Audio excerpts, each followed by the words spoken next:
is just a big giant distraction. No one is ever going to be arrested. Those people that are on that list That's more are believable. too rich, they're untouchable, and Yeah, they're exactly. just distracting us away from what they're actually doing by bringing up Epstein. Epstein is a Mossad guy.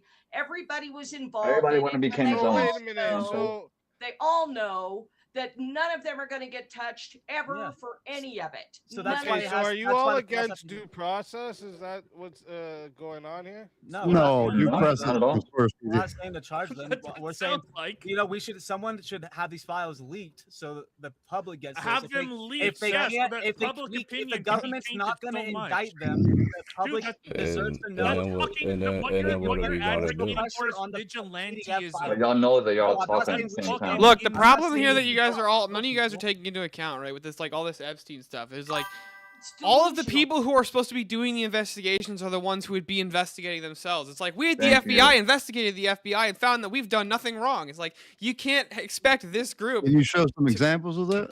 Not only that, The elephant doesn't know he's the elephant in the room. No, That's like, true. The elephant let's doesn't go know these back. things. Let's go back. Let's go back. Hold up. You guys want like a list of names? What does that prove? No, they want to do the Doesn't name prove them. anything. They're not. That their TikTok video was correct. No, Their YouTube clip about Trump was correct. Their clip about the left was correct. All right, you want to do the name them? All right, I want. want a We all specific talk list at the of. same time. I'm sure we can all understand each other better. It makes sense to me, but hold on. You guys want to do like the name them drops, and right? You want to do the name them? Okay, then here's what I want. I want a list of names, and I want specific or citation of what it says in the files, what they did, right? And I want to know the context in which it's being used, and then I want to know Yeah, the what context you're of it, alleging yeah. against them.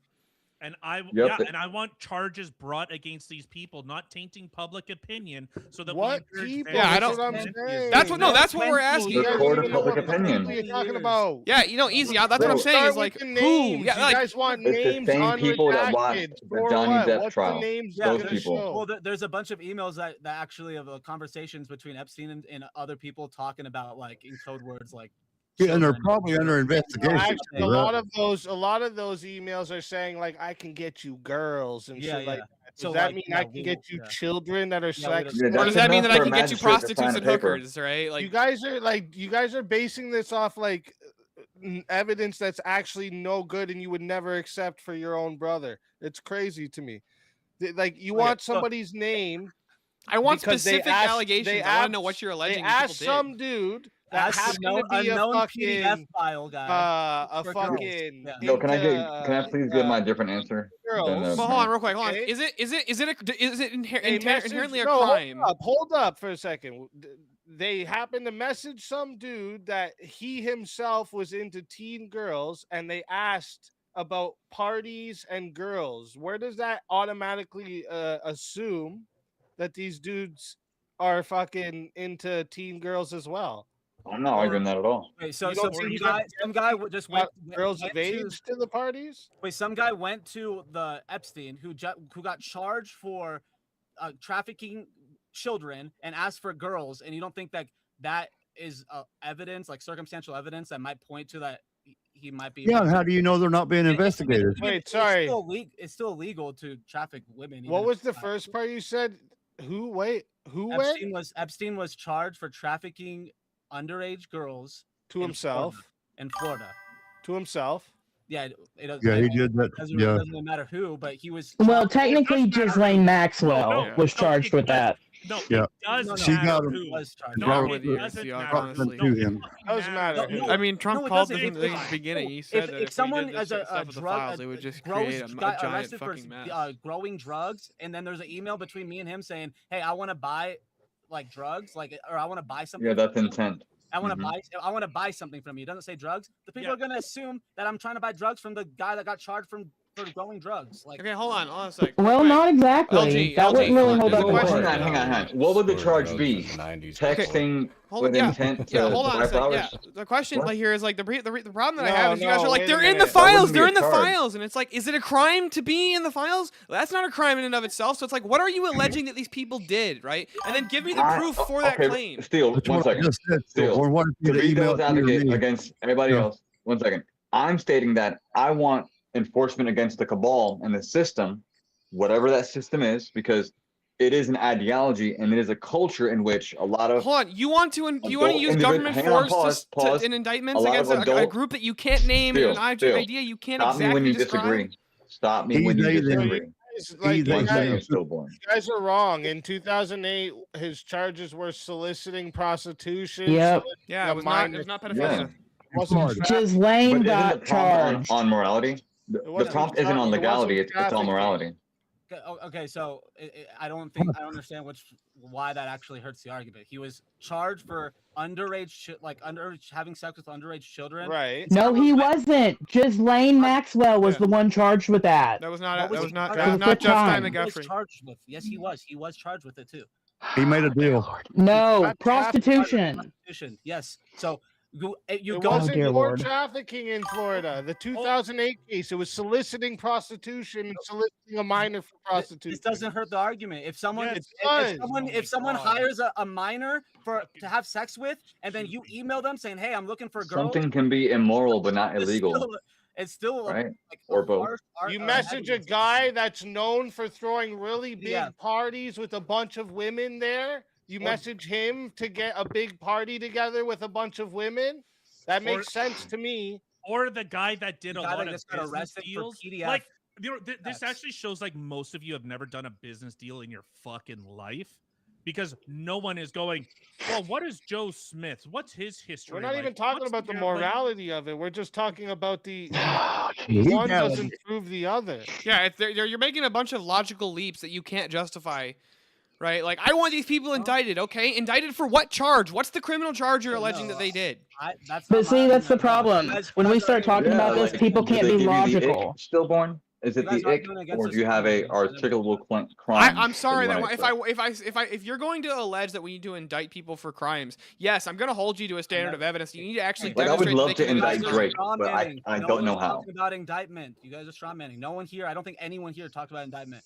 Yeah, I as I said- said, you want vigilanteism.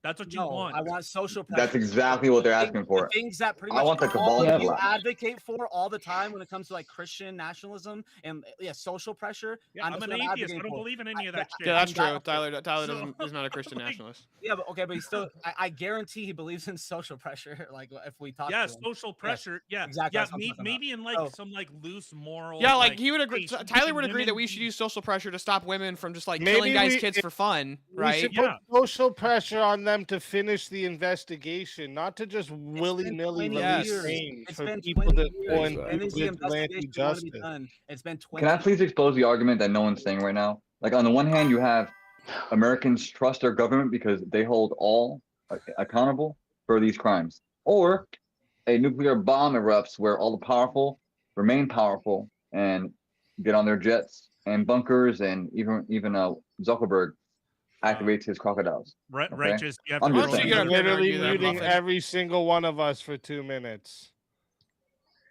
Every single one.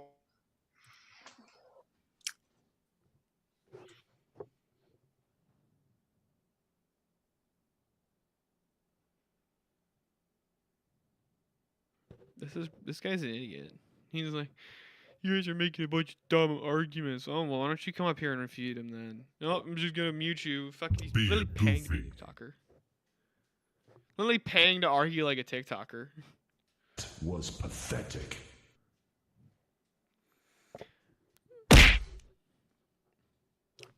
Brutality.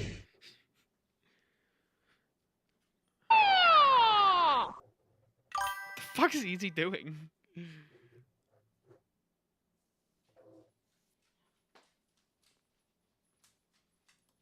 W Wrath of Reason. They call me Puffy. I like to dance. I throw good parties for all my friends. Some of them are young. I don't want to hear this shit.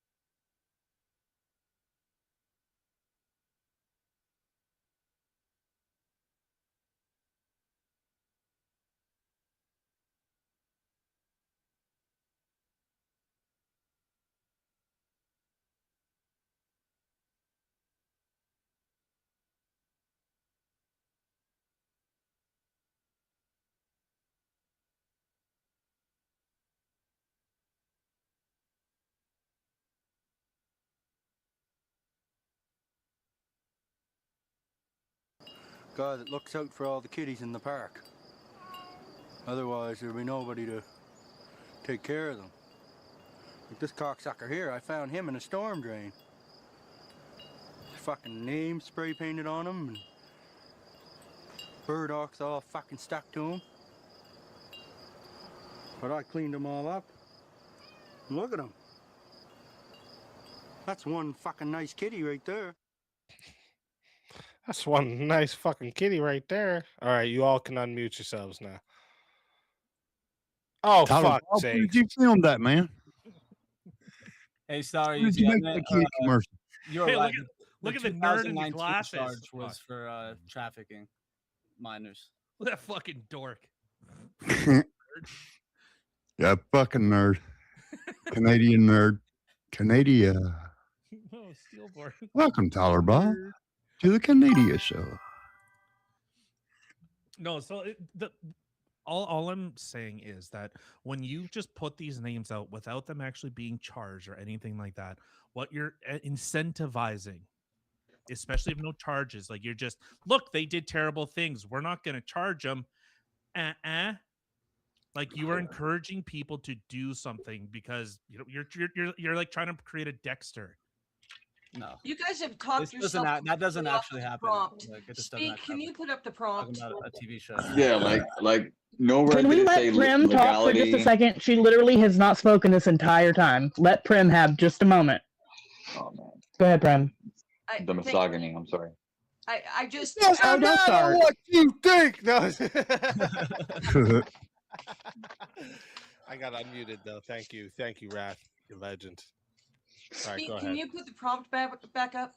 Yeah, we definitely got way away from that prompt. Because I have a point about the actual prompt. The immigration one? No, the one that we were talking about. Should the government enforce standards? Oh, sorry, that one. Yes, that's right. Sorry. This guy said legal and then Epstein, and then it all The went government haywire. should enforce moral standards, not remain neutral. Okay, everybody went nuts on Oh, this one. fuck. So actually, Guilty. if you guys look at North Korea and you follow that specific prompt, North Korea, the government of North Korea, very strictly enforces the standards that they feel that the people should abide by. Okay, that's exactly what North Korea does. The United States is so far off of enforcing standards that it's not even funny. There are no at this point, there are no standards anymore because everybody's gone insane.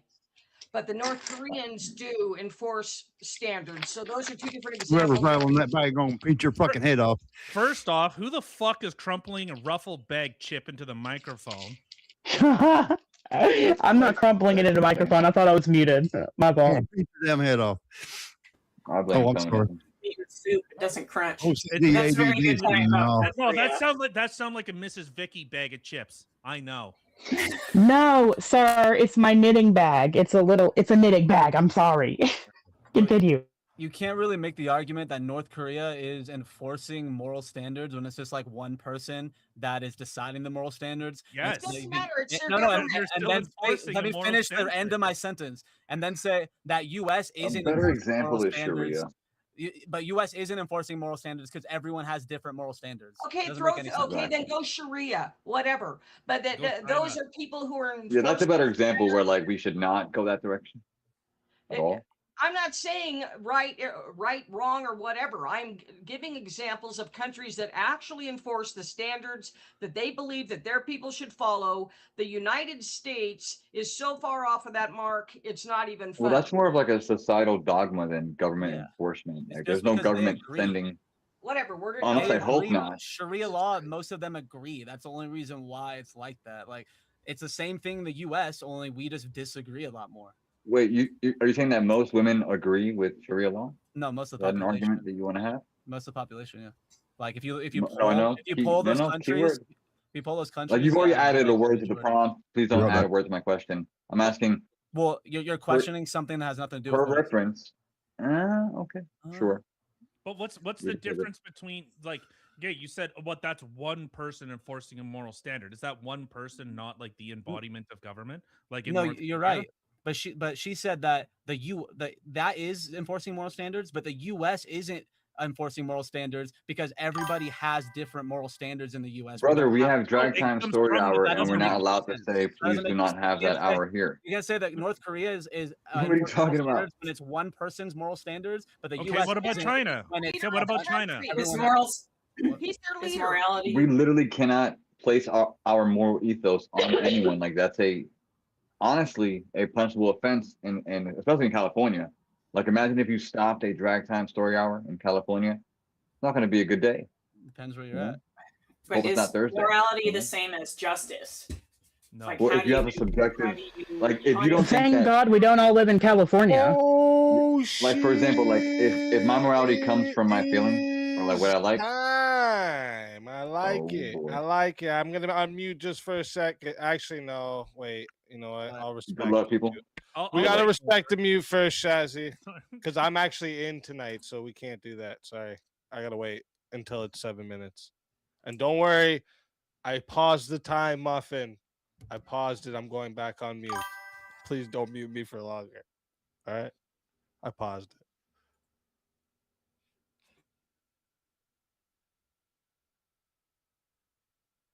We're allowed. Oh, but okay. So regardless if it's like one person in government or it's like China or it is some like a government enforcing Sharia law, or yeah, I'm gonna say it again, or in Canada where we are actually applying a moral standard and law in order to try and curtail any type of dissent or anything like that. Very much like government is enforcing a moral standard. I vehemently oppose the idea of government trying to impose What moral morality. standard? No shirt, no shoes, no service. Can Is that your uh, American standard? can you name one government that has ever existed since the dawn of humanity to this day that didn't enforce a moral standard of one form or another?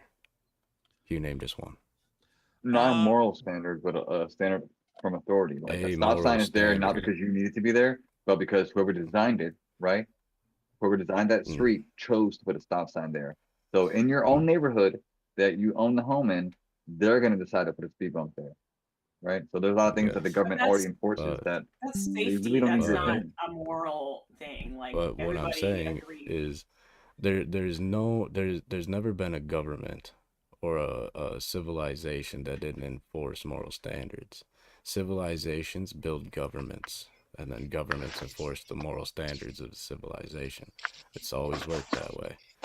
And I don't know. Could we say the Aztecs? Find one. No idea. Yeah, they enforced the moral standard. They absolutely did. When they sacrifice Every sunrise. Give me one moral standard today that America tries to enforce. Murder. Thou shalt not Grape. murder. Yeah. There's Okay, a lot of but moral standards don't we that have the a United clause of States enforces. self-defense upon escalation of force? Like if I have to escalate to defend myself, I have to have due process because they have to articulate whether it was murder or self-defense. How would that not be enforcing? Well, that's what? Well, we have the difference between first and second degree murder. That we have that distinction that determines the justice served. So Is every murder always moral based in that foundation? That's not the prompt. The prompt is having that law at all is some sort of like idea from society. What standard can they enforce to reduce? What standard can the government enforce to reduce political violence? That is immoral. They can enforce any moral standard they want if they're not grounding it in some How can or how have they the presuppositional circumvented arguments that political we violence in this all country? subscribe to. But the thing is that the moral standard is really dependent on this civilization. No, but we just all agreed that murder was a standard that we can all agree on. Debate without Christianity. Well, the real debate is where do we draw the line for the government, right? Whose morality is it enforcing? By what authority and with what limits? You see what I'm saying? That's why I brought That's up the conversation earlier. to have. Do we But what I'm saying is enforce that this moral standard on people when they're in their own homes, behind closed doors, in private? And what moral standard are we applying? You see, a government's always going to apply one. There's no way around that also connects to the previous prompt we had about the internet, right? So there's always going to be that deterrent, whether it's our support or our opposition. But if we can all agree that unjustified murder is a net negative or immoral, right? Wait, sorry. Say that again. If we can all agree that unjustified murder, right, or homicide for that matter, because we can argue that human nature sometimes bequeaths men that do that for sport, right? You'll see them on Netflix in a few years. If that prompt says, should the government enforce moral standards, it would argue that currently they aren't doing enough enforcement. And if you look to the past 5 years, political violence, domestic violence, ethnic violence, all violence that you can muster, the government, unfortunately, is appeasing the people It's just not true. versus actually enforcing if you moral look at the standards. Well, stats, who it's are, actually who going. are you going to deputize like to all of that enforce is it if it's all of not that is Brother, in California, you could literally walk in, representative? steal Yeah, shit, hold and on, walk dude. out. as long as Unjustified it was murder under a is grand. redundant. It's like Yeah. It's like saying my axiomatic axiom. Like murder Well, who are is we in gonna itself deputize? unjustified taking of life. Unjustified killing. Yeah. Who are Is the we gonna government doing deputize a to good enforce job it, if enforcing not morality today? the representatives? It depends on what morality you're talking Like about. what? Like that's Who do we give Exactly. power So the you don't share government is morality with unable everyone in our to. country. Okay, so can we all agree that the government is unable currently today to enforce one moral standard? And because they can't enforce one moral standard, I think they're fantastically okay, capable of, Yeah, they enforcing just a don't moral want standard. demonstrate how today, wake up tomorrow, one moral standard. Demonstrate that to me. Yeah, Okay, the How would that look? military overthrows the government, and then there's a like authoritarian ruler like North Korea that tells everybody what the moral standard is. That's how they do it right there. They're perfectly capable. That would be the government enforcing a moral standard. Yeah, Yeah. exactly. Yeah. And you're saying that that's plausible? Just Same with communism. All By the way, every right. communist revolution is the government Now enforcing a we standard. got a Let me one. know. Let me know when you come back and Yes. wake up from that dream. Coming where all in that from was possible. Jazzy Bear says, what the fuck? Where's the 1v1s? Let's go, Leah and Prem. Let's fucking go.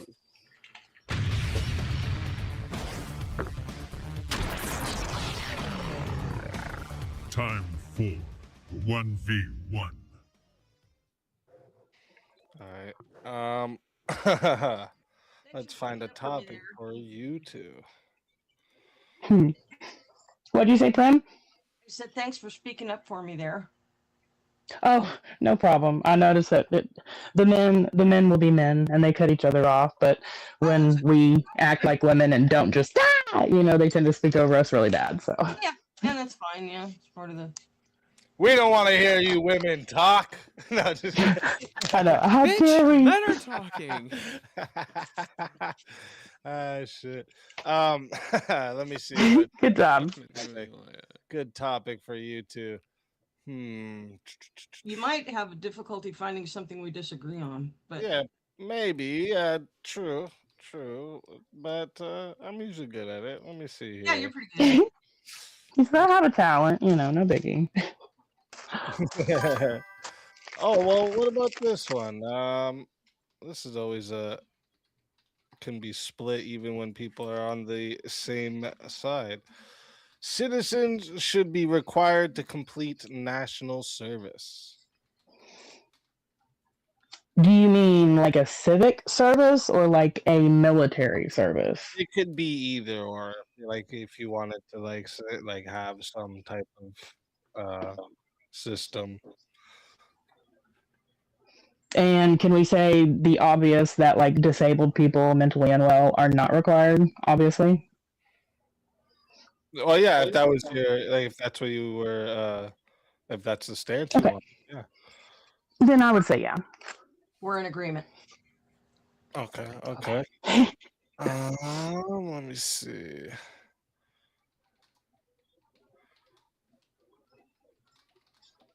Whew. This should be an interesting one. This is actually one This is one that we haven't talked about much on here. This is why when I seen this one, I was like, "Oh, this is actually." By the way, Seahawk, did you hear me address good all the stuff topic. you were saying about like your daughter? and Leaving the Kentucky Derby? 'Cause I country realized a minute ago permanently I should looked over, come my with mic was consequences. my mic was hardware muted for like 10 minutes. Like I could say yes. What do you mean mute one side?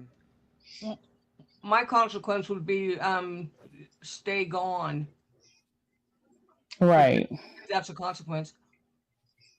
Don't come back. Don't let the door hit you. Okay. So you guys be on the same side as us. Oh, well, I as was that saying one? like you were saying that your youngest loves Get horse something racing, really and I was juicy. I'm I I'm got excited lots to of see what them. my daughter's into. Like I'm Just gonna like laugh that. my ass off if she's a Oh. total Phil bro. It like actually your might be. dad. If I'm she's just a sorry, complete Phil we- bro. Like if my daughter is like talking to her, okay. like I to can my do niece a or whatever, devil's and my niece advocate is if like, it gets too difficult. no, we have to do it this way. She's Practice like, yeah, my but that doesn't rhetoric a little logically bit. follow. Like I'm gonna laugh my ass off. Right? I could see it. Just reading Because like through my them niece is quick. just like my brother. You know, I have discovered that I'm not a very good debater at all because I am unable to do devil's advocate. Well, the other can't hear. Well, I don't think that doesn't make you a good debater. I feel like a lot of even really great debaters struggle with Honestly, it like, I feel like if you were to- because they feel dishonest when they do it. Yeah. I feel and like I can't fib. Ooh, actually, this is a good one too. This is a good one. What do you guys stand on this? Parents ought to be legally responsible for their children's crimes. Up to Ooh, this would be a good prompt. I would say up to a certain threshold. Yeah, I hate to, but I'm gonna have to agree with that. Like, I mean, what age could definitely be debated, but then again, it's like if we have a power in the halls of the learning, if you know what I'm saying, we don't hold parents responsible for that. So it's like, I could argue no. I could definitely argue no on this. But what's our age cutoff here? I was muted. What did you say, Prem? Well, it depends. I think you can make arguments for and It against depends this. So upon like, the age of the child. yeah, like I feel like if there's like a certain like. It's a tough one. I mean, yeah, absolutely. Well, I don't know. Like, I feel like there's arguments you can make. It is kind of a tricky one. Like if that goes way out. Are we? This takes us to the whole thing. It takes us to single-family homes and all of that. I mean, we wouldn't get into that, but children, little let's say guys, that two parents up to allowed 16 or their 17 ish, 14-year-old children, 15ish. Like let's say like you had two different families, right? Their parents allowed their need to be under control of them. 14-year-olds to engage Over in that coitus. age, they're getting towards adulthood. I think you could make arguments that they should be held responsible Okay. because those children are not So capable of you guys are on making the same side for this one too. like legally binding decisions. I mean, I could argue no, but I don't think Prem likes the prompt very much, which is okay. Yeah, no, that's fine. That's fine. We're cutting us off. It is a difficult one. That one is pretty juicy. I heard your men cutting you Yeah, it's off, a good one. I premonition, like so that's that why I one. have to come over here and start spurging. I'd like to see the men fight that one out. They'd be more, I think. How about this? fuck yeah, I'd be super cutthroat girls about and that boys position. should be Neither do taught separately always. I Yeah. agree with that. Always? No, I wouldn't make the always claim. I can disagree. I mean, I do agree in principle, but I mean, I don't actually disagree, but I can devil's advocate it. No, I would actually argue against. You want wanna to just do devil's advocate, or you wanna because do a of the different one? specific It's part up of to the you. prompt. The prompt says always. Give us one more. Give us one more. That- And if we don't like it, we'll devil's advocate that one. Okay. Dude, it's like I'm not gonna lie, Here, JS we were already kind used of Seth actually. Toby, right? This is like everyone was kind of asking women what they want to eat. They don't fucking know. talking about This is this. so painful, but Vigilantism ought to be tolerated when the system fails.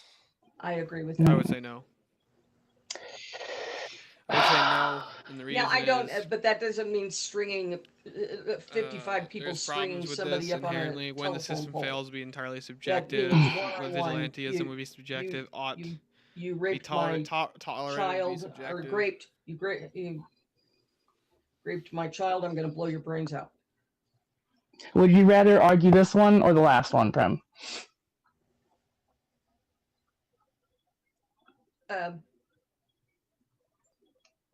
Either. I'll let you decide. Okay. What was the Okay, last one? we can do this one. The one about was it the parents or was it girls and boys should be taught? Oh, I don't know. I think this one's a little more juicy. Yeah, this might be. If you want to make the standard like a good that, one for Seahawk, I could see that. Like, I think I could get behind that. The girls and boys should be taught separately. Well, like, yeah, I think so. I mean, because. All right. Yeah. We'll I do don't this. even Let's think. do it. Sounds good. All right. So, chat, reminder to you all Are you in saying the just chat. charging them Okay, murder? this goes to 5 minutes to start. But if you want to add on a minute, it is 10 so to the add law does a not say, minute. like, It is whether or not 60 they're if you being want tried a as solo adults or they're judge. still being tried as If we children, don't get a but solo judge, it goes to the the law is chat actually poll, saying that if they're and the under loser 10, of the it poll can't be will murder? lose their soul. Fighters, good luck That's to the interesting. both of you. I didn't know that. Let's I mean, get I it. like it makes sense if that's the case. I understand. You can start. Okay, sure. Well, I think some of the benefits, just a few that I can think of off the top of my head, for co-ed education would be things like positive socialization, being able to. There we go. I don't feel like listening to this right now. I'm not gonna lie. I don't want to listen to the women prattle. I just don't. As Avarice would say, Prem needs to go and take her meds. We love the base grandma, but like, dude, these women should get out of the debate sphere. It's hard enough to tolerate them in this chat, but I don't want to like. It's actually like physically painful to argue with women.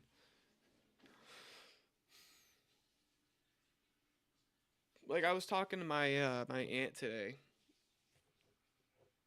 right? And so I was basically just making the basic case for Christian nationalism. And she's like, like I was talking about, like, the safest place for a woman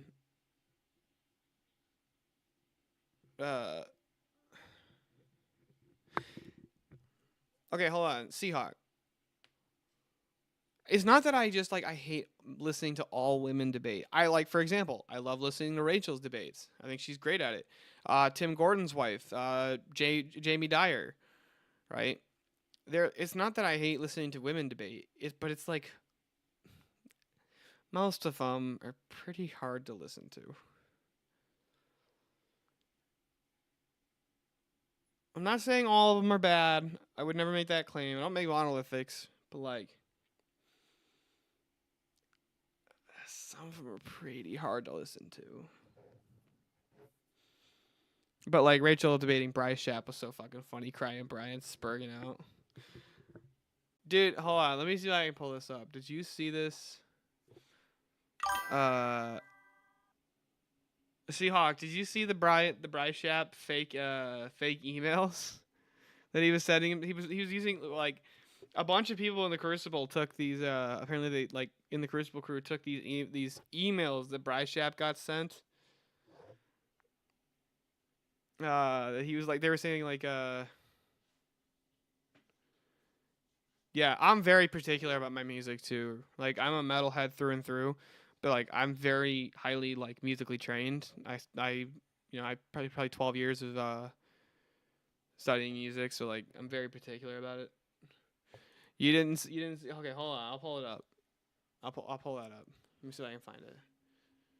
Because I replied to it, I think. Here it is. Here it is.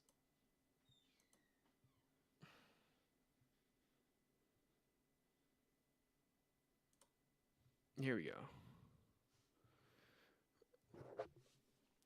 So this is literally what he says. He goes, "This is an email that both Paleo ChristCon and Rage for Patriarchy could never understand. They are incapable."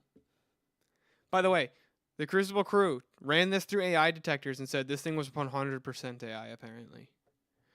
But it was like, I just wanted to send an email to applaud you for your debate with Rachel Wilson on feminism. In particular, I applaud you for extending the olive branch at the end and for trying to create a real common ground moment that was ultimately denied by Rachel, which is a huge shame on her part.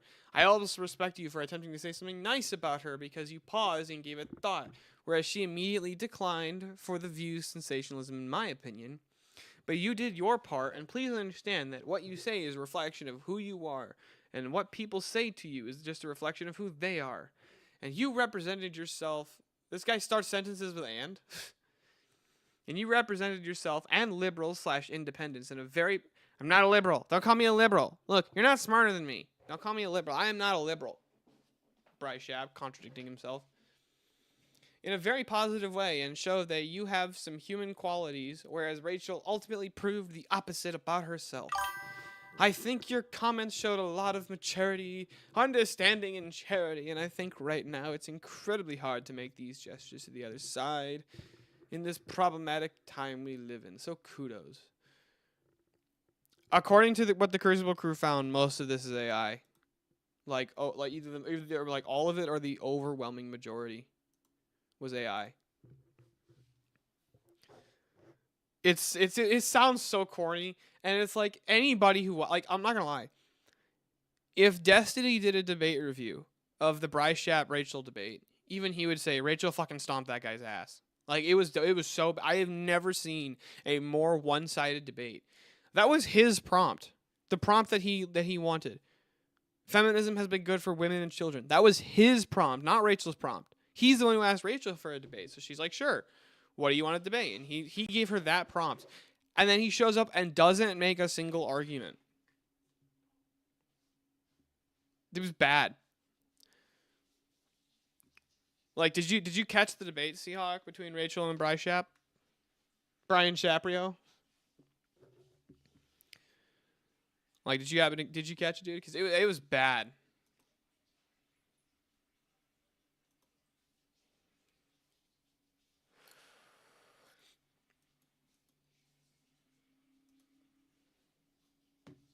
Oh, dude, it was so bad. Oh my god, at the end of the fucking debate, the whole time he spurgs out. He never makes one argument ever. Like literally, there's never one argument that he makes.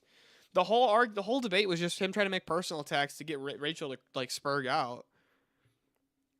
Or just him literally spurring out himself. Right? He was like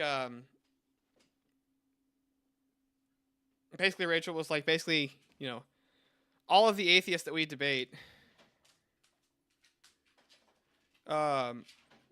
Rachel's like basically all the atheists and everybody who argues against us, they don't even make good arguments. They're retarded. And he's like, you think that anybody who disagrees with you is a retard? I think that's retarded. How dare you call people a retard? Literally just contradicts himself, tries to morally grandstand, and none of it. Everybody sees right through it. It was bad. But literally at the end, he's like, he's literally starts crying in his fucking closing. You know what? Let me see if I can just pull it up. I'll just go to the closing. It was so bad.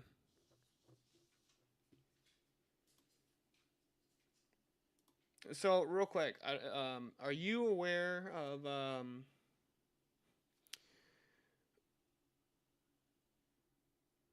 I don't know. Did you? I don't want to go around like. I mean, they've publicly talked about it many times. But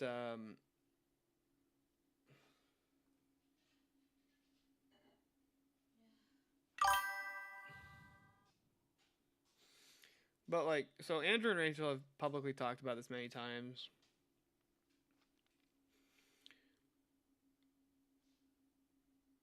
When a while back, a couple of probably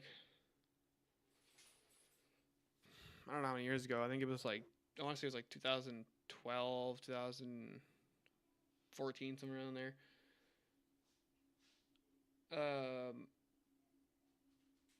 Rachel and Andrew lost a child in a car accident.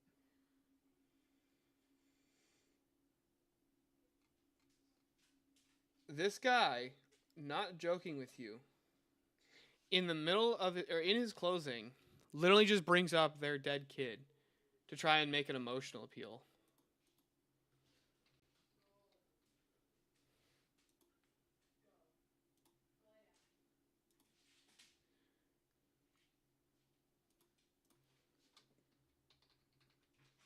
And Rachel's closing was so composed.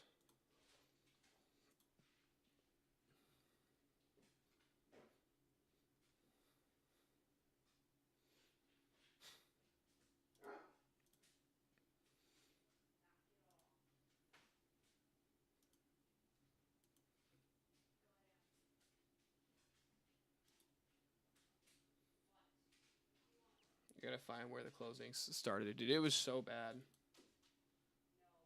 Again, made this debate possible. So if you want to see more debates like this, go to Uncensored America.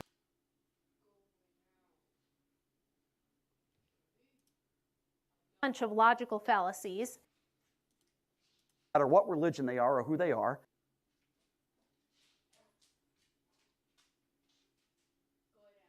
Family supported me, and I had to work really fucking hard. I say again, and I learned it. A family happened, and son that I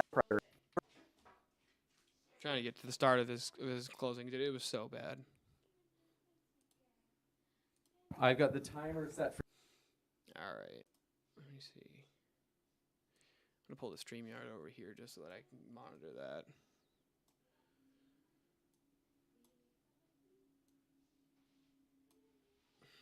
But here's what I'm talking about. For you and Brian. You want me to go first again? Yes. In each case, you'll be going first. The floor is all yours, Brian. Okay. Thank you, everybody, for being here. I do a lot of shows that are way far to the right. I'm happy to do them, regardless of whether people agree or disagree with me. But I'm going to talk about something now very serious. And it's an emotional thing.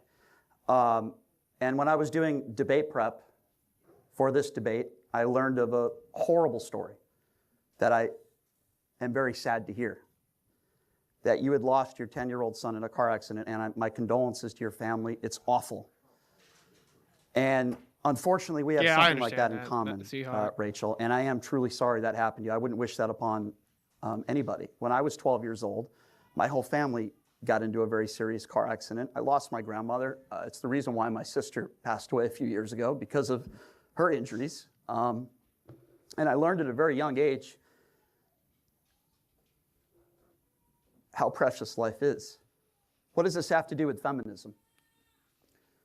Life is really short.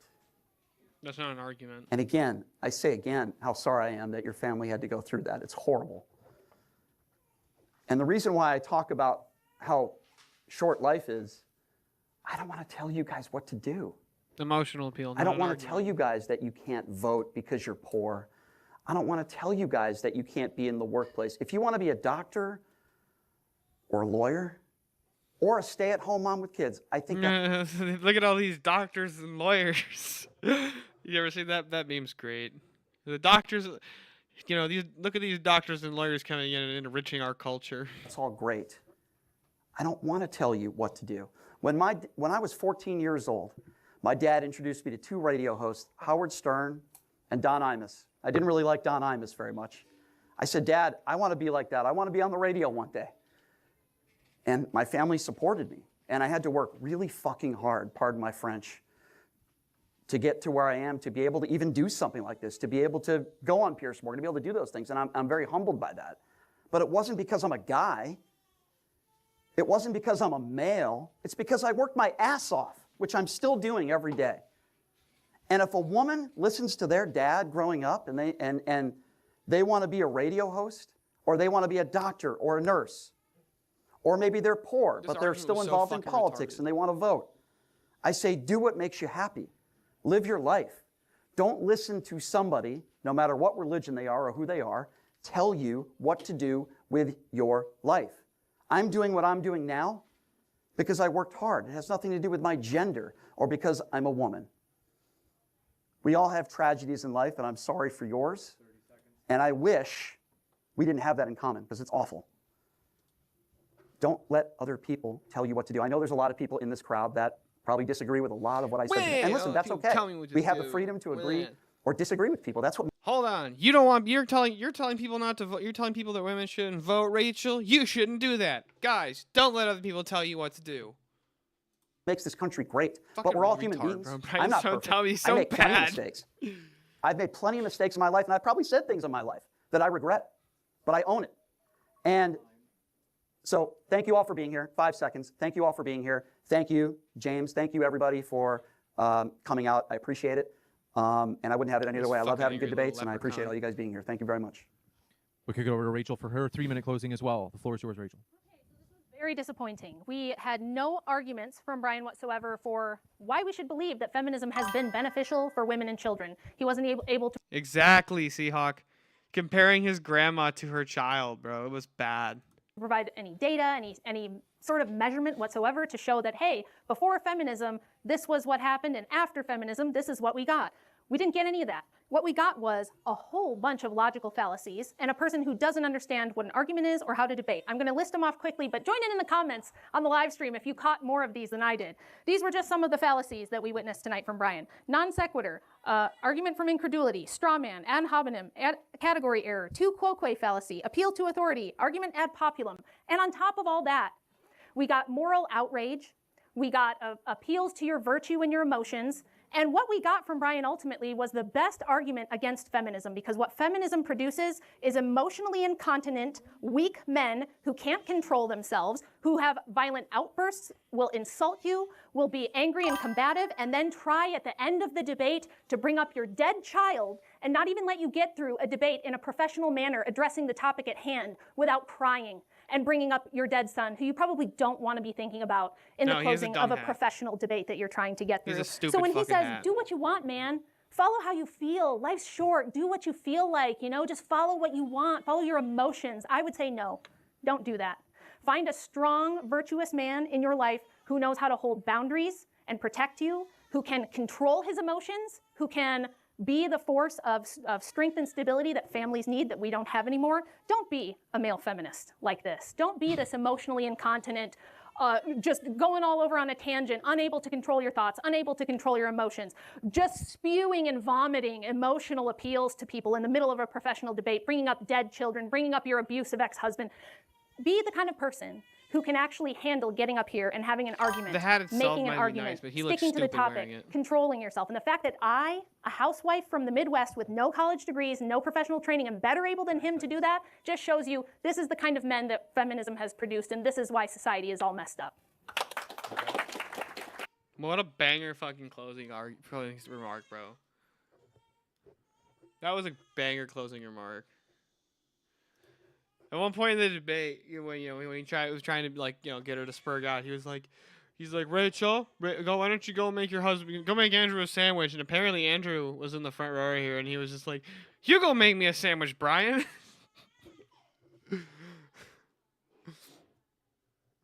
It was so bad, dude. It was like I got forced into a 1v1 with Avarice.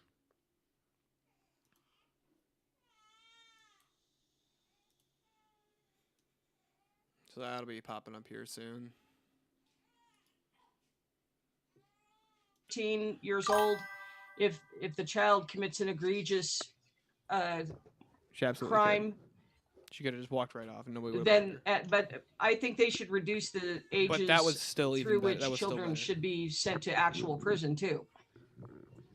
If they grape or if they, take I'll away. let it get to 18 minutes and 30 seconds. See if we have a solo judge. Okay. Jungle paid to remove minutes. Sorry, we're not as exciting as all that. Thank you, though, Jungle. What was the prompt? That was again? definitely a W, Jungle. Men and women should teach separately. Oh, right. Girls and boys should be taught separately always. I mean, if you Nah. force men to teach, then that holds them more responsible for their children. Are you and kidding? exerting their Have influence. you guys never seen all girl Catholic chicks? They're fucking whores because they just I don't know what happened. They just turned to fucking psycho freaks. Like It's like when they can finally get, universally. And if you Hold guys on a second. Tyler, do you really think it's worse than some of the chicks who go to these public universities? Yeah. And they go ride the cock carousel for 4 years? Like, do you really think that the Catholic high schoolers are worse? Yeah, no, I totally like I like if it I'm of the thought that Like, I don't. If a chick wants to be a whore, I don't care if she wants to be a prostitute or whatever else. Fine, but that comes with certain like connotations. Like, you're trading. You're making a trade off. You know, go make that OF money. Fine, cool. You know, go slay queen, whatever. But The that comes with Catholic certain girls, the Catholic school girls being whores is propaganda by a bunch of fucking left-wing degenerates that wanted to make us on our side look like whores too. Okay, that's what that shit is. Bunch of weirdos with fetishes that wanted to fuck the virgin girls. That is That's what true. The that's overwhelming about. majority of women That's are what that's Catholics. about. The overwhelming. That So here's the stereotype difference. was Propaganda. Practicing Catholics? No, not for people who are actual practicing Catholics. Yeah, they're practicing. Yeah, the they're on their Catholics, knees, all right. Like in Mexico, they hook up and have babies real young. Reverend Russ, what did you think of our conclusion? I'm just curious. I thought it was a decent exchange, ladies. Well done. Thank you. On both The parties. the Catholic girls being whores was always a propaganda thing. It's a thing they do to try and For movies. initiate that into the Catholic girls, right? Just like they triangulate on these fucking porn sites with fucking, oh, brother, dad, oh my god, mom. Like, what is this? What are we doing? They're trying to fucking poison society. That's what they Subversion. did with Catholic girls, and now they're trying to attack everything else. Well, if the Catholics can't get the little kids, they got to go somewhere else. Hey, hold on, real quick, Tyler. I got a joke for you, Tyler. I think you'll like it. There's more. Oh no. There's more of that in public school than in the church. Should we make All the right, same hold on. joke So, about so a teachers? priest and a rabbi are sitting at a bar, and the priest goes, "Hey, you want to go screw some kids?" And the rabbi goes, "Out of what?" You're a bad boy. Horrible. Horrible joke. Yeah, Anyway, it really sucked. Chat, I am putting the poll into the chat right now. All right. If you would like to vote for this woman right here, you're voting for Leah Bobia on the poll. And if you would like to vote for this woman right here, Seahawk, you're how much voting do for rabbis charge premonition for a on the circumcision? poll. Chat, Let's get see if you your know. How votes much do in they charge right for the now. I'm circumcision? starting that timer up, and you got 2 minutes. I think one thing that was missed from this debate is like just the idea of like how males compete for females, like having that dynamic in the schools are one of the things why like a lot of males do so well in school to try to show off for like the women Oh, around yeah. them. Oh yeah. I they kind do of touched show on off that with with them like big intersex dynamics. I might not have expanded on it to that exact degree, but Wrath is 100% right. Oh, you guys are reading chat, but he's 100% right. What Who do you say? dropped? I'm kind of. We it lost out. like Oh, the the 1, the 2, 3, ABC 4. Queers Yeah, for Me or whatever his name was. yeah, like the ABC guy. Whatever his name was. I don't remember his name. Was it his name or something? ABCD. He's bald. He's not Oh gay. my lord! It was A B I C think he was D calling himself E Magneto top or something. G. Oh, sorry. This guy. I don't know where you got the queers thing from.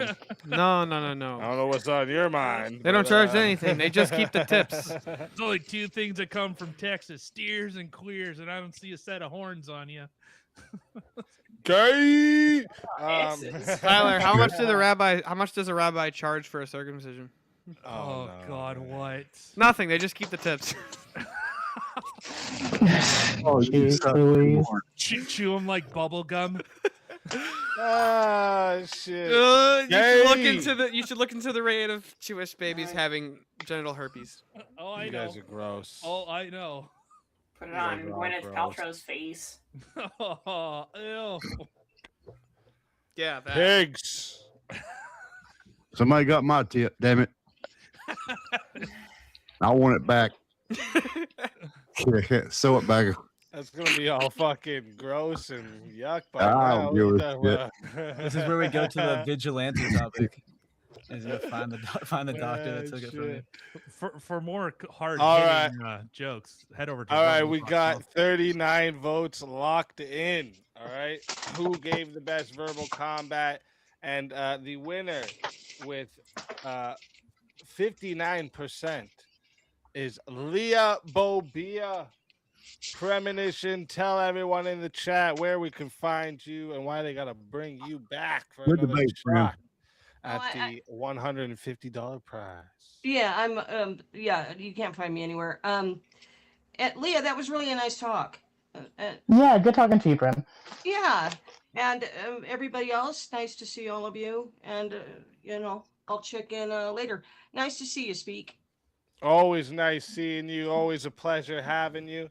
And if they do bring you up, you're more than welcome to come back up. But until next time, my friend. Oops, I was talking to you. I was talking to my chat. Unmuted. Looks like we're gonna force 1v1 me versus Avarice.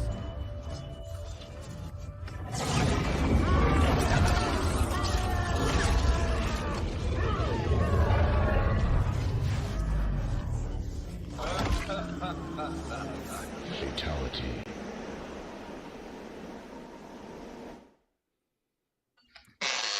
Another soul. Who's ripping ass? What the hell? Who do you think? Hey. Still bored. Jeez, bro. Super exciting. But no, another soul added to the safe of souls. And that's how it goes on Verbal Combat Friday, baby. Leah's beating the hell out of something. Ripping ass over here. Jeez. Sorry. No way, I'm muted. That was you, Leah. Don't worry. Listen, nobody could ever rip ass as worse as my dog. Okay, my dog is the worst. Fucking. Oh my gosh.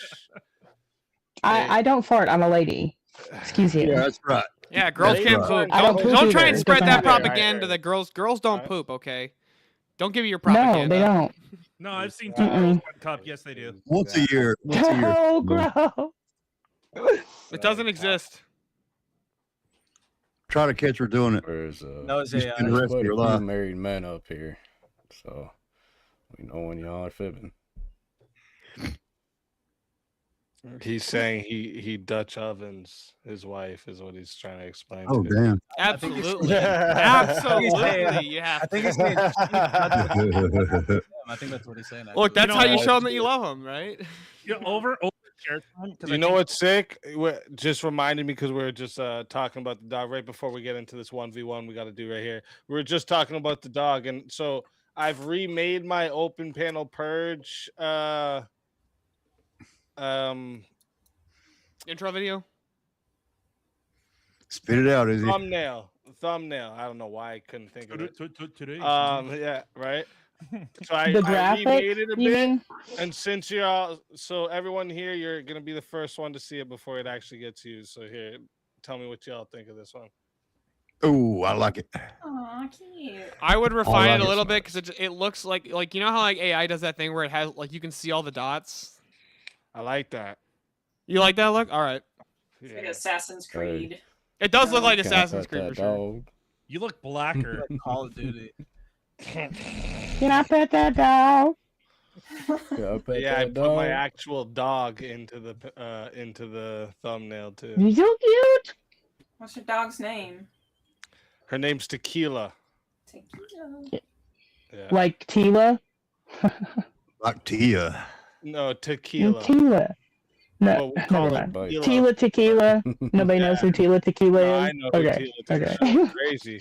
I got Haven't a heard Oh her my name lord. in time. I got a friend that's a girl, and her mom and dad was drunk on tequila when they got pregnant. So her That name chick is went crazy. Tequila. All right, so first I'm gonna bring up the next two fighters. So I gotta move. Somebody one else got screen. fatality though by Avarice.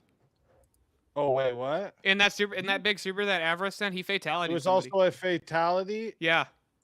Oh no. It was for that TTKABC 1 2 3 4 5 guy. Backspace delete first amenders cousin. Oh You're no. out, bro. Life's good. Tell everybody in the chat where they can find you and why they gotta bring you back for another shot at the $150 prize. Yeah, I understand why he's scared to have me up here. There's no way I was gonna actually lose a debate, but have a good night, guys. Good luck to the rest of the panel. I'm going to get some food. See you guys.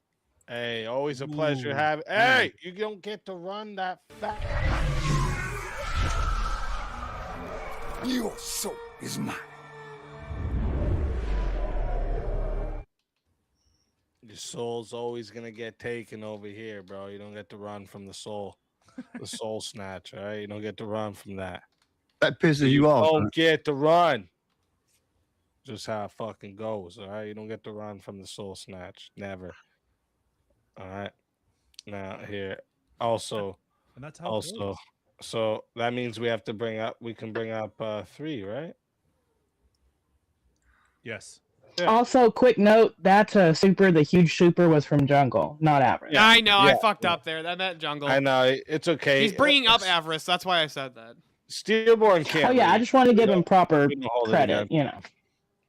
Steelborn can't read. We don't hold it. Yeah, against guys, come on. Like, you know, look. There's a reason that like Easy didn't put a helmet on my champion character, right? It's because I have to wear my own helmet beforehand. That's right. That's right. Yeah, you're just a young pup. You still got that fresh vagina behind That's the true. ears. I'm glad you actually liked it too, because I know you wanted it like a dark Crusader, but I did the both. Like I did a black one and a white one, like the clothing, and the white one just looks so much. Oh, I fucking look better sweet. to me. I look sweet. And I was like, this is just like, and you can do so much with it too. You know what's 'cause of funny, the Easy? white. You should look up the. It looks very similar. You should look up the Assassin's Creed Valhalla Saint George's armor. It literally looks Okay. almost identical, but the cross is red. Oh, really? Yeah, that it looks. Okay, it looks. Very, that's it looks really fire. See, Assassin's Creed, hire me, bro. Anyways, Netflix, bring Verbal Combat on there. Yeah, that's what I'm saying. So let me make sure we got. Okay, there's somebody else in line here. Deathstroke. I think you're new. Oh, I see a camera on, kinda. It's called autofellatio. Or are you not? Oh wait, no, that's not that. Oh. What's the one we? Deathstroke. Just go back on camera and give me a peace sign so I know that. Okay, yeah. Okay. Just want to make sure you're an actual person back there. So we got 1, 2, 3. stroking it. So I'm gonna bring back. I'm gonna bring up the 3 next people, and then we're gonna get into the 1v1 that Jungle has initiated. So let's bring them up first. This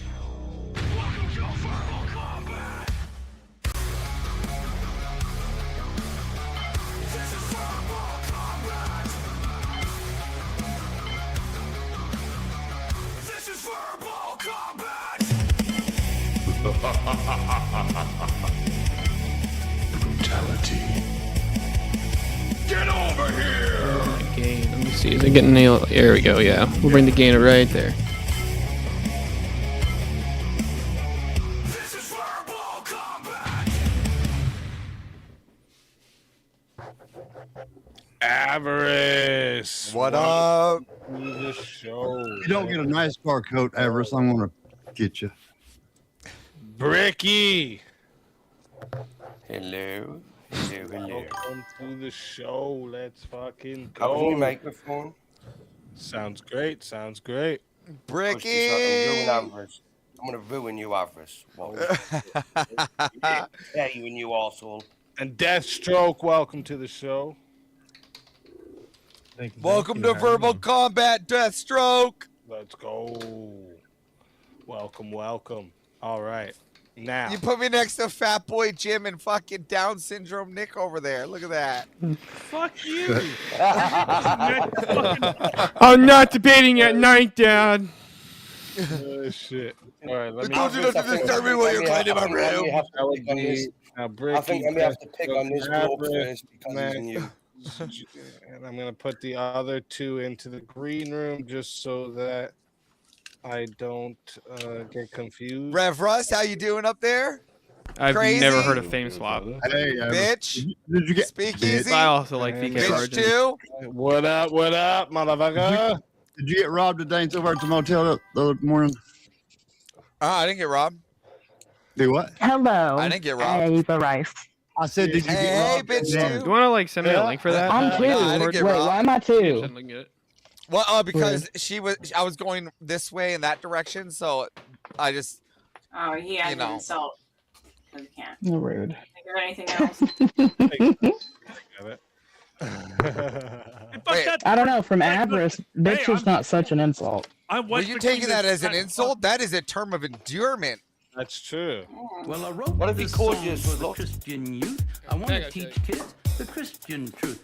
If you want to reach those kids on the street, then you got to do a rap to a hip-hop beat. So I gave my sermon an urban kick. My rhymes are fly, my beats are sick. My crew is big and it keeps getting bigger. That's 'cause Jesus Christ is my nigga. Woo. Ooh. Woo. That's my jam right there. That's my jam. Sometimes I say it with a hard R. That's a banger. Is that Who the okay? fuck was crumping that bag of crisps? I swear to God, Bobina, we will reach through the mic and strangle you with our force.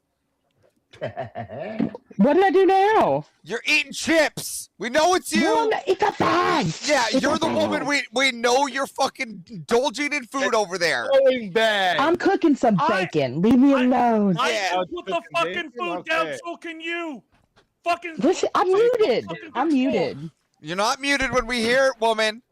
We heard you bitch. fart. Take the fat off that. Man, Take the We heard fat you off fart that all bacon over as the well. You place. don't need no more of that. You lied. real. I like it. Let's get into this 1v1. I know Jungle's waiting for it.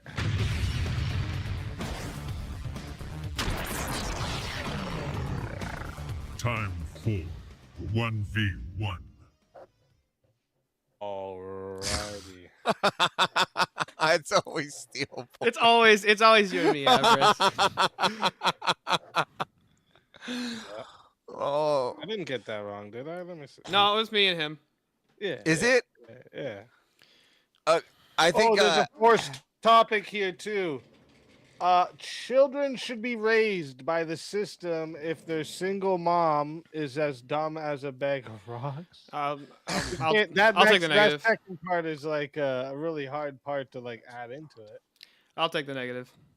You want the negative that children should not be raised by the system? Not by force. No, they shouldn't be forced.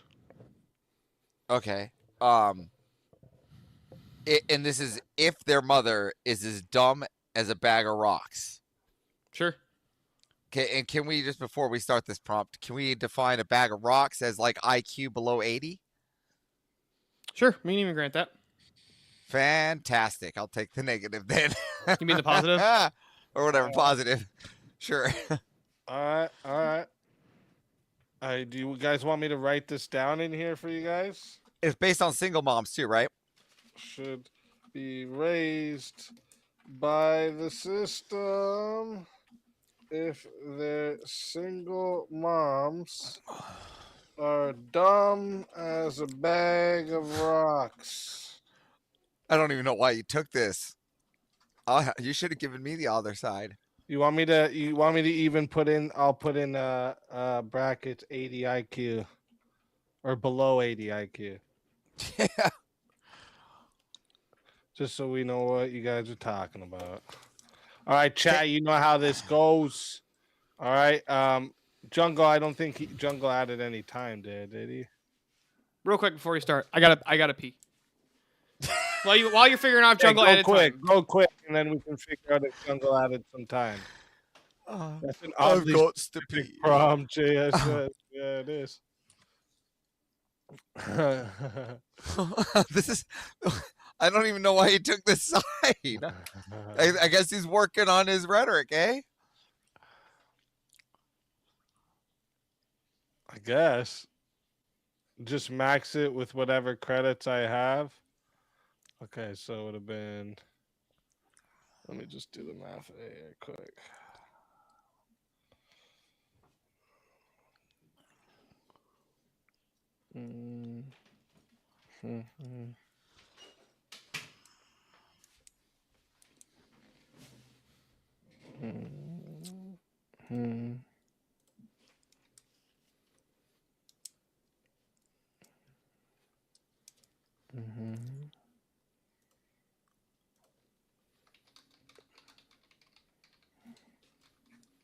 Carry the 3. across the So then if we were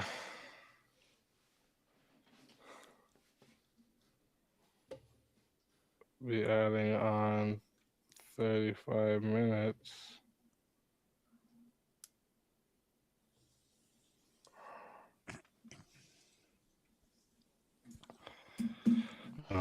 We would be adding on, we'd be able to add on.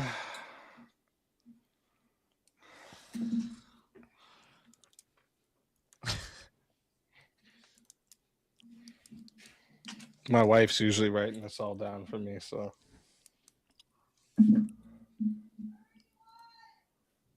31. I That's heard in her. total, right? You heard it? I heard her. You heard her yelling? All right. How'd you hear that? She's all the way downstairs yelling, dude. That's fucking crazy. All right, 31 minutes. Too Here we loud, go. woman! Lower that voice! Is it 31 total or 31 added on?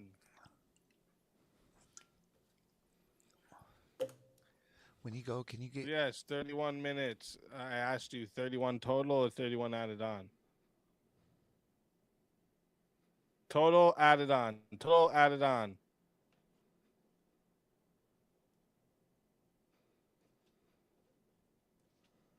$31 added. See, this is what I thought. So that's 36 minutes in total. All right.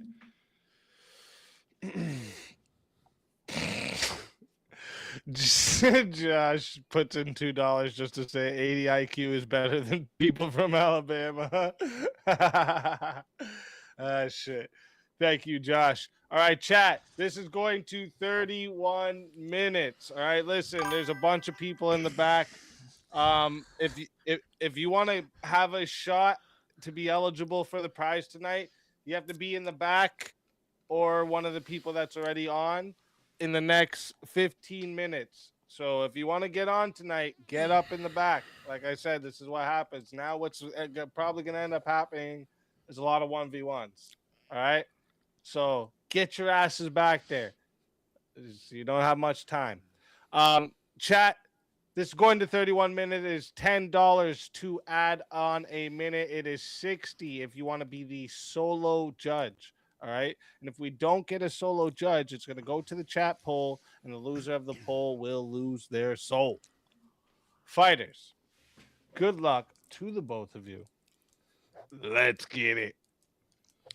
Listen, I have the affirmative, so I'm just going to take the go on this here. Go for If the children that are raised in single family homes do not have in today's modernity positive outcomes, so what we're going to do is we're going to create a new ethics test for these women, because that seems to be the problem. And it actually is a feasible one.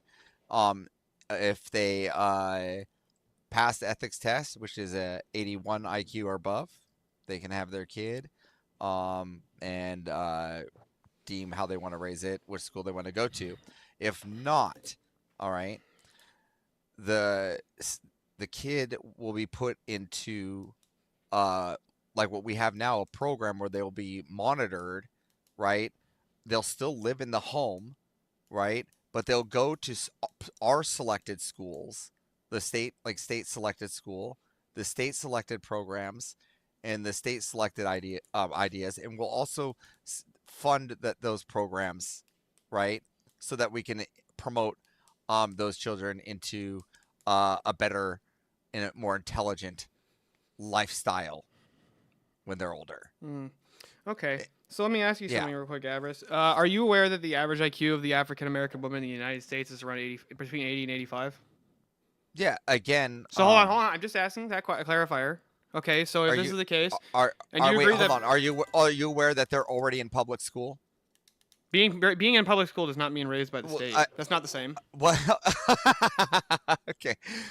Let's start. That is part about being raised by the state, right? That's about it, right? So we're gonna start raising these children, right? And again, we'll add like work incentives at these schools. They'll have programs where they can go and work the farms and do 4A and tend to the farm animals, and they can do other things like working machine shops and auto shops, or like specific machine shops towards trade.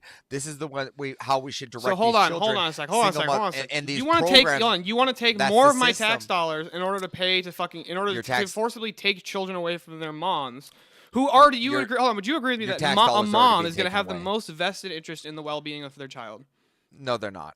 Not in this case. They're no, not. they're really not. Why? What's the Colin? Why? What's because the distinction? they're not. They're really not intelligent enough to run their own life. So then if they can't continue to run their own life, then why should they run their own children's lives? I'm sorry. Right? Why? Hold on. What's the entailment that being dumb means you can't run your own life? Like what's the entailment there?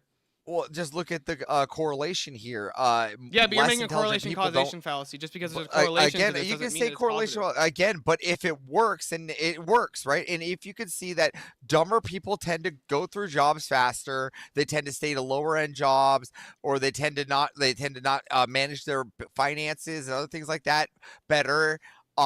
These are things that we ought not support to raise children. Well, we should put them in systems that program that. Sure, real quick, give me a quote.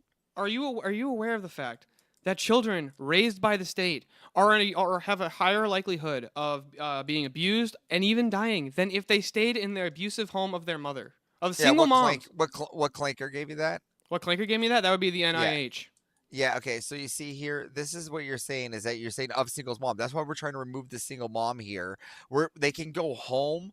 Right? Like, but they'll still be indoctrinated with our programs. They'll go to our schools, our work programs, right? And we'll have an inspector. These inspectors, the same ones that go in and check the adoption houses, that same person is going to go and check these houses. And this will solidify that these people are actually going to be working, right? Because right now we have a lack of this work, a lack of people in the system that are actually doing these government programs. I want programs that are actually going to work. I don't want like Somali daycares, right? I want my programs to actually work in my systems, and this is the best way to do it. If we can take out the single moms, take out their welfare and all this stuff, so that they can go to work, right? And then our systems will pay for those children to go to work for them. This is a retarded system. Here's why.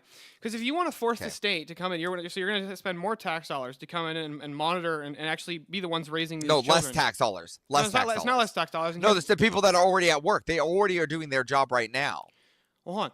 You're asserting here that because it's a single mom, and she's dumb, she now loses the rights to raise her own children, and that the state is the one that's going to come in and do that, right? So there's a couple of problems that I have with this. The first one being, what makes the state better at raising children than the mom when we have all the evidence in the world to show that the state sucks at raising children? No, right? you actually, you have evidence to show that state, by your standard, hold on, by your standard, to show that the single moms are bad at raising the children, right? We're going to actually increase the standards of the system here. We're going to inject the money into the system. We already inject the most money into the system. More of our GDP goes to public education than any other nation in the world. We have the highest. Okay, listen, I agree that we have been doing your program. Don't make that correlation there. Say any other nation in the world. You're correct that we hold on. You're the one trying to finish my argument. Don't say I'm spurgy. Now you're just creating an add-on there. I was laying on an argument, and then you just started interrupting. Well, no, what you're doing is you're poisoning the well. So I'm going to stop you from poisoning the well of this argument. Yes, you are. If you're going to poison the well of the argument. Okay, what you're saying is that we spend more money than any other place, but that is true that we spend more money on public school than any other country, but that's not where our highest amount of GDP goes to. Where is our highest amount of GDP go to? Before you start making a fallacious argument and poisoning the well, where does all of our GDP go? That's not well poisoning. Where is the highest amount of our GDP go to? I believe it's entitlement spending. Military. No, not military. Right? No, it's not military. It's military? No, it's not. We spend more on entitlements like Social Security, welfare, disability than we do on military. I'm pretty sure it's military. Military second highest, I think. Okay. Let's. And are those things anything related to public schools? That I never made that argument. That we spend okay, most on public schools. Like that's our highest expenditure. Again. It's not our highest expenditure at all. So it's a very little expenditure. What I'm saying is, I'm 5% of the world's largest GDP goes to public education, and our kids can't fucking read, Avarice. And you want to put more money into that? Listen, what I'm saying is, I'm going to inject. What I'm going to do is, I'm going to create a new system, right? That is under the law, like where we are indoctrinating these children in it with our financial. It doesn't say backing. new system. The prompt didn't say new system. It said we should be raised by the system. So that would be the current system. No, I'm not going to just grant you that you're going to entirely just overnight just change the entire system to Okay, make this so you're argument. just gonna grant. Okay, then you're just gonna grant overnight that you can just stop whatever you're doing and take the negative. You see, this is what we're doing. I'm making hypotheticals. You're of the what one we making the can do. positive What we're claim. doing is I'm coming saying no. I'm taking the negative. We shouldn't do this idea. You're the one creating a new system here. I'm saying no. Fuck Again, that. Yes, and that's what I'm saying. You have to. I have to create a new system because we have to create the Because the system doesn't work because the current system doesn't work. Listen, this current system is a system that's single moms living their life doing whatever they want with their children. That's not the current model of the United States. Most children are not raised by single moms in the United States. I would say that a good 43% is raised by single moms. I can grant you, roughly somewhere around 40%. It's 43%. So 43%. No, actually, I'm not even sure raised that by it's that. single No, I'm not even sure it's 40%. Yeah, 'cause I think it was 40% of children are 67%. raised outside or raised or like in a household that's not like they weren't conceived in wedlock, but like 40% of children were born outside of wedlock. But I don't think it's 40% of children raised by single Either way, moms. so these single mothers, right? They don't have good outcomes. The outcomes are actually worse, right? They're worse. Not than if they're raised by the state, Avarice. Again, you don't know that because you haven't put them through the system. Again, we do know that, Avarice. We have the data on this. The NIH's argument was very clear on this. No, again, the because largest study the on boarding outcomes for school children. boarding school kids actually have really good outcomes. That's do they private, not the system. Again, that is a system. I can throw the them in. system. No, it's not a Again, system of the that's government. the It's system I'm private picking. entities. That's the one I'm gonna pick. That's the one we're gonna invest the children into the boarding houses. Okay, so not the current system. You want to make a new system. No, I'm gonna put them in the boarding houses. So you're gonna make a new system though, not the current system. The prompt was they should be raised like this in the system. Again, no, you're trying to change the prompt here, but the real prompt here is that the mothers who are below 80 IQ, the single mothers who are below 80 IQs, who are incompetent to even can take care of their own lives, right? Their children are going to go to boarding school. What we're going to do is we're going to take a system that's already in effect, and we're going to actually reinforce it a little bit stronger. That's all we're doing. So for one, you keep making this claim that if you're 80 IQ, you can't like take care of yourself. Like that, where do you like? Go ahead and demonstrate that for me. Yeah. In a society that's not mostly 80 IQ, you couldn't take care of yourself. Like, there's no such thing as charities, right? I don't see the society flourishing right now. Do you? Relative to what? Well, relative to the people of IQ in this nation, right? What do you mean the society's not flourishing relative to IQ? What does that even mean? Yeah, like you said that you don't see how this is relative. I said, well, the point here is that lower IQ, these people can't really take care of themselves because the nation is falling apart because of people that can't take care of themselves. Avarice. You said the category you have created would welfare. be most, basically be most African Americans in the United States. These people, okay, good. And those are the people that are on welfare, are they not? Hold on, but are you saying that ontologically they can't take care of themselves because they're black, or are you saying that would you really make that claim, or would you argue more so that there's been a massive indoctrination into the black community of putting welfare spending? No, I would say that low IQ. I would say people with low IQ, whether they're black, white, yellow, or orange, pink, purple, or blue, right? It doesn't matter. Lower IQ people have harder times managing their lives. That harder? Okay, no, I grant harder, but not impossible. We go. Again, I'm not saying impossible, but it's already hard enough. So we're going to take the children off their hands. Oh, so the state's going to come in and take your children if you're dumb. Great argument. And put them in boarding school. They have a right to your children over you. You're welcome.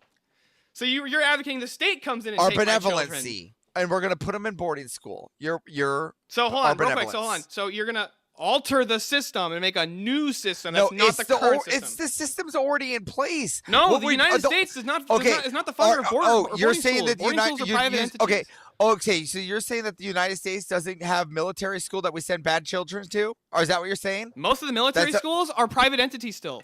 Are you saying that there are not military school where we send bad children? They're private organizations. Again, are there not schools that we send children that are bad?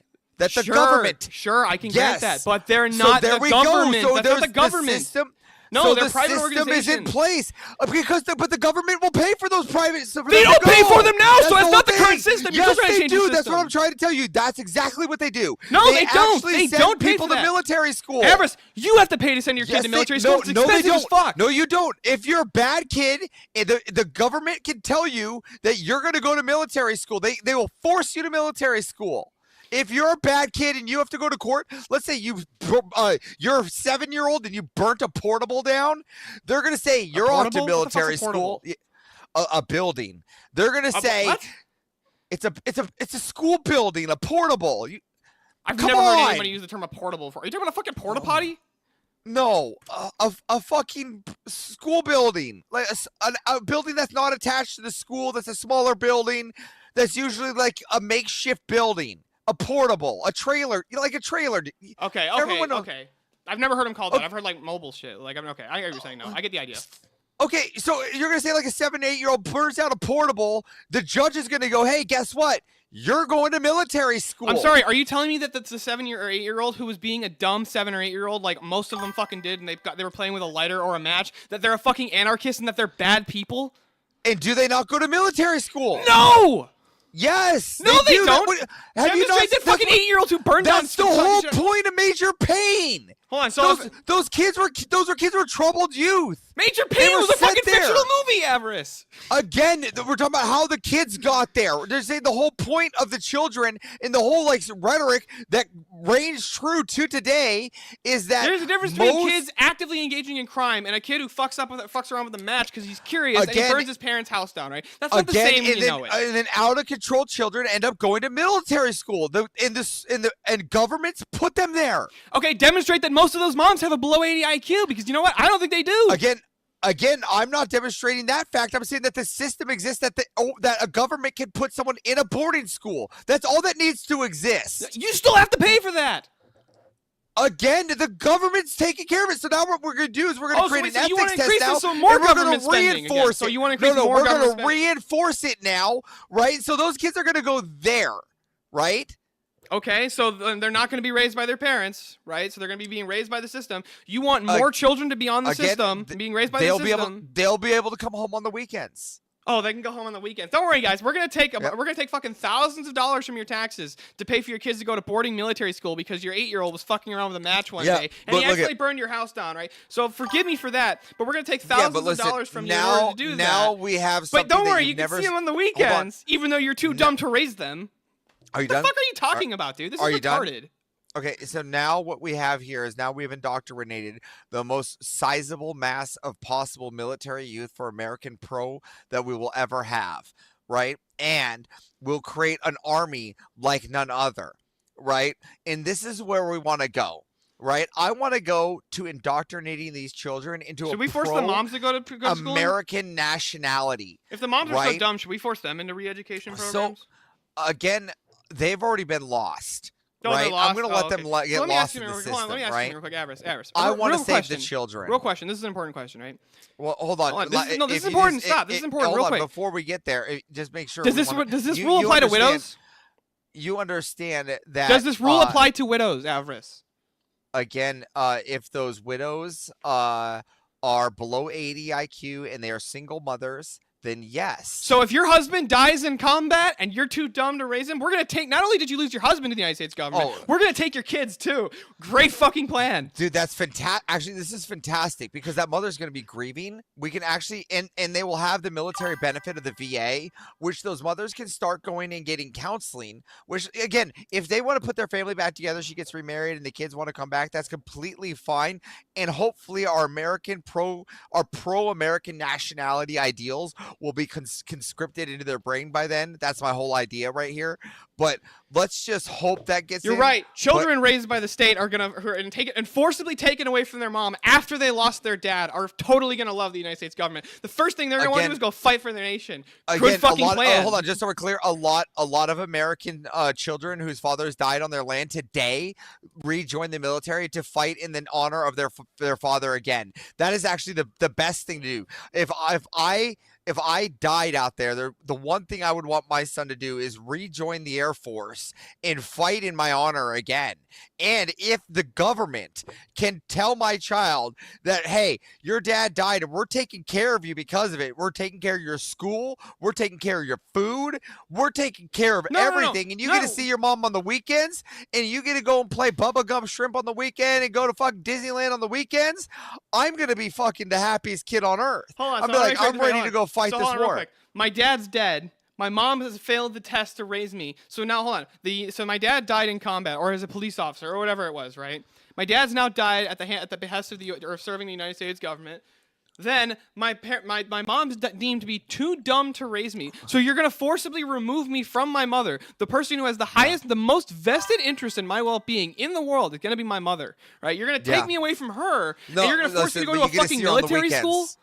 Yeah, listen, you get to see her on the weekends. See her on the weekends. Oh, I can see her. Listen, That's you get to very see her on the benevolent weekends. of you, Yeah, Everest. this is fantastic, right? Very But here's the thing, benevolent because, of you. Yeah, but here's the thing is because they'll be understanding why this is important, right? Because the importance of this is because we're indoctrinating them into our new system and we're changing New system, so not the same system. Thank you. So now you still want to Again- change the system. So it's still Again, not the system. Not the current system. We're going to change the system. I want American nationalism instilled and propagated. I've What always the fuck wanted is that. American I've never changed that idea. nationalism? That doesn't make any Yeah. sense.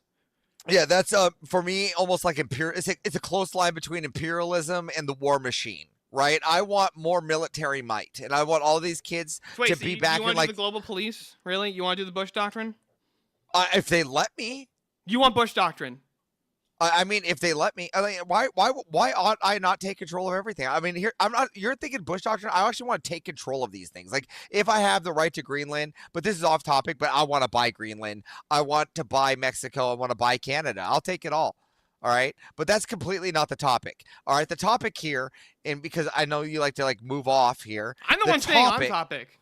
Well, no, you're the one that wants to sit here and talk about how I'm doing fucking Bush doctrine here. That was we're literally what talking you about, just said. You literally said, "I want to take. I I want want the to go children. and be the world police." No, what I'm saying is that I want the children indoctrinated in the war machine.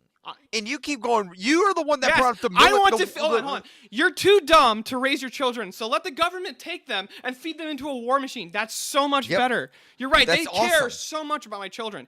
This is Yes, this we is do. really benevolent. of We you. do care. We do care because we care about it in total, right? We'll take care of them. We'll give them good food, right? We'll actually like, and if we're hopefully we have like the JFK Junior, like JFK kind of like. Or RDK Jr. whatever, they get the steak and mushrooms and all that shit, the real nice steak dinners. We'll give them that, right? They'll get the real So even nice more of my fucking tax dinners. dollars said after you forcibly take my children, you're going to. They already have it. You don't understand. It's not more of their tax dollars. These are things they already have, right? They're already in the supply And if chain. we increase the number of children going into this program, we're going to necessarily have to put more money into it. No. Again, no, because No. again, the money Does it cost already more money to add more children? The money already exists.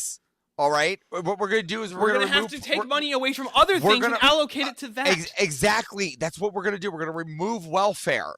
We're gonna remove the other systems that take care of the adults, and we're gonna focus on taking care of the children. Do you have a problem with taking care of the children? I have a problem with the government forcibly taking away children because they deem my mom rather to we be take too care dumb. of the That's adults. retarded. Well, So, I'm hold on, sorry, so your what you're mom's saying too is that, dumb. So what you're saying is that if Is my it if because my you wife have doesn't Down pass the syndrome? hold on. So what you're saying is that if my wife doesn't pass the test, right? She doesn't pass the test, and I die.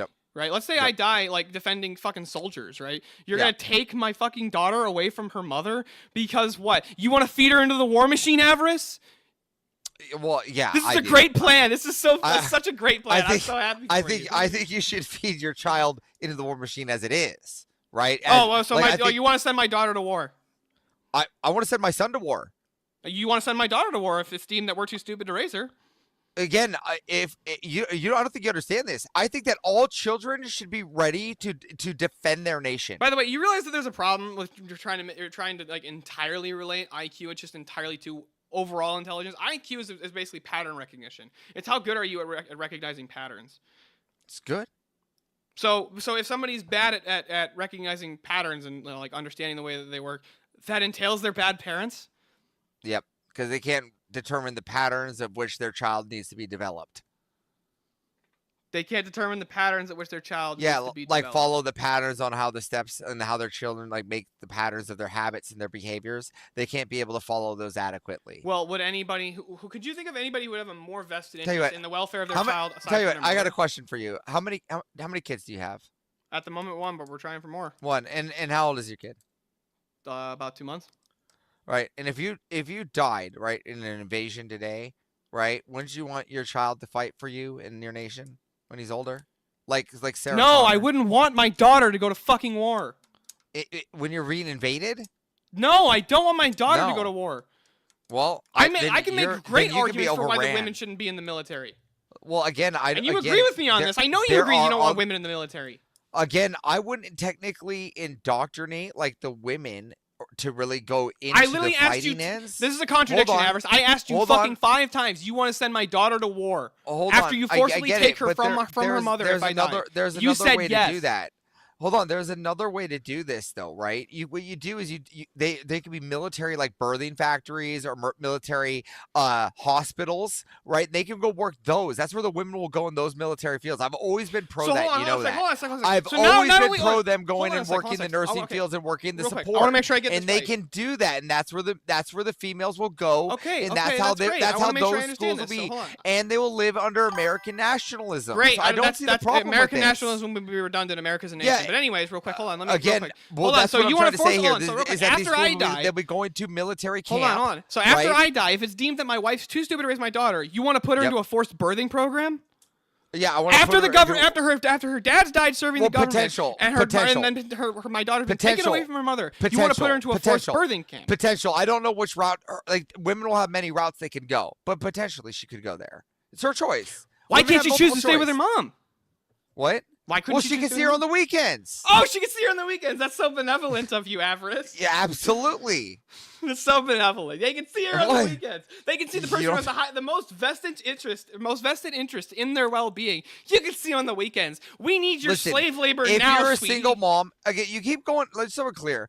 I want to be very clear how small the numbers are of the lot, like dead family members, because you keep entailing to this if I die, and I want to be very Why- clear hold to on, the so real quick, audience so hold on, too. I'll just Hold on, grant it. stop. No, you know what I'm going to stop, because I want to go to the audience. If they go like if I die, that's like less than 1% of the single moms. I agree with you, understand Avarice. that? I agree so with what you. we're but hold talking on, so about, hold on. okay, So why we're- shouldn't the what children you're go to their talking dad about- instead of the fucking What government, you're talking Avarice? about is less than 1%. So why should the okay? children go to their dad instead of the government?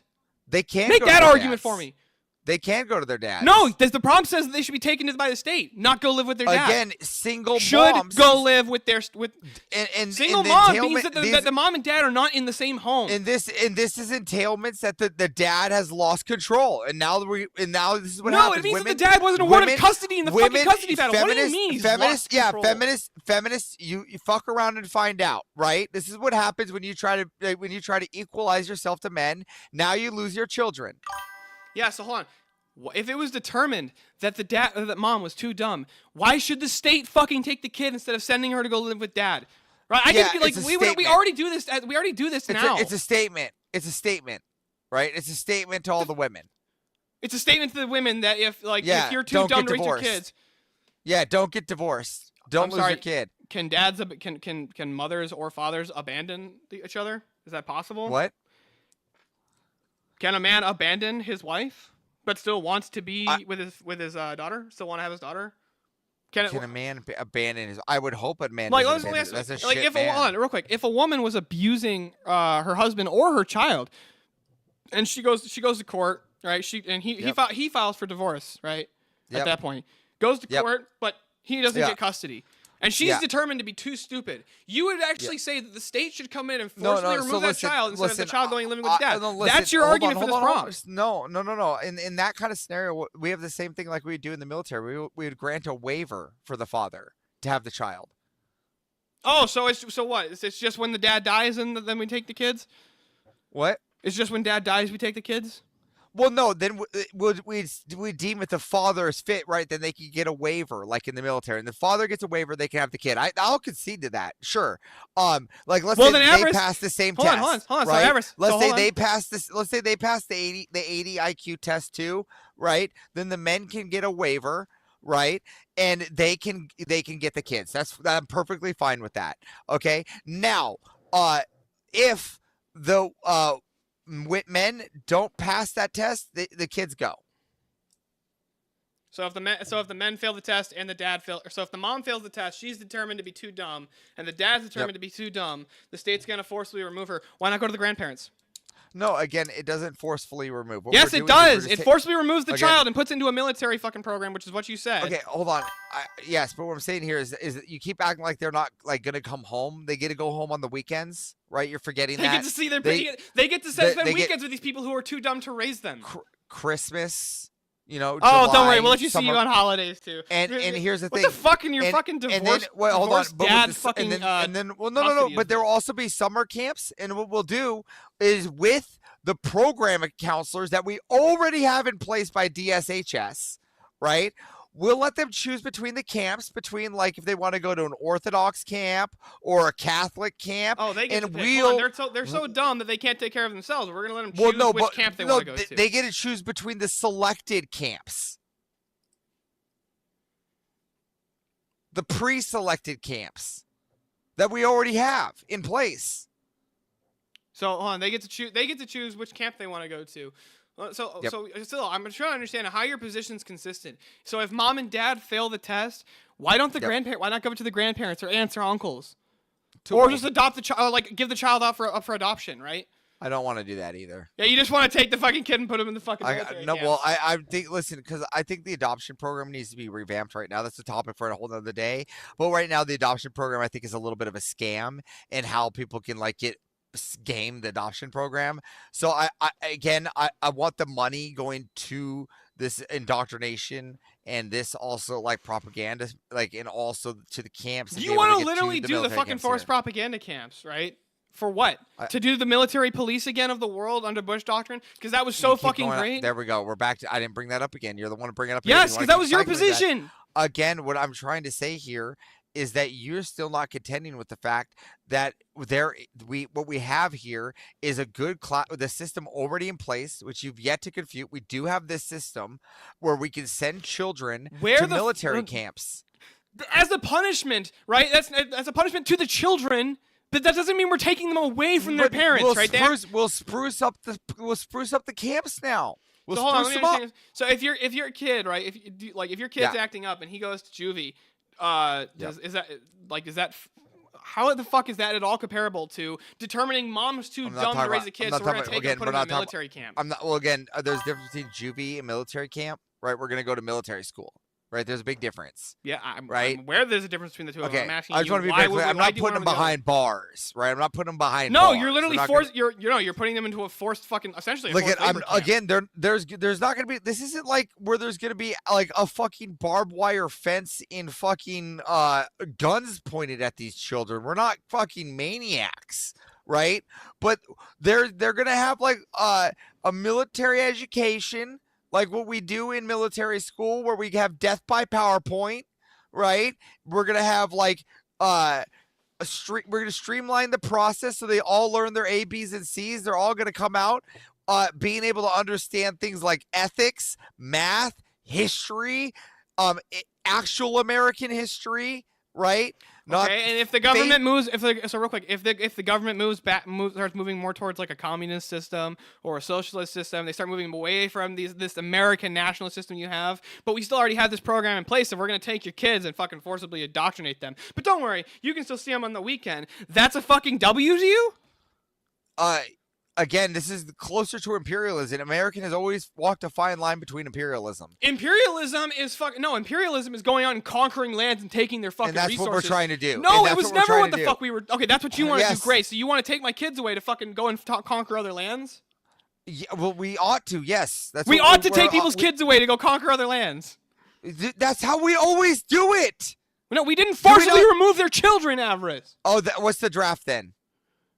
When's the last time the fucking draft was enacted for imperialism? Did we take over Europe, Avarice? Did we take over Vietnam? Fuck no, we got our ass kicked in Vietnam. We enact. Okay, but we did go and attack Vietnam, did we not, for resources? Did we not? You said when was the last time we enacted it? I said when did we take over the fucking country that we used the draft for? When was the last time just the United States because- took over a we- territory just, and used the draft just force? because we weren't successful in our takeover doesn't mean we didn't attempt it. Well, maybe if we're unsuccessful in our fucking takeovers, maybe we should reevaluate whether we should be taking them over. Again, instead of just this fucking is why- feeding again, kids this- that we again- forcibly took from their moms because we deemed them to be too Yes, fucking we dumb. need to We deemed them to be reevaluate undesirables. by adding more indoctrination to military protocol. If we create better children soldiers, we will have less failures in the future. I don't know how you don't see this. So if we force people, we forcibly remove people's children because they're too dumb to take care of them, and we feed them into this fucking military machine of trying to conquer lands, which we haven't been successful at doing for the last fucking 100 years. This is a better program to you than just saying, I don't know, maybe dad takes the kid, grandpa just takes want- the kids, Okay, right? again, Any other let's just- person, they let's go just- off to let's just- adoption, they go again, into let's fucking, just they land get on into a few a private arguments here. organization rather than Yeah, the let's state just- coming in and taking my kids. Let's just land on a few arguments here before the time ends here. Still have 8 minutes. Just so we're clear. Sure, I thought it was 36, but either way, I want to be very clear. You concede that we already have programs in place where the government can put you into a military school. Agreed?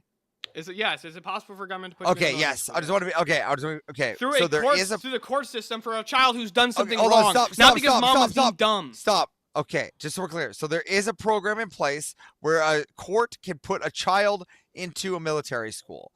Good. Now I want to know, is there a system in place where the public servant goes and checks into families around the United States? You mean like a federal one?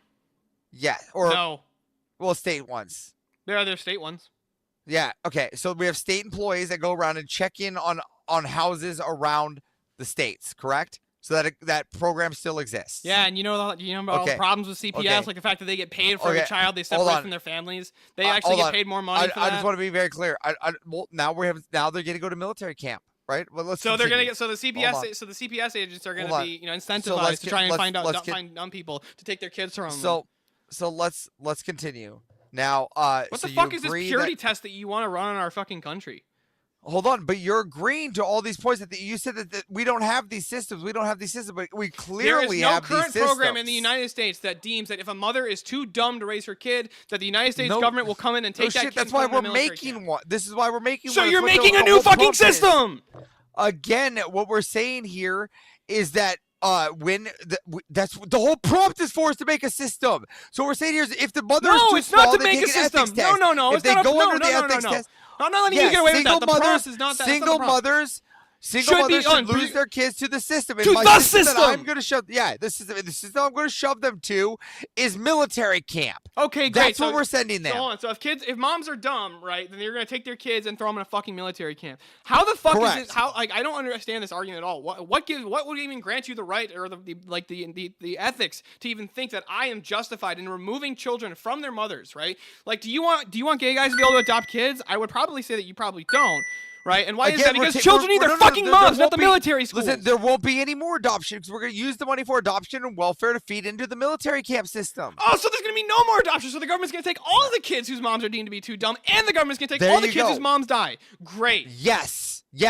It's going to be one whole big happy family. Yeah, a whole big happy family of forcing them into the fucking war machine and birthing centers. Great fucking program. Again, those are just two of the jobs. You're picking two of the many jobs. There's also road trash cleanup. You're going to be forced to do road trash. Yeah, That's there's great. electricians. There's accountants. So there's a whole so there's a basically whole you just slew take of jobs in the military. A whole slew of them. There's nurses. Yeah, so I have a question. There's How would hotel managers. So hotel hold on, so how would cleaners. so how would your system? Wait, there was a job in the military. Your to system manage the incentivizes skate park. homosexual parenting. Your system actually incentivizes it. How do you avoid the government coming in and taking your kids away? Well, if dads aren't too dumb to raise the kid. No, listen. Now you're getting into another argument. My new government not allowing marriage outside the church. I didn't say who said they were married. That's okay. Well, then two guys can't adopt because there would be no more adoptions. Okay, so two I don't see children where- can't adopt. Okay, got it. Yep. So there will be no more gay worries. So hold on a sec. Can they still use surrogacy? No. Can a gay man have sex with a heterosexual woman and get her pregnant for the purpose of having a child? Oh well, again, if they want to fraud, fraud's been happening. How for is that years. fraud? Hold on, how I is that can't stop fraud? That's Well, legitimately because- his and her child. And Yeah, she but decides to give that child up and say, if they are gaming the new law for women under 80 IQ just so that the male can have a baby male, that's called to me fraud. No, what's the entailment that the woman's under 80 IQ? Well, again, or whatever they may be doing, if they fraud the system in any way, though, to avoid the baby machine, or the baby capture device. You don't see how this system though automatically would just like incentivize people to do that shit to try and find loopholes like that.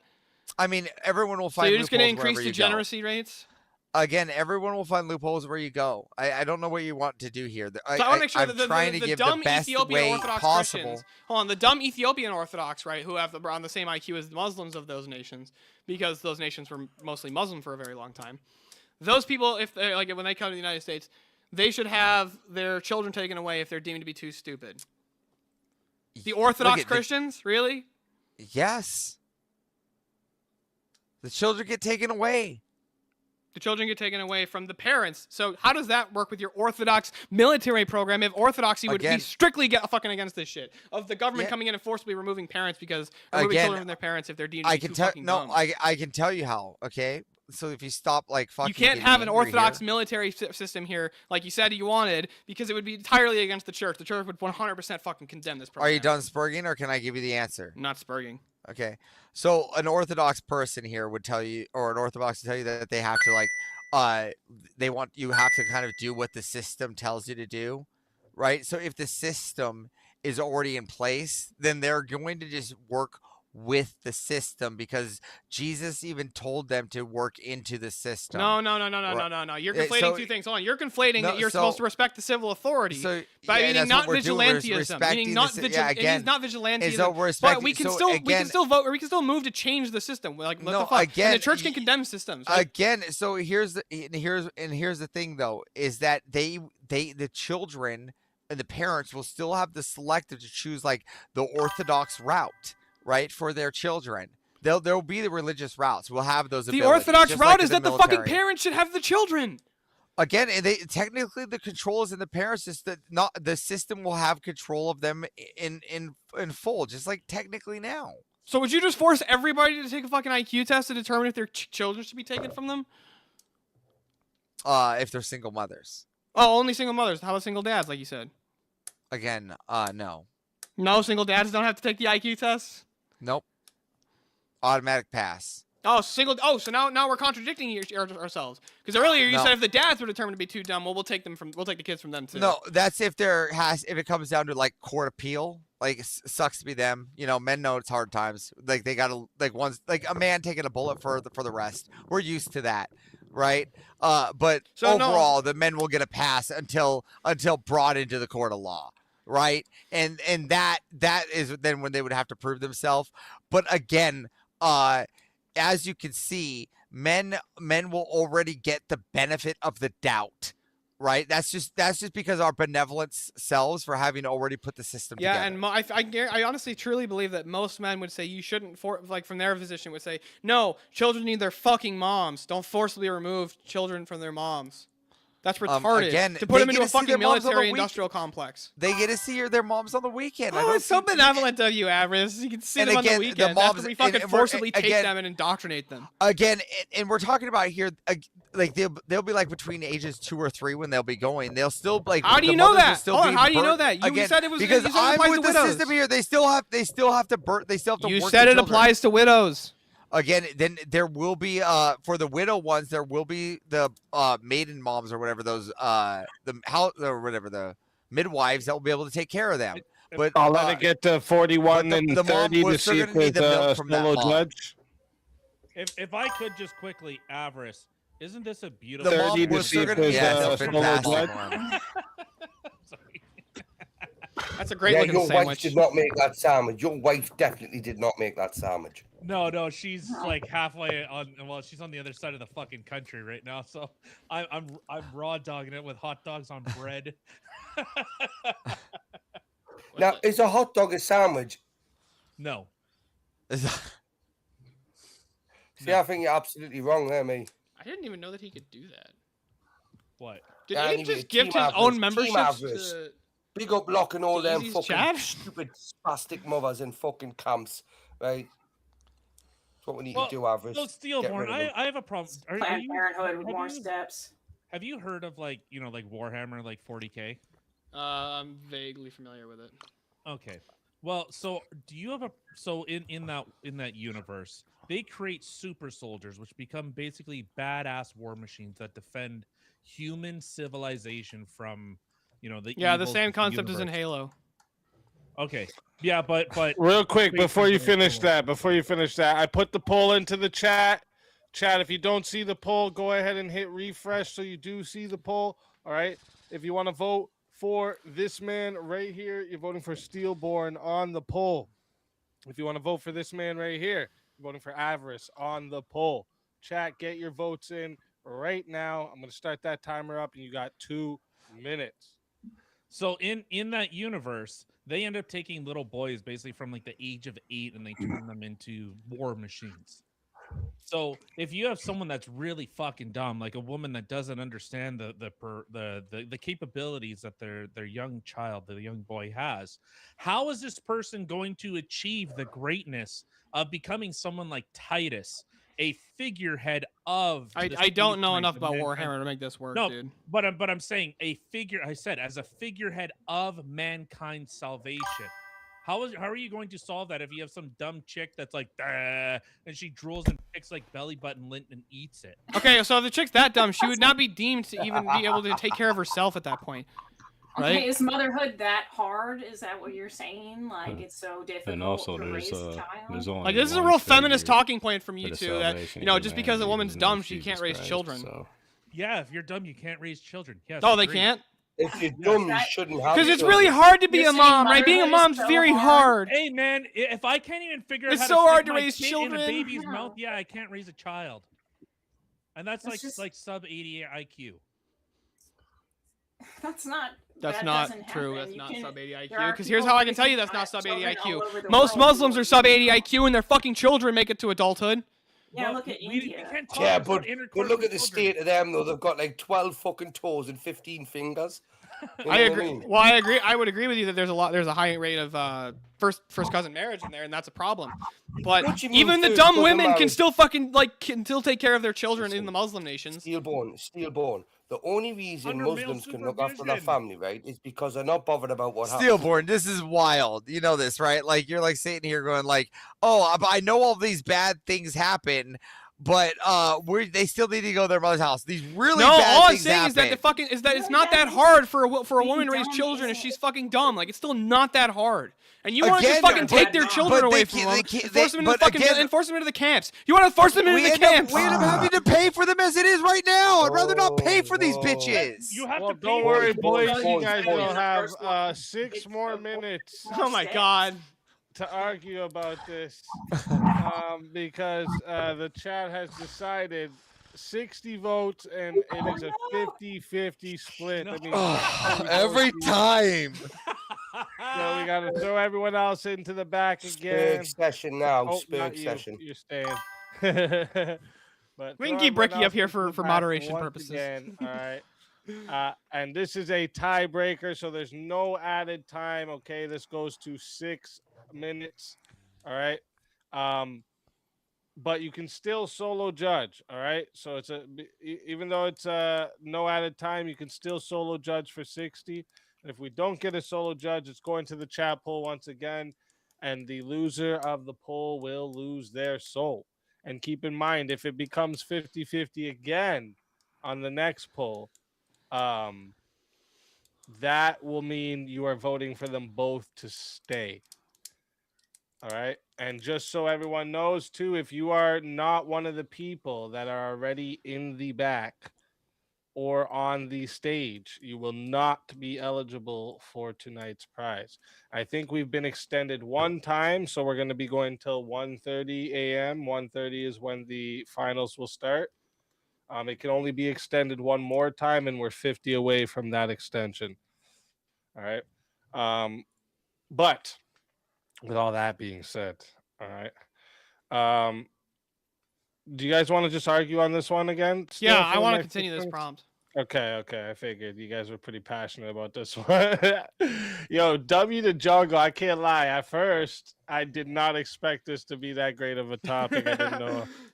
I didn't know. Hey, we got a raid over on fucking Rumble. Shout out to the fucking, where is that? Tyler TV rated on the Rumble side. Let's fucking go. Thank you. I appreciate that big time. Wait, did he raid on the? He rated on the YouTube side too? Is that what just happened? Oh shit, he did. You fucking legend. You fucking legend. Thank you. I appreciate that big time. You fucking legend, you. Thank you. But yeah, I have to say, shout out to fucking Jungle, because I was not expecting this topic to even get as close to as spicy as it did. So, like, Is Steelborn in mind? We could argue about bubblegum colors. We literally did. that's- We didn't have a creator Bubblegum colors. That's wild. Either one of us, Steelman or playing Devil's Advocate. It honestly reminds me of when Rob and Andrew debated the mock debate on the Biden Harris or Biden Trump debate. That was And so everyone fucking in funny. the chat was losing their minds. That was great. Everyone was so confused by that. All right. 6 minutes on the clock, boys. Tiebreaker. Remember, chat, you can't add time, but you can solo judge. 60 to solo judge. And if we don't get a solo judge, it goes to the chat poll, and the loser of the poll will lose their soul. Fighters, good luck to both of you. Let's get it. Okay, I have Look, a I'm question gonna for you. take a whole Everest. new approach. You got the first on. You got to start I got a whole last new time. approach. Because I'm the affirmative. So shut the fuck No, up. I have here no. for a I get to second. make the. I get to make I'm the first part affirmative. here. No, stop no, smirking, perspective. Everest. No, this is how it goes. Okay, so No. would you like to say that all the low IQ nations, they're doing well right now? Relative to what? The United States? No, they're not doing well. They're not doing well, right? The global poverty So- has gone up across the world. So we can clearly see that if you have low IQ, you don't do well. This is what we're trying to say. Right, You just great with your don't do secular well. humanist argument. If we So want we humans are to do well, trying but I have a to question take for you, Everest. part- If the listen, women are determined to we be are too dumb to trying keep their children, take should you force a up- hysterectomy we are on them? trying- No. No? Again, we're not gonna. How we're would not you- gonna. so- We're not. Again, we're not hurting or we're not taking away these women's body parts. Hold on. right? So What why we're would you want doing- to keep? Why would you want to keep these dumb low IQ women having more children? Why would you want to make Because- that the case? Yes, because then I get more children to go to the camps. Oh, so you want to take people's children away from them? I do, but they might not want to make more after the first one. The whole incentive for them, hold on, so we're clear, is to them to be like, they don't want to happen again. They don't want this to happen again. Bad. You don't think the right? better I wanna program here would be promote like, this, like, right? why don't we Hold monitor on. this family and Hold on, determine just so if we're this clear. mom is actually capable? Just so we're clear, I want to be very clear for the audience. The idea for the women, for them to be not want this to happen, so that it promotes family ideology. All right, but personally, if it happens, this is what I want. I want more children to go like this. You That want is more what I'm children to saying. go to the camps? What the fuck is going Yeah, on here? Yes. Do you know what I'm saying? What I in the name want of the happy Bolshevik families. Revolution This is what I'm fucking going I on here? want happy families. I want you. I want and happy your wife families that if to the live husband long. dies and you're too dumb, we're gonna But- take your kids. Great but- fucking argument, Avarice. But when it gets hard because you are too dumb to take care of your family, which has been proven time and time again. You haven't Nations demonstrated that around- sub 80 IQ means you're inherently too fucking stupid to take care of nations children. around.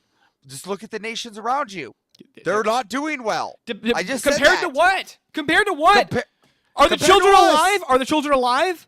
I don't Do they care. make it to I adulthood? want better. I want better jobs. I want better. So what we're gonna do is we are gonna put these kids in better places.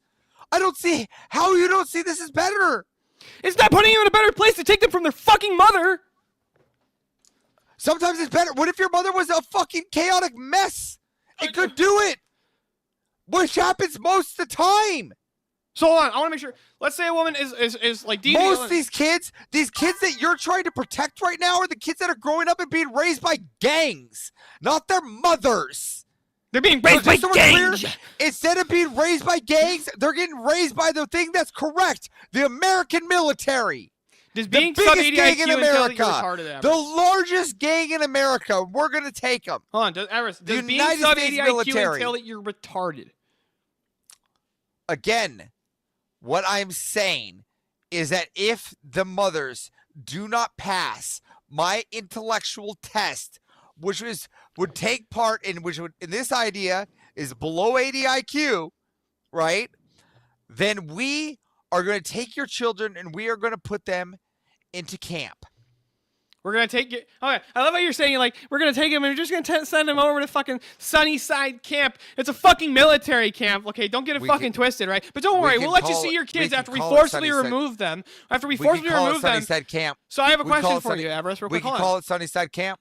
So would that make you feel better if we call it Sunnyside Camp? No, you're just fucking coping here still. But would that make you feel better if we called it Sunnyside Camp? Quit coping, Avarice. Do we need to tone police it for you? No, it's not a matter of tone policing. I'm saying do we need to tone police it for you? We have to do it. We have to take these kids and put them in the fucking camps, right? Because that's what's best for them. Like, what makes you the fucking determiner of what's best for these fucking America? Children? It's what's best for America. How is that what's best for America? Separating fucking mothers from their children because mom was deemed to be too dumb by you? Absolutely. That's better for America? Absolutely. But it's not better for America to take kids if dad's deemed to be too dumb. No. No, it's not better there. Okay. Dad's got this.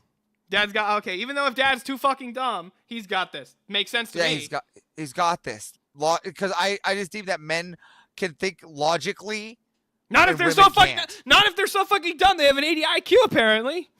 Again, your IQ doesn't reflect your ability to think logically. Yes, it does. Logic is pure pattern recognition. What the fuck are you talking about? Again, it could. You have to, in order to do logic, you have to understand patterns. It could, but on this form. Not in this form. So what fucking type of logic are you appealing to here? You want fuzzy logic, right? Well, hey, do we want to go into laws of logic? Yeah, let's go into the laws. Yeah, you want the three laws of logic, which are a universal pattern? Oh, there's 3. How many are there? 3 laws of logic. Identity, non-contradiction, excluded middle. That's lie. There's 7. What about the unexploded middle? The unexploded middle. So you're appealing to a different system of logic. Whoa! So you said that?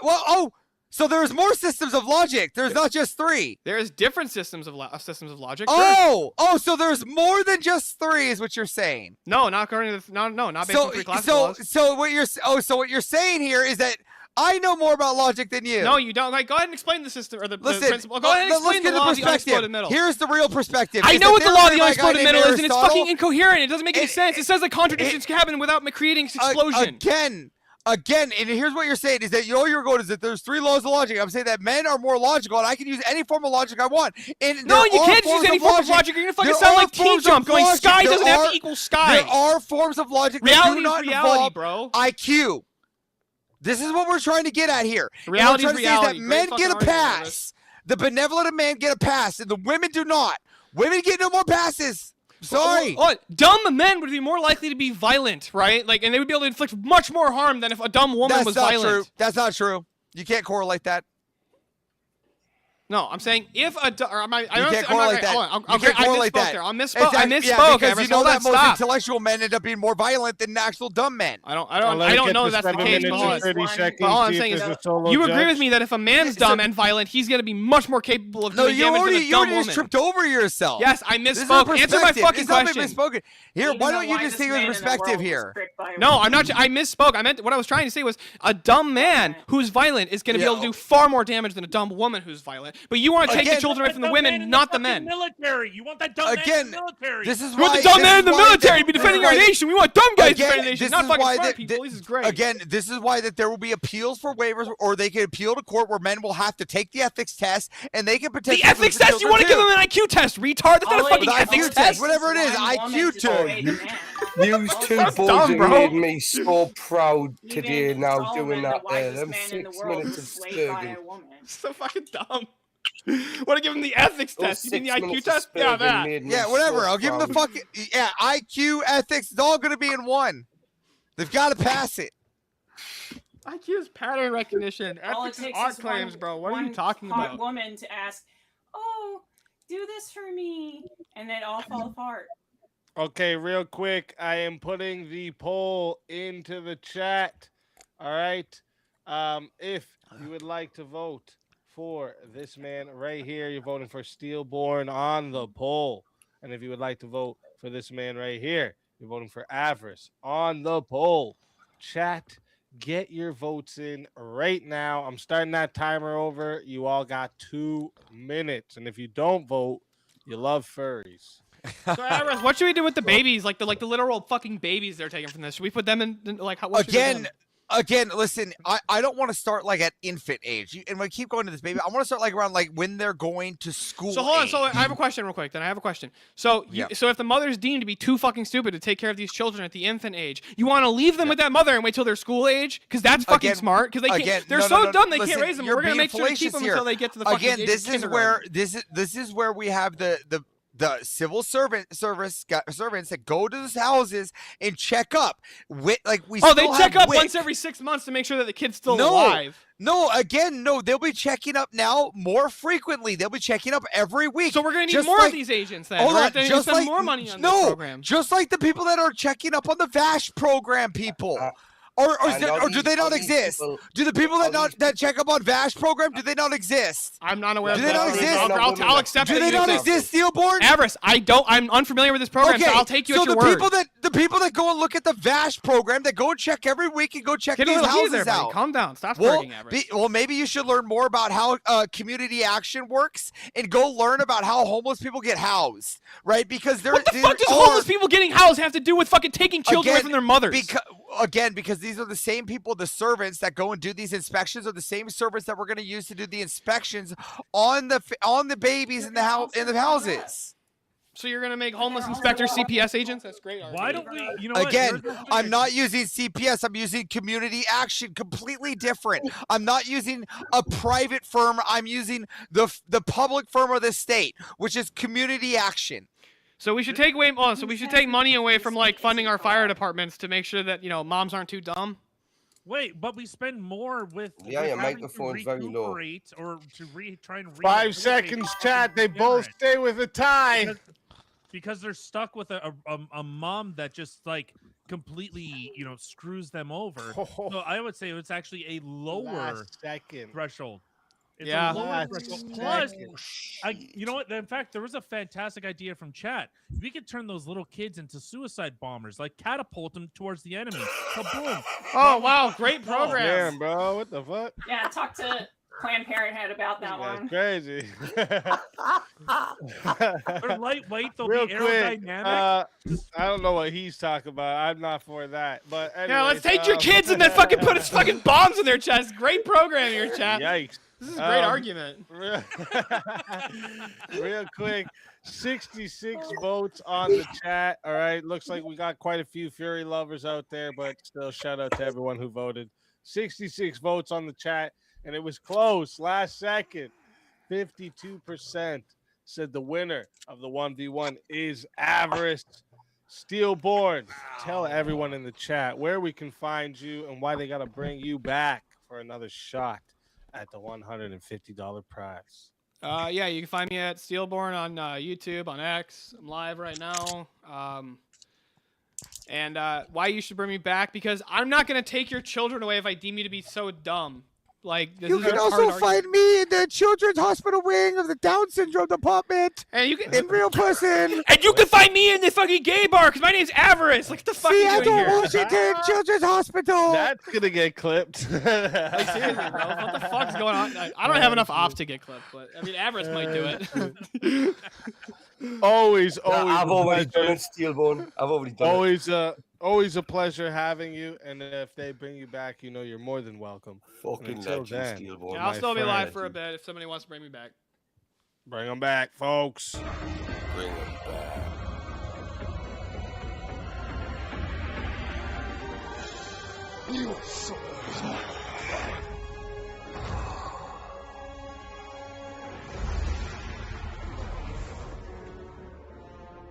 Fatality. Another soul added to the safe of souls. And that's how it goes on Verbal Combat Friday, baby. Now let's bring up some more fighters, shall we? Fresh combat. This is Verbal Combat.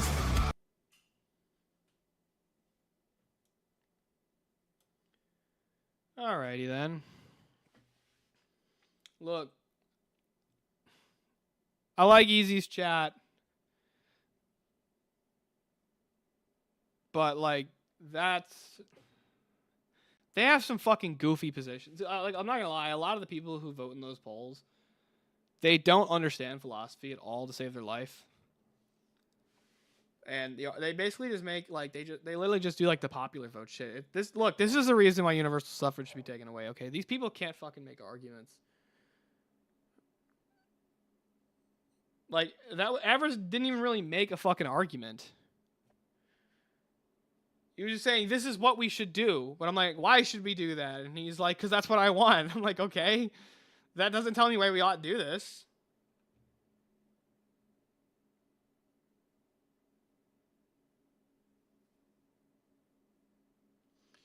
Like this was fucking. Yeah, I get it, Shapingro, I do.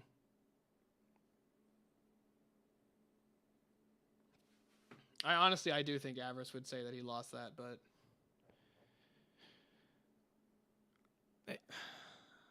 like I like Easy's chat. Like I like a lot of the people in there. I talk to a lot of them. You know, Easy's been very good. I have no hard feeling against Easy, of course, or anybody in his chat, but like I think a lot of those people in there are honestly just too fucking dumb to follow the arguments, and they just vote for who they find more entertaining or who they like more.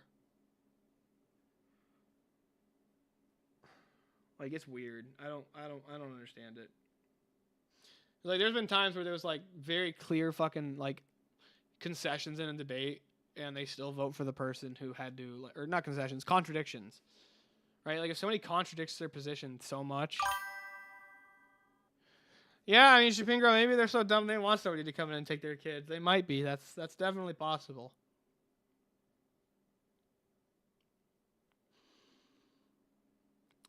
Yeah, one of them go off on you? When was this? Like in chat?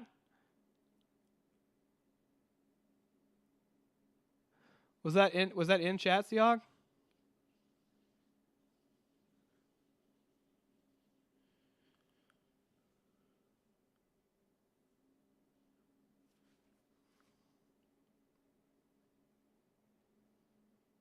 Acting like he had been paying real close attention to my chats.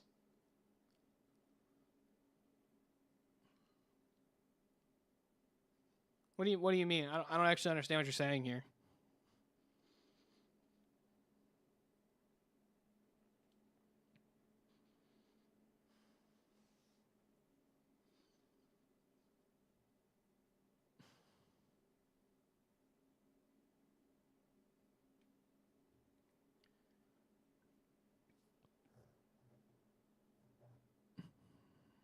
Yeah, I don't want to mess with Easy's money. Like I like Easy. You know, he's been very good to me. You know, he's hosted multiple debates for me, set up multiple debates for me, so.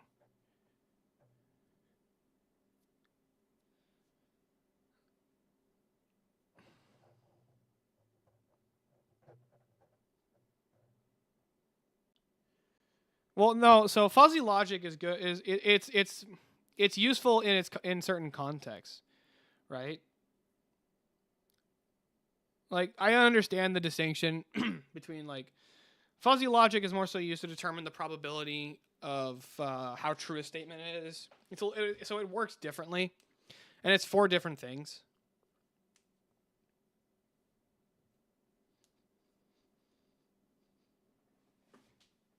So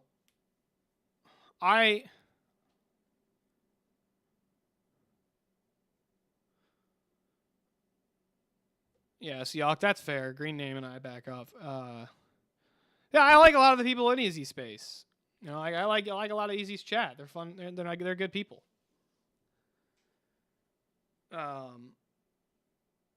But some are real fucking dumb.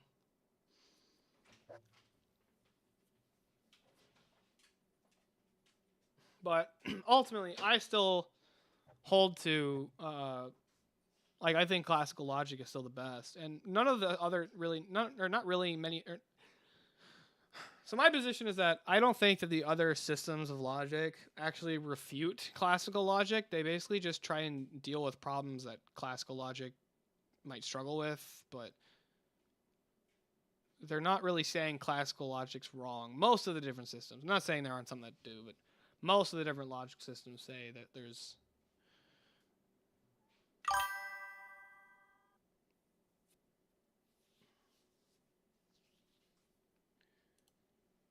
that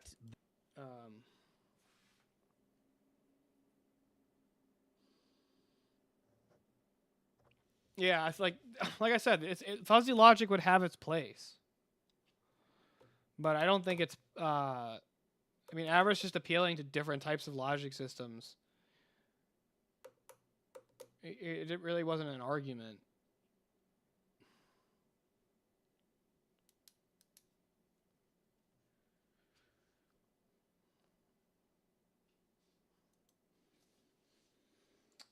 All right.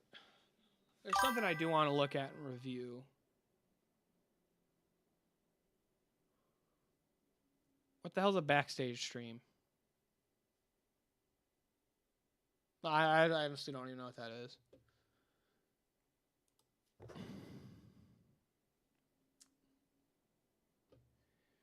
But there is something that I wanted to pull up. I wanted to do a little bit of a review because I stumbled across this video today.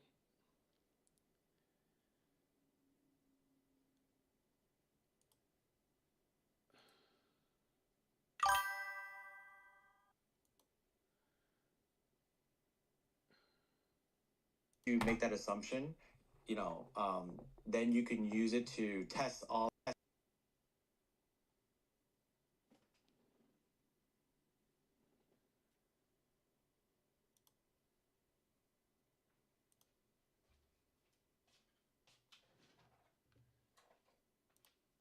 Where was I? What was?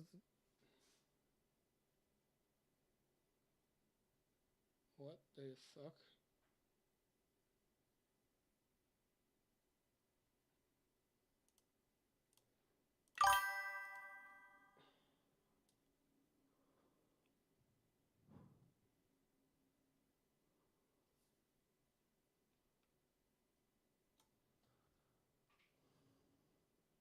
Oh, you're saying.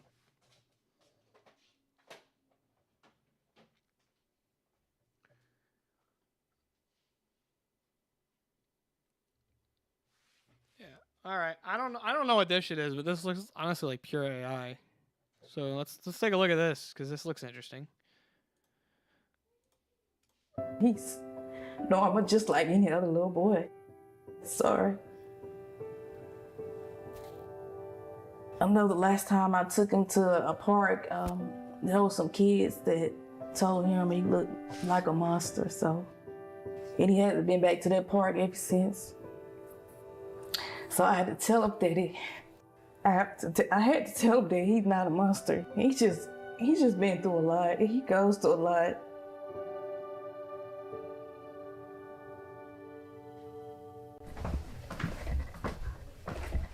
I'm so confused as to what it is that I'm looking at Hey, here. Amari. Hey, doing okay? Yeah. Okay, you ready for some lunch? What are we looking at, guys? What the fuck are we watching? I actually knew when I was pregnant with him that it was like a 50-50 chance that he would come out with his genetic condition. Come on, little bud. Amari has a condition called NF type 1, which is incurable, and which causes tumors and throughout his skeletal and nervous system. So it just caused a lot of problems throughout his body, which the growths can come up anywhere on his body. Amari has one of the worst cases that you can get. So he was taking chemo medicine for a while and it seemed to help a little bit, but he's not been on it for a year or so, just to see how the tumors. Oh, Abe is up? All right, I'll watch Abe. I do want to watch Abe's argument. I don't want to look at this anymore. This was disturbing. Like, I'm not gonna lie, it kind of was. Our government institutions are corrupt. I'm sure there's some level of corruption in government institutions. Okay, so you want those same institutions that protect themselves and actually shield each other from corruption. You want those same people doling out the so-called justice that people are not afforded. No, see, here's the thing. If the government is for the people and by the people, then it is the people's will that needs to be seen through, which means that the people have to make that happen, whether it's through mass petition or legal action or whatever avenue that needs to be taken into legal routes to stop that thing from happening. And you couldn't say that it's vigilante action if it comes to a point where, say, a king is doing wrong and his people overthrow him. That's no longer vigilante action. Now that's How is that not vigilantism? They're because operating outside of the justice system to enact or correct a moral wrong that took place. It wouldn't fit as vigilantism because there's not some one wrong where this person over here has decided they're going to take the law into their own hands. If the system has collapsed because public trust is gone, it's no longer vigilantism. Vigilantism is stepping outside of a law that does exist and continues to exist after the fact. And so if that is the case, then you shouldn't step outside of the law, absent a full collapse of the entirety of the system, in which case there's no system.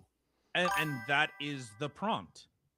That wouldn't be vigilantism. If you could pull up the prompt again, I want to make sure that that we're fair. I on agree this. with you, Seahawk, but so vigilantism ought to be tolerated when the system fails. So the thing is, let me ask you, what he's arguing is that who's tolerating it?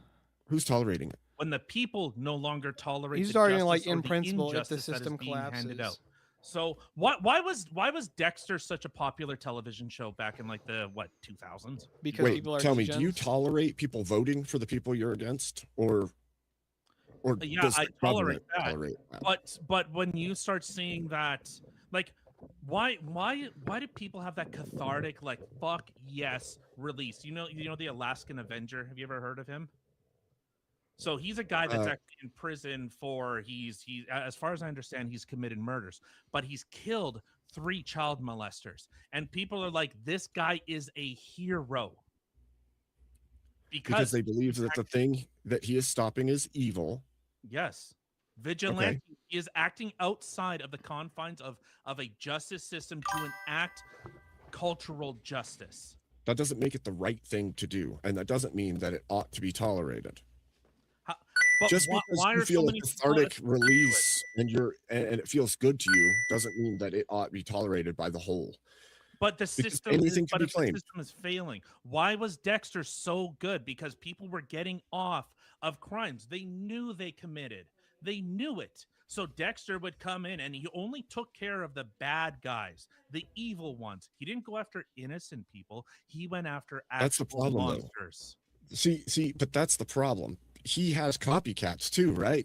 Like, people are going to take that stance where they think they're doing the same thing as the original, and it is not going to be in the name of justice or right. It will be just a pale imitation, and it will inspire mass imitation.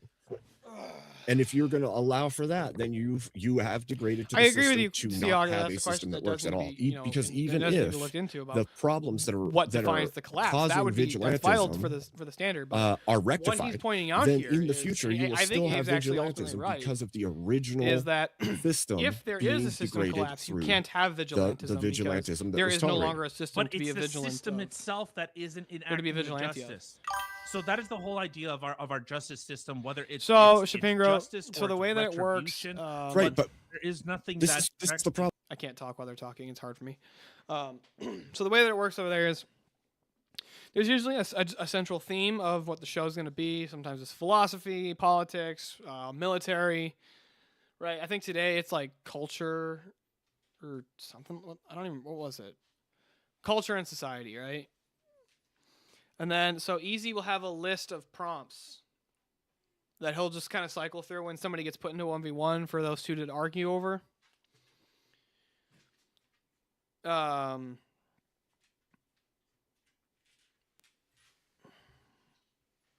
So usually we'll sit there and cycle through a couple of them to determine if we like them or not. Oh shit! I didn't even realize that I got sent any donos. Who fucking sent a dono? Holy shit! Shapingro, thanks, man. I appreciate the hell out of that. I just realized that. I'm sorry. Thank you. What was I saying? Okay, yes. So how it works. So we'll sit there and cycle through a couple of different prompts, and then sometimes, or there's other cases where somebody will pay for a 1v1, which I think is like 40 or 50 bucks, right? And then after that, and then if they want, they can send even more. I can't remember exactly how much, but they can do a forced topic where they, like they get to decide what we're going to argue over. Now, it's not a guarantee because like if both the people agree on the prompt, then then most of the time Easy won't force them to argue it. Yeah. Do we sometimes argue against stuff we believe? Well, yeah. Sometimes we'll take devil's advocate positions. I do it fairly frequently over there because it helps makes it. Or I think it helps me to figure out how to basically like to train and practice how to think on my feet and just make an actual argument, not basically. So I move from the point where it's like I'm not when I argue, it's not just talking points, but I can really get into the worldview and really get into the position. So I take devil's advocate positions fairly frequently over there.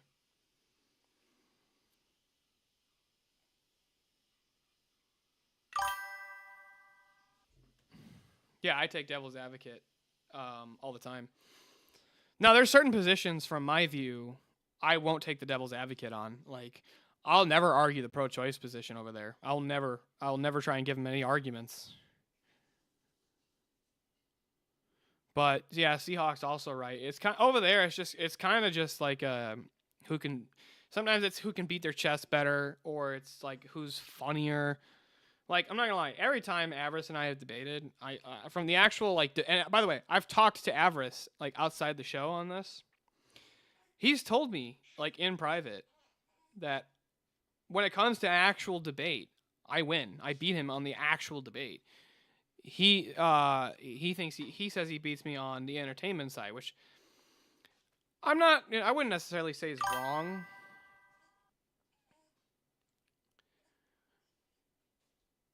No, I have not, Chipingo. I have not read that. Look, I think in these spaces, a prerequisite should be that you fucking understand at least the 3 laws of logic, the basic fallacies, and the structures to an argument. Like how to make like the difference between a sound versus valid argument, or a cogent versus uncogent argument.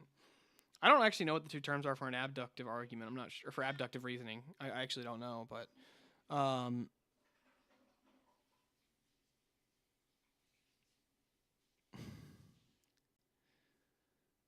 you might know that one, Shapingro. What's like the different types, I guess, of it? Like I know it's not the right way to put it. It's not the right word. I'm lost for the word. Like there, you know how there's a valid versus a sound argument when it comes to inductive reasoning. I'm not sure if there's one for abductive reasoning like that. Like, I'm not quite sure. I would assume there is.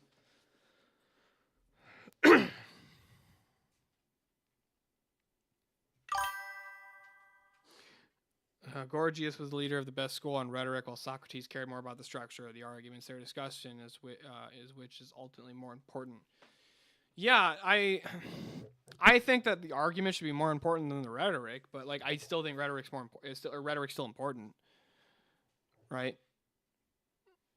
Like that, you know, of course they both have their place, but it depends on what your goal is, right? So like politics, like especially in modern America, like politics is just all about rhetoric. It's who has the better rhetoric. It's not about who actually makes the better argument.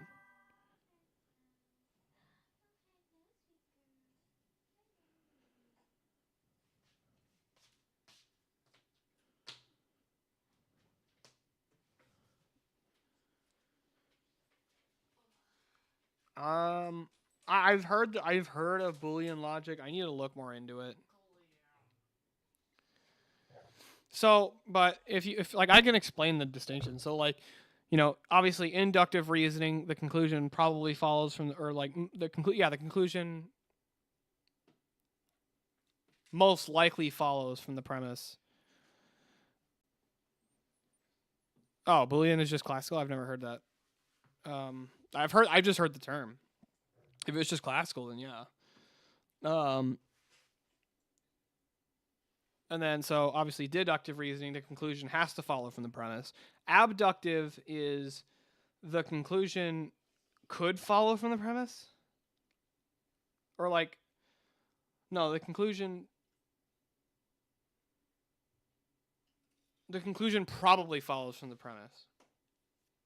Right? It's different. Yeah,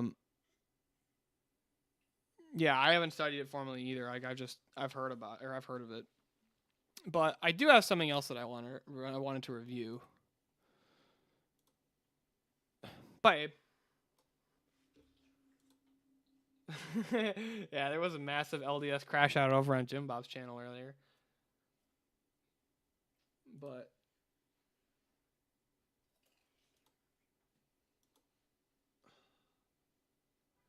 let me see, where is it? I actually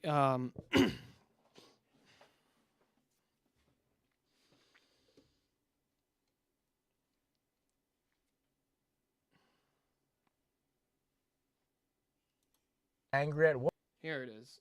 So it's this video this guy made. His name's Arthur Quan Lee. I actually made a post about it on X, and I tagged him and Andrew because he just massively strawmans Andrew's position in this video that he makes. Right. So the idea, he says that Tim Pool and Andrew Wilson are controlled opposition.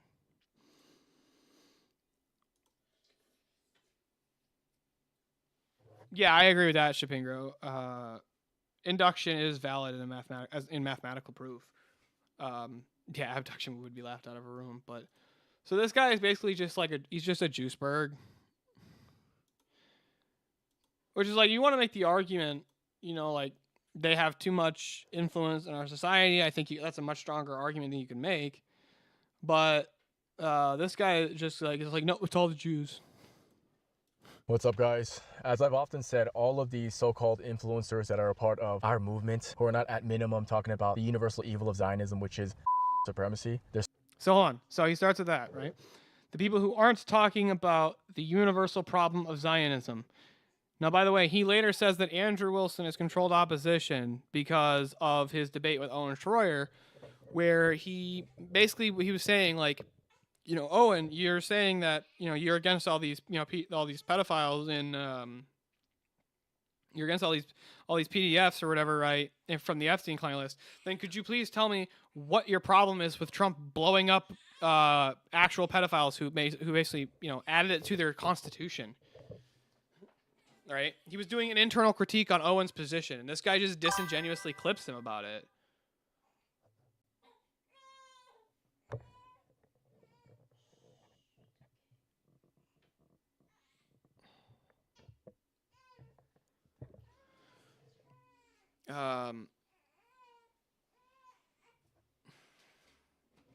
So you're saying that, like, was Booley one of the first people to basically show that you can mathematically, like, draw out classical logic based arguments? Because if so, that'd be interesting. But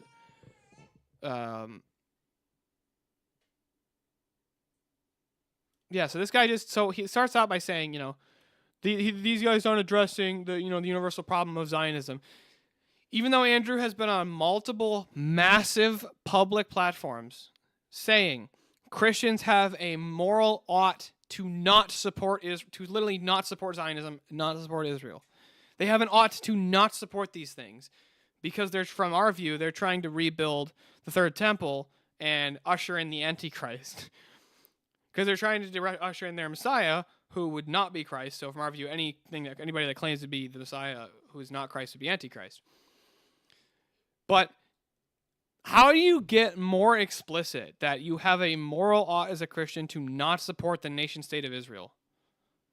But then he calls him controlled op because he does an internal critique on Owen's position. Snakes. Anyone who is true. I don't care what he has to say about Tim Pool, because his arguments against Tim Pool I could care less about. I don't really care that much about Tim Pool. This right here is what I wanted to get to.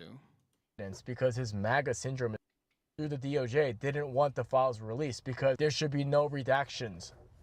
So if it's redacted, it tells you everything. But in his whole debating evidentiary obsession that he needs absolute, pure, undeniable evidence because his MAGA syndrome is still too strong. He still has a little bit of that cultic syndrome. Like, listen to this clip right here. We still have control of it. What did I say? In the future, it'll go down. We'll see. Why? I hope Just that's the speculators case. say I hope same that's the thing. case, but that's not the case right now. And Americans are struggling financially, and now here we are in another war in the Middle East, and we're sick of it. Are you going We're to sick blame? of it. Are you going to blame market speculators? I'm going to blame Trump for getting us into another war on Israel's behalf. Yes, I am going to blame Trump for that. He did that. So help me out here. Can you tell me all of the downsides of Donald Trump killing in the Middle East? First of all, do you know every single person? Were those schoolgirls? It's institutionalized in the Iranian Just no. constitution. We're the 200 schoolgirls. You want to make sure that they're alive so they can get raped? But that aside, no, of course not. But there's going to be deaths inside of a war. Okay, so it is a war, even though. Yeah. So what Andrew's saying here is that there's casualties in a war, right? That's bad, but it's like it's kind of par for the course. But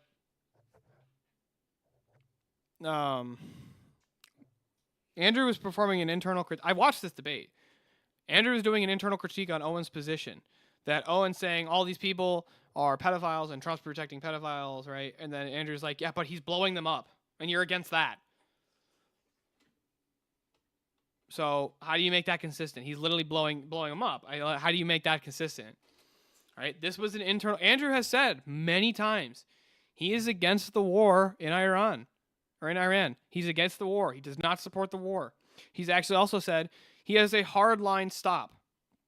That if we have a boots on the ground invasion, he'll pull support. He will no longer support the president.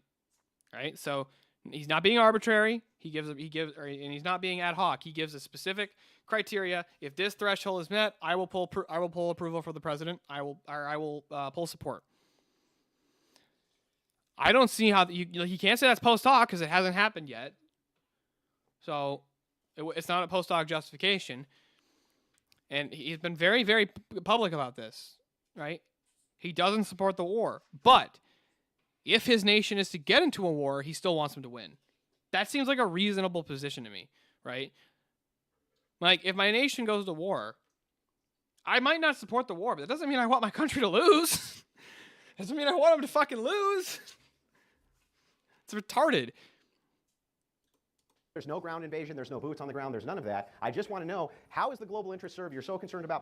He killed one of the most major ones who's ever existed since the late 1970s. He was friends with He Epstein, put who's it inside probably of the bigger, but- Constitution of Iran that you can marry 9-year-old girls, dude. Good, Khomeini, so- hang on, almost done. Khomeini was married to a 15-year-old. Perhaps by the lunar cycle could have been 14. His son was married to a 14 or 15-year-old. A lot of his high command were married to children as well. Trump killed all of them without a single boot on the ground. Great. And I'm sure after we've killed thousands of Iranians, including young schoolgirls, their family, I'm sure that the Iranians are going to be less radicalized because of that. Like, by that logic, wouldn't the entirety of the USA be justified towards bombing? Like, it's absolutely ridiculous. He's just not logically consistent. He says his whole thing is about being rationally empirical and being... No, because these people never demonstrate that, fucking the philia is, like, being constitutionally protected or is being ingrained into our political system via like a constitutional amendment or anything like this. So his argument doesn't even work here. Erudite and proper, but actually his audience, which is really what he's actually curtailing towards, is a bunch of masculinity coping red pill losers who want to commiserate because... Again, straw man and untrue. Andrew has been very public. He's not a red pillar. He constantly debates the red pillars. So this guy doesn't fucking know anything that he's talking about. They're angry at the world. They're angry at women. That's why... This right here, by the way, should show you that he's never watched anything that Andrew's fucking done. It was an olive jar, not a pickle jar. So, these people want to make these fucking, Andrew dumb, Andrew fucking, controlled opposition because he doesn't want to fucking Juiceberg constantly. It's retarded. It's literally the most retarded take ever. It's such a simplistic take to say everything is the fault of this one people group. They're responsible for every single bad problem.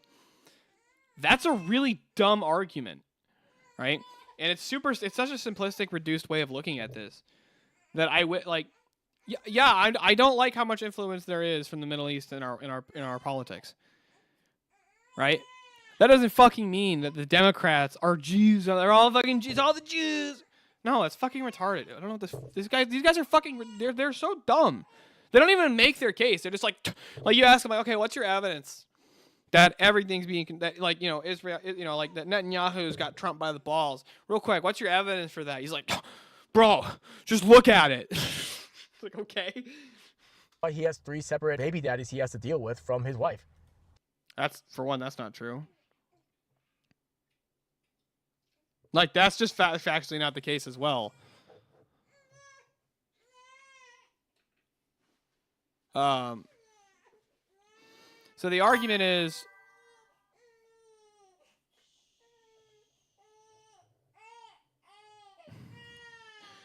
I didn't catch the Wilson debate, but I'm constantly frustrated about how little honest assessment occurs about the simultaneous fragility and requirements for energy the world has in the Middle East.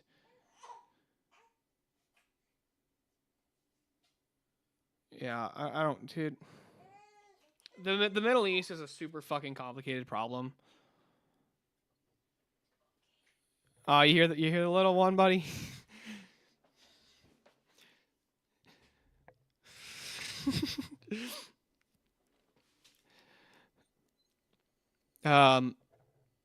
This argument's always been funny to me.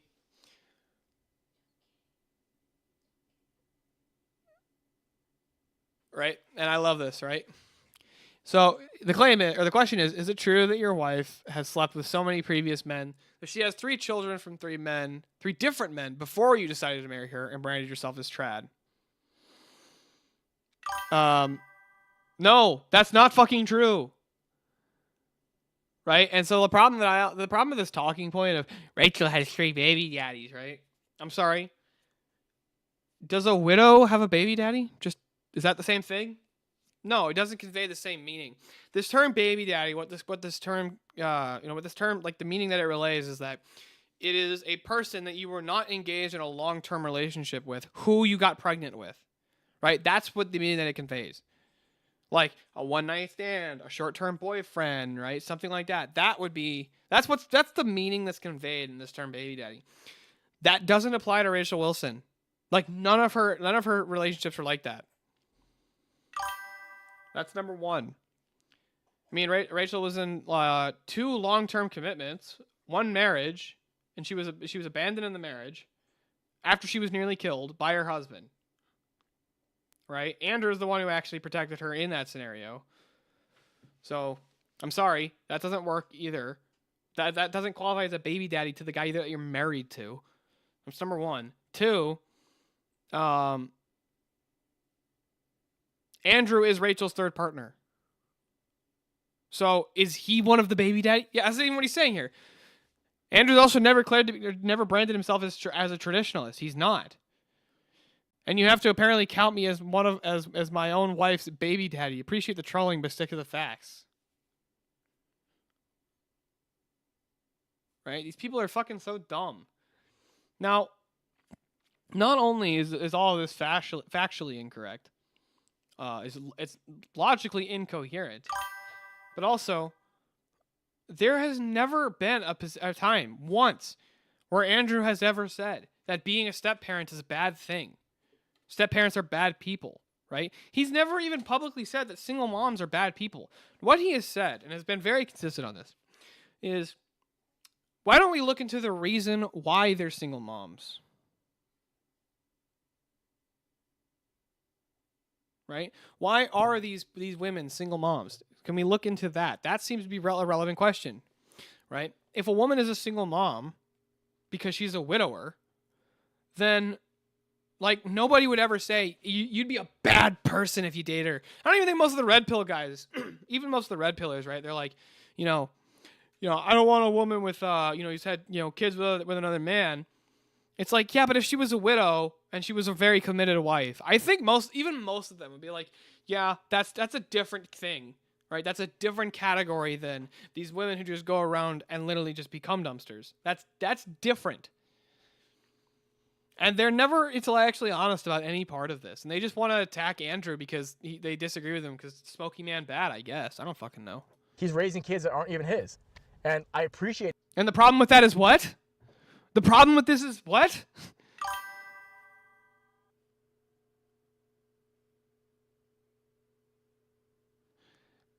Dude, I don't know. Have they been groomed by advertising to have low self-esteem and only have affection for guys who exploit it? I have no idea. Him stepping up, that's a proper thing to do. I can understand that, especially if he has a healthy relationship with his wife. That's fine. But the point is he's telling everyone else to be traditional when he has the least traditional thing imaginable. That's all. No, he's not, you idiot. That's never been Andrew's position. Andrew's position has always been to follow Christian ethics. That's his odd. You should follow Christian ethics. You should come to the church, right?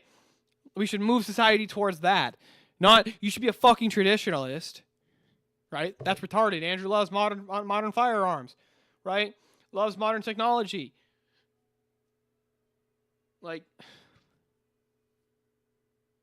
this is just dumb. He's just like totally strawmanning Andrew's position. All I'm saying. I know he says he doesn't call himself trad, but everything he fights for apparently isn't that direction. So it's just another snake. No, everything he fights for is in the idea of being virtuous. Now, is it true that traditionally the society had much more virtue?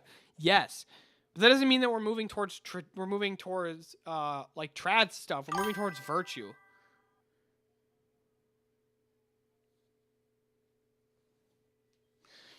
I would have to imagine that part of the problem is that people are so tired of hearing about the exceptions to every general statement that when a genuine exception occurs, it's hard to swallow. I mean, I think it would depend on the context.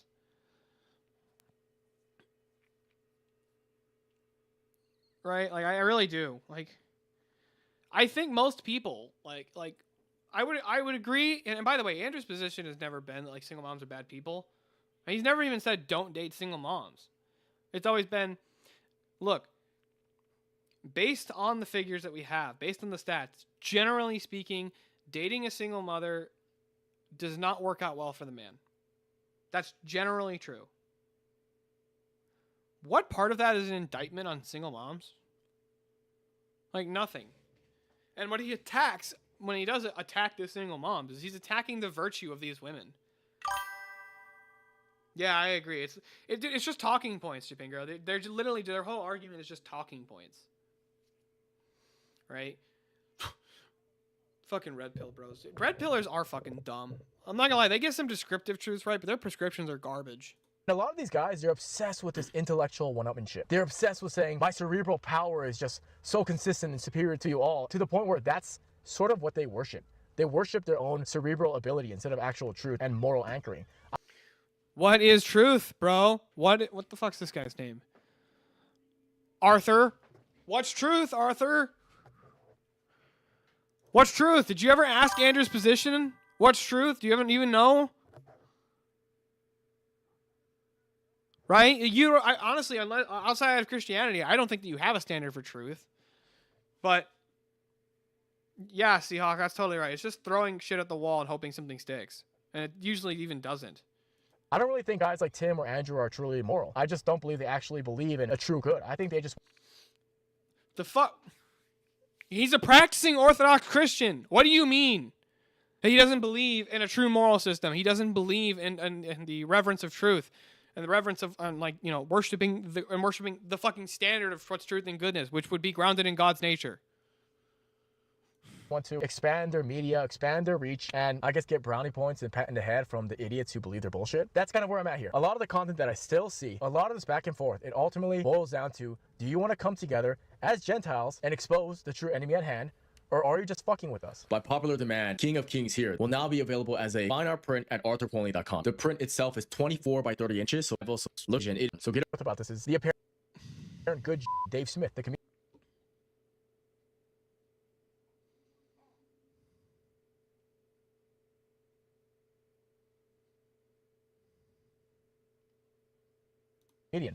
And he's been on Candace, he's spoken to Tucker, all these guys. Apparently he's a good one, but Dan Bilzerian was trying to have a conversation with him, and Jake Shields, my dear friend, tried to set it up between the two of them, and apparently he just crashed out on him because Dan is going harder than really anyone. I think it's ridiculous, because differences aside, if you are having the opportunity to talk to somebody who's actually doing something, Dan Bilzerian is tremendously wealthy independently. He can't really be bought, so he doesn't have to worry about money, in conjunction to the fact that he's going against one of the worst congressional candidates and figures, Randy Fine. Like, he's literally a person who openly talks down about anybody who isn't. So why not show that you're the good and platform him and extend this conversation so that more people can hear his message and support his congressional and really take foot? We need to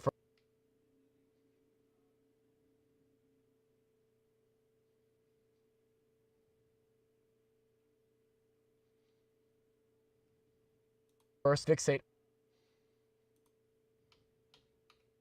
You can get back. Shit. Be some pointing out a little Mary. That was his compromise. So why don't you bomb make any West End? Literally This was- didn't refute well, anything change this Andrew to even West said. End. All he did was just basically make an emotional appeal that I don't like this guy.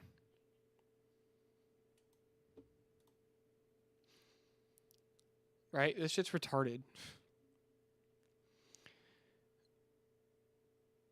I want to see.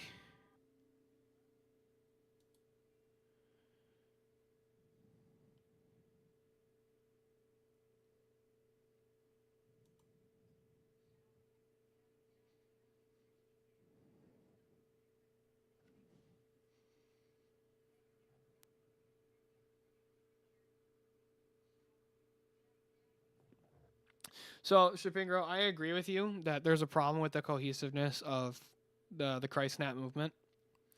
I would honestly argue that outside of like, if you had a Catholic Christ Snap movement or an Orthodox Christ Snap movement, I think those you can make work. Right? But you'd have to get obviously more Orthodox, but like with Protestantism, I totally agree with you. There's no cohesiveness whatsoever. It wouldn't work.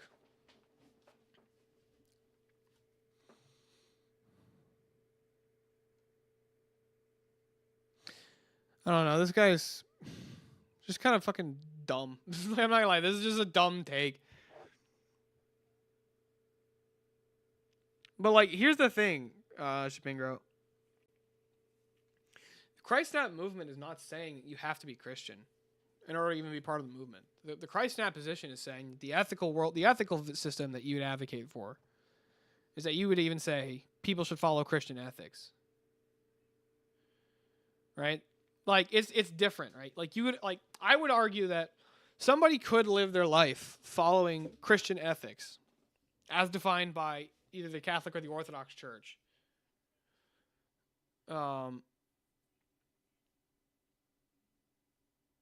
You wouldn't have to be a Christian to say, like, you think it's better for people to follow that ethical system. So,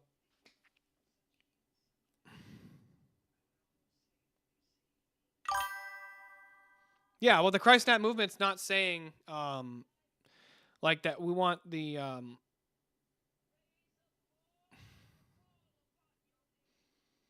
So the movement of Christian nationalism is basically saying we want the nation's ethics to be held together by, and we want the nation's ethics to be Christian ethics. That's what we want our culture to be, right? Like this is why, like,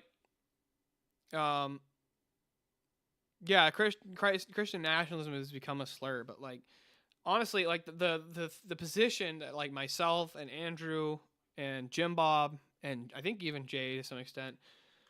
Right, the position that we advocate for is nationalism is not the right word. I would actually call it more close to much closer to populism. It'd be Christian populism. But you know, nationalism is more edgy. But populism is ultimately what we're talking about. Like we wouldn't want forced conversions. We wouldn't want like forced partake of the Eucharist.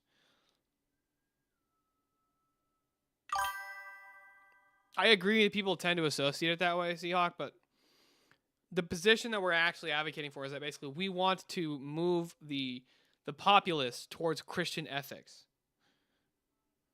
That's ultimately the goal. We want to move the populace towards Christian ethics. So from my view, I think that your government is a reflection of your people. Yeah, I agree with you, Seahawk, that like when people like often associate it with the second you bring Christianity into politics, people associate it with nationalism, and then if you consider nationalism bad, then Christianity goes along with the ride. But the Christian position is not inherently nationalist.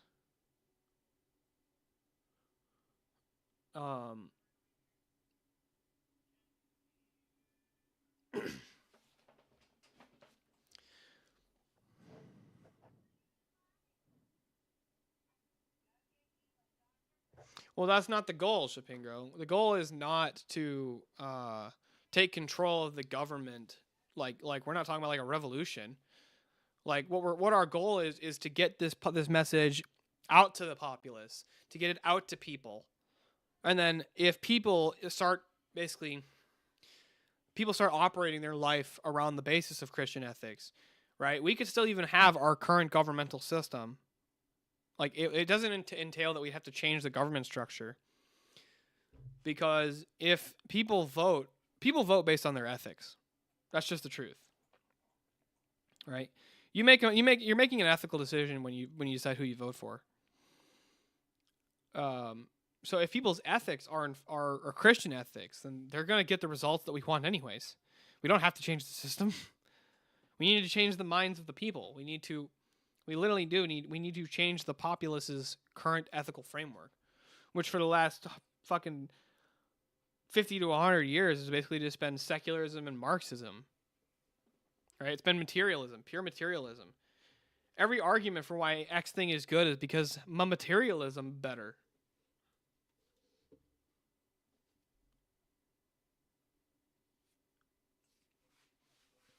So I don't know. I'm probably gonna reach out to this guy and challenge him to a debate on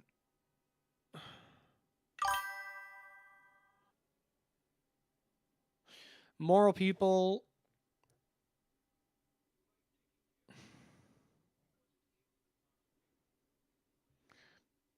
Moral people is more important, or are you saying moral people is more important than a moral government, or moral people is less important than a moral government? I don't think it works the other way around. It sounds like we are somewhat close to consensus. So my position is that your government is a reflection of your people. Right? The ethics of your government will reflect the ethics of your people.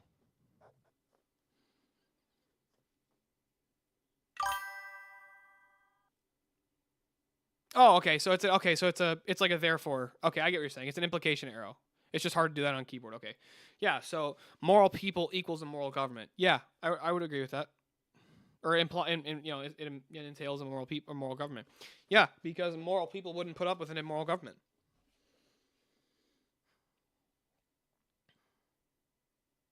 So, yeah, I agree. Yeah, you and I are fully in consensus here. Right? Now, here's the best part. Is that when you argue with the atheists, yeah, I understand what you're saying. Like it's not like saying because it's not saying moral government entails moral people, but moral people does entail moral government. I get what you're saying. Not every rectangle is a square, but every square is a rectangle, or whatever it is. I don't know. I might have that backwards, but. Yeah, I get what you're saying, Shapinger, though. I'm in agreement here. I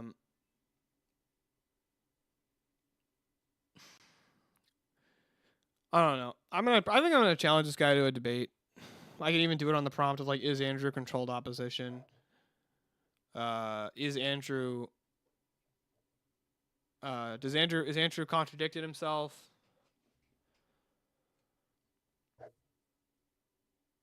Like, I would actually but here's the thing. It's not just because it's Andrew. I would do this for anybody, right? Like, if somebody's going to sit here and make claims about a person that I think are ridiculous, I would be willing to debate him on it. Like, if somebody was like, Charlie Kirk was a racist, I'd be totally willing to do that debate.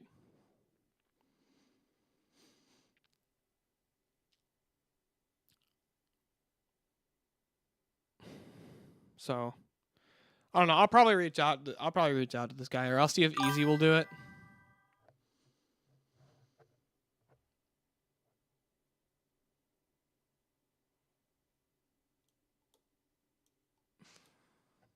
I actually didn't know that, Chapango, that the idea of controlled opposition is an old communist idea. I actually didn't know that. So that's interesting. What else do we want to look at? This was a really interesting video. I do want to like many of you out there.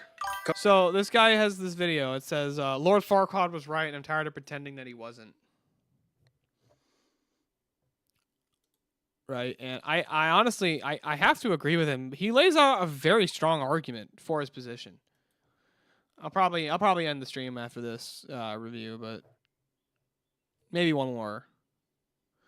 Further developed, the Frankfurt School eventually became critical theories like the critical race theory that we love today. Yeah, we love critical race theory. Like many of you out there, Kodo and I grew up on Shrek. It's one of our favorite childhood movies. And even to this day, we both still love the movie. But man, going back and watching it again through the eyes of an adult was a really sobering experience for both of us. Yes, very much so. And we certainly still find the movie entertaining, but it is very clear that Shrek is inarguably subversive in ways that we just didn't realize when we were young. And after watching Shrek again, I came to the realization that Farquaad was like totally right and totally justified in just about everything that he did. And I think a big part of it is, regardless of the actual actions he made, the film paints him as bad. As a kid or a less discerning adult, you're not even paying attention to what he actually did or the motivation behind it. It's just, oh, the music came on to tell you he's bad. Oh, we know he's the villain. Right. Hold on, real quick, Seahawk. Who do you think's gonna win? What's the prompt? What's the prompt for the Jazz versus Bricky? Fuck it, we'll just pull it up. I like listening to Bricky argue. He's funny as hell. Did dinosaurs build the pyramids? I'll just pull it up. I actually love fucking watching Bricky argue. He's funny as shit. I don't know. Were you fighting or something? What are you doing? No, I smacked my face, self in the face with the handlebars of my scooter. Damn. I would have rather said I had a fake me. Riding scooter. I would have much rather just lied and said I had a fate and I got knocked out. That's right. I would what you said there. This is a good one, actually. I forgot I had. Look, guys, this I one was on the rescuing a list. baby from the jaws of an alligator in the mouth of a volcano. Parents ought to have full control over curriculum, even if standards decline.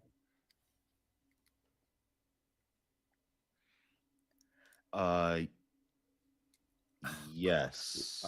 I knew what, but I'm gonna say Northern. Right.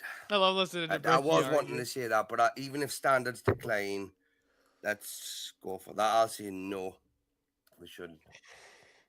All right. Chat. Let me remind you all how this goes. It goes to 5 minutes, but remember, you control the chaos. You control how long it goes. Okay, it's $10 to add a minute. It is $60 to solo judge, and if we don't get a solo judge, it's going to the chat poll, and the loser of the poll will lose their soul. All right, fighters. Good luck to the both of you. Let's get it. So the standards are going to be like GPA average of a school or standardized testing grades for a school. And those standards are usually used to determine funding for different areas. And we see that the places that have the most funding tend to do the worst. So setting higher standards isn't really helping us. And I think parents should have the ultimate authority over what their kids learn. God, you went straight into that one, JS, didn't you? Didn't even say hello to me or fucking nothing. Yeah, this ain't tea time. Am I not meant to take? I'm taking the affirmative. Is that right? Am I not meant to? I'm the first? affirmative. Right. Okay. Well, I'll give you that one. Look, right? You're Seahawk. right Okay, on I'm that gonna one. let you know something about Okay, Bricky, but right? you're Bricky, there was one time me, Bricky, and Eli were all on the panel, right? And Bricky was shit-faced. He was shit-faced drunk. Eli looked up what time it was over in the jolly UK, right? It was like 10 o'clock in the morning, and he was fucking shit-faced. And we're like, Bricky, are you okay? And he's like, oh, fucking good, mate. It's fucking hilarious. Below the normal curriculum. Like, I don't know, the parents are, dumb retard that can't add up, use a fucking calculator even, or let's just say they're a drunkie. Should they really be teaching their children? Yes. I mean, there comes a point where we don't want our children in school when they're getting taught by left wokeist liberals. I get that, my friend. I'm totally with you on that. But there are still some good teachers out there. And if you are at a home getting taught by a leftist woke liberal, right, shouldn't you be going to school and like getting a little bit of a broader understanding of like Yeah, other things I agree, but Or I should like you just I be still love listening. indoctrinated? Bricky's the exception for me. I have no idea what you just said. That's why But, 'cause he says shit like that. okay, so so you're getting the absolute piss out of me. So some examples of parents having control of the No, curriculum. no. If you didn't understand what I said, Say it do I again. have to Clarify. repeat? Go ahead. Clarify for me. We got 5 minutes, Bricky. Right. I'll just do it in a short version. Should spackers teach children at home? Retards. Should retards teach children Should at home? retards homeschool? Yes. Retards should homeschool their own Yeah. children. Yes, because typically kids are going to follow in the footsteps of their parents. If their dad is a And they're father, going to be retards in that sense. If That's they fine. follow in the footsteps. good. They'll be So one they're with their going to be father. They'll be retards. the image of their father. If the dad's a farmer, then the kid doesn't need to learn trigonometry. If he wants to pursue that Yeah, education, but he can the do prompt that. is even if standards The decrease, prompt is, should parents control the curriculum? So we see things like even the Don't Say even Gay if bill in Florida. standards, We see even things like if the Don't Say Gay bill in Florida. We see things like Ah, Trump changing yes, the racial yes, the education last part in of the schools, prompt. The where they last teach part of us the prompt. What does the last part of the prompt say? Even if standards decrease. yes, even if standards So, decrease. So if SAT so a scores go retard down, should because teach. parents say, I don't think my kid needs to learn about gay butt sex. And then I don't think my kid needs to learn about this fake revisionist racial history about But how what the if white that's what they're person is getting the taught devil. at home? But what if that's what they're getting taught by And their let's parents say at the home? parents say, we want that taken out of the curriculum. And then No, you've just said we no, see the no. You're standards, we see all You're all for the parents teaching them. So what if the parents teach them gay butt sex? Are you for that? overall parents in general. And are you If for parents wanna parents homeschool and teaching? teach their No, kids about you gay just said butt sex parents in should their have house. control over the curriculum. So if they teach their child to have gay butt sex, is that okay? Well, I think that would be some sort of sex crime. But Well, you said it was okay. or if they're- no, I'm saying it's not okay. Oh, But you I'm did. saying You're taking the I'm saying affirmative. if parents overall decide that we should not be teaching kids this weird sex ed stuff. What about if should they, what about you if know, they raise a little boy, right, and they say that you can be a girl? Should they right, be able to exactly. do that? Okay, yeah. Let's say that the schools are teaching that and SAT No, scores. no, the average- parents are teaching that. I'm saying if the schools are teaching that and the average SAT scores is 1100, and then the parents say we don't want that in our schools, and we take that out of our schools, and the average SAT scores drops down to 1100, then I still think that's justified. Even though the scores went down, it's still justified that parents overall control the curriculum that their kids learn. Right, so I get where you're coming I from. don't Yeah, know. I'm not you're sure, taking man. it from the point where Also, I think most kids should go to. They're not making great arguments here. It's just kind of fun to listen to Bricky Spurg for a minute, but let's get back to this real quick. This guy makes the argument that Shrek was basically in the wrong here. The framing is the issue here.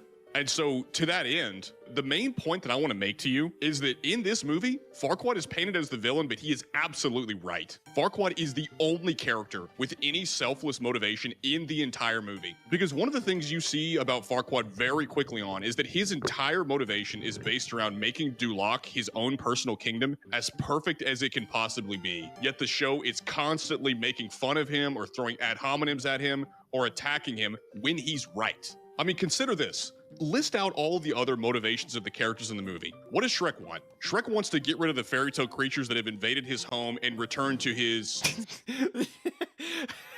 Okay, that's pretty funny. former lifestyle. That's what he wants. Donkey wants protection from Farquaad's men and to make friends and have companionship. And Fiona wants to break her curse and marry her true love. Now, none of those motivations are bad or evil at all, but all of them are fundamentally self-interested except for Farquaad. Because again, what Farquaad wants is order and perfection for his kingdom, and he's ultimately martyred for pursuing that noble goal. We're going to get into it, but the movie paints Farquaad as super selfish for wanting a princess, but we get a clear indication he is doing it to legitimize his title as king for the betterment of Duloc. Right. And also, I don't know, in order to keep a kingdom going, you kind of need an heir, huh? Yeah, that's a bit important. Very sensible sequence of events and things that Farquaad does. All of it makes sense. But oh man, the writers desperately want you to hate Farquaad. And you see this almost instantly because they introduce him to you in a scene where he's torturing the gingerbread man. Now, if you ignore a lot of the context surrounding this, you could believe that he's a bad guy. He tells you what he's doing and why he's doing it. The only reason he is torturing the gingerbread man is to find out where the rest of the fairy tale creatures are. Now tell me, where are the others? And the reason Also, it's not even equal because like the gingerbread man's a cookie. We know that he's a cookie. I get he's a persona. He's supposed to be a person, like, right? But they can like just give him new legs by making it a cookie. Right? So like the whole like he rips off his legs, right? Honestly, a better argument would be like, or like a closer analogy to what like he's actually doing would be like he's just pulling on his toes or he's like breaking his ankle. why he wants them gone is because they are ruining his perfect society and, to quote him, poisoning his perfect world. Now, that sounds harsh, but when you look at the things they're doing and how much of a nuisance they make them. But like, let's just even like assume for the sake of the argument that, you know, this people group is deemed to be like basically destroying our society. What's the argument for we should tolerate them? We should allow them to stay in our society if they're destroying it?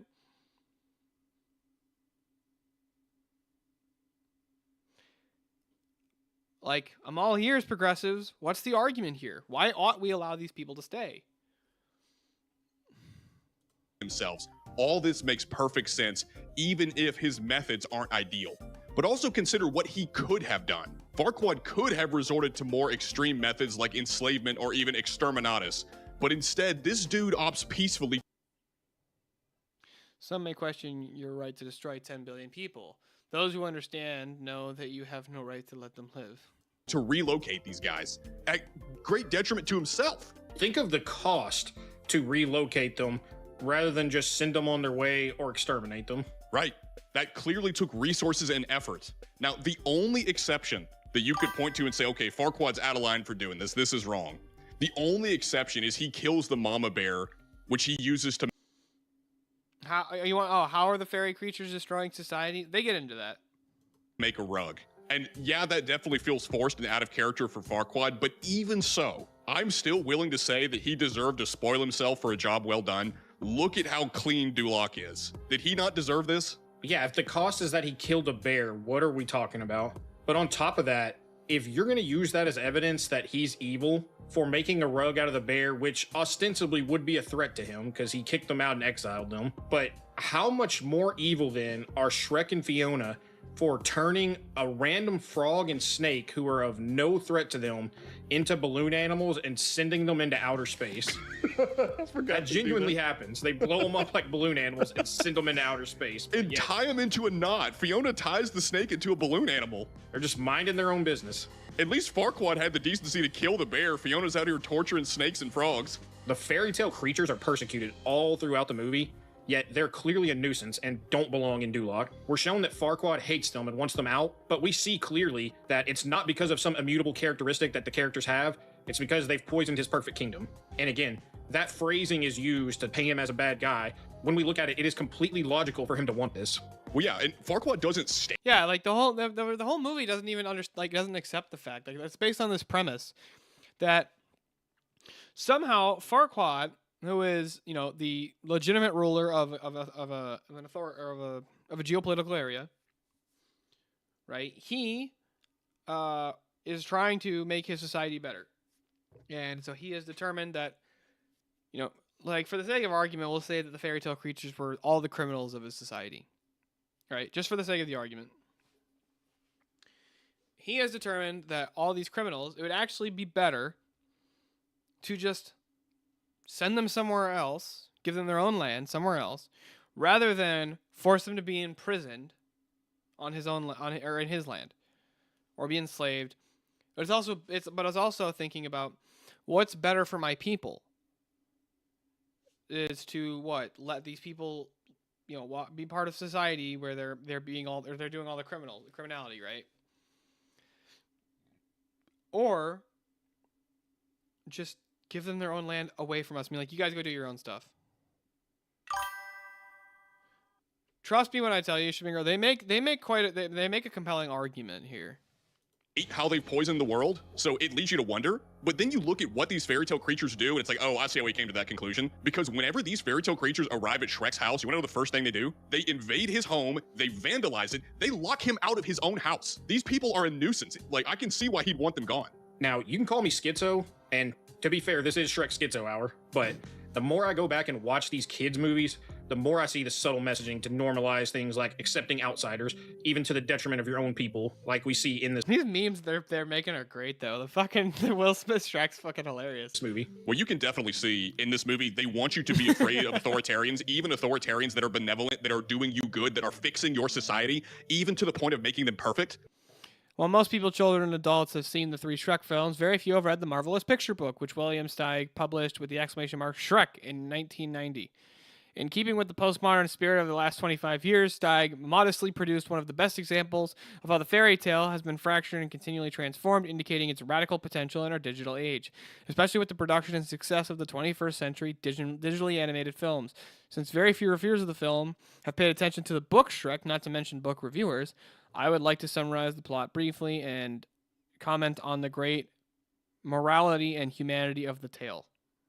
Shouldn't we want capable, able, courageous, strong leaders to actually fix the problems? You can feel the postmodern undertones of this film, where individualism is so important to them that even if the society is literally perfect, it's still not enough because one guy has too much control. Because we see that after Shrek completes Farquaad's quest and delivers Fiona back to him, Farquaad honors his deal with Shrek despite having no reason to hold up his end of the bargain. Because we've seen he doesn't like fairy tale creatures, yet he is still honorable enough to relocate them, again, at the cost of his own manpower and resources to do so. And on top of that, we're going to see later, it is totally logical for him to take out this ogre, but yet he still shows honor in not only letting him live, but keeping his end of the bargain. Now, what's even better about this is it appears as though Farquaad has been successful and has made Duloc a truly perfect place. And that's evidenced by the fact that the city is pristine. It's clean, it's orderly, it's safe, it's prosperous. You don't have fent zombies running around everywhere. And even Shrek himself acknowledges this near the end of the movie. I love Duloc, first of all, very clean. And what's funny is the mirror that Farquaad brings in, whenever Farquaad says, mirror, mirror on the wall, is this not the most perfect kingdom of them all? The mirror doesn't say, you know what, this kingdom actually sucks. The mirror says, well, yeah, it's fine, you're just not a king. He doesn't reject the claim that Duloc is perfect. He doesn't. He only rejects the claim that Farquaad's a king. So naturally, Farquaad, to right this, sets off to seek a queen. To, again, as we talked about before, cement his legitimacy as king and presumably produce an heir to keep it going. But add on top of Farquaad's virtues, the fact that he is very clearly a clever dude. At the beginning of the movie, whenever the tournament scene is happening and Shrek barges in, Farquaad then says, Did they just associate the Enlightenment ideal of the individual with postmodernism? I mean, yeah, but I think there's a little bit of like...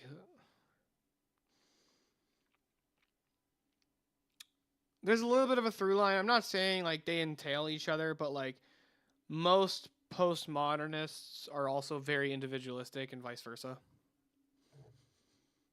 whoever kills the ogre will have the honor of going on the quest for me. But as Shrek just destroys all of his men, Farquaad then says, you know what I'm going to do? I'm going to send Shrek out on this quest to rescue Fiona instead of sending one of his own men.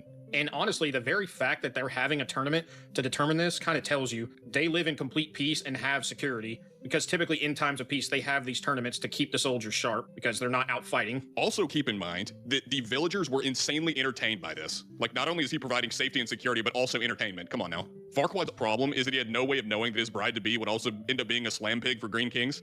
Truly, his only crime is being born 5'11". Even the writers of this know a woman would rather choose an ogre than a short guy. People may counter what we're saying by saying, oh, well, Farquaad's an egomaniac. But I would say, given the circumstances, is that not warranted? Like, if Trump deported all the illegals, cleaned up all the major cities, and got rid of the fent zombies, I would happily worship him as the god emperor of mankind. I wish Trump were like Farquaad. Well, Farquaad's not on the Epstein list, so you can start there. It's also just insulting that a man who did so much good for the town of Duloc died so unceremoniously. Like, after Donkey rides in and has Dragon eat Farquaad, the villagers even clap at Donkey's joke about Farquaad's death. This is so jarring when you consider that, based on the little we see of Duloc, it genuinely seems like poverty and crime doesn't exist here. The one wide shot we see of the city outside of the church paints this city as pristine. It looks like an amazing place to live. By the way, also keep in mind that in the Shrek Halloween special, we see Duloc again after Farquaad is dead, and it's genuinely become a haunted ghost town. This man was single-handedly holding up this city, and Shrek ruined it by calling it. Yeah, I mean, if you ever watch it, you see the whole city has been abandoned and it falls into ruin. So basically, Farquaad was basically holding up this entire city. Dragging him here to eat him. Now, since the film obviously paints Farquaad as the villain and Shrek as the hero, let's contrast the actions of these two, and it'll become abundantly clear who the real hero is. Shrek throughout this film is almost exclusively self-interested. His primary motivation is reclaiming his home for himself, and as we said before, there's nothing wrong with wanting to preserve your own home, unless you're ethnically European, of course. Farquaad is portrayed as being evil for exiling the fairy tale creatures, but Shrek literally says once he delivers Fiona back to Farquaad, he's going to build a wall around his swamp. It's funny that people get The memes are great, man. mad when Farquaad's going to do it, but no one cares when Shrek does it. That's another contradiction as well, right? Like, Farquaad wants to build a perfect society by literally, he's not killing these people, right? He's not like ordering their extermination. He's literally just like, get the fuck out. We don't want you here, right? And he's at his own expense is relocating them. Now, I see how you can make arguments against this, but all I'm saying is, Shrek wants the exact same fucking thing, and everybody's like, you go, bro. You got this. Totally in the right. All the fucking, the libertarian, or the fucking, libtartarians. No, that doesn't work. Libertarians. There we go. We'll go libertarians. All the libertarians are like, yeah, base, bro, private property. And it's like, I'm sorry, then what's the distinction between that? Between, like, you wanting that in the individual and then a nation wanting that in the national, or let's say a providence wanting that. Funny is neither the hero nor the villain in this film wants the illegal immigrants. It's almost like all of us can agree they need to go. But ultimately, the main issue spawns from the fact that Shrek is a morally bankrupt ogre, but somehow is painted as the sympathetic hero of the movie. And the whole message of the movie is don't judge a book by its cover, which is incredibly stupid. Because the whole purpose of a cover is to inform you of what the contents of the book are. Somehow Shrek has the audacity to point the finger at others for noticing his terrible behavior and judging him for it while pretending like he isn't responsible for his horrible reputation. Are you a libertarian, Shipingro? No step on snack? No step on snack? You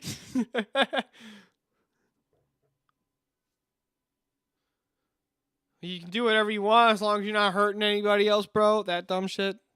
I mean, consider this. He takes tremendous joy in absolutely terrorizing the villagers. I mean, there's an entire music video that plays at the beginning of the movie to demonstrate just how much Shrek... I'm not sure that libertarianism is better than monarchy. I'm honestly not. Right? I think there's pros to monarchy. By the way, well, at least you're no longer an ANCAP. That's at least a step in the right direction. But just so you know, one of the most famous libertarian thinkers, what was his name? I always forget the guy's fucking name.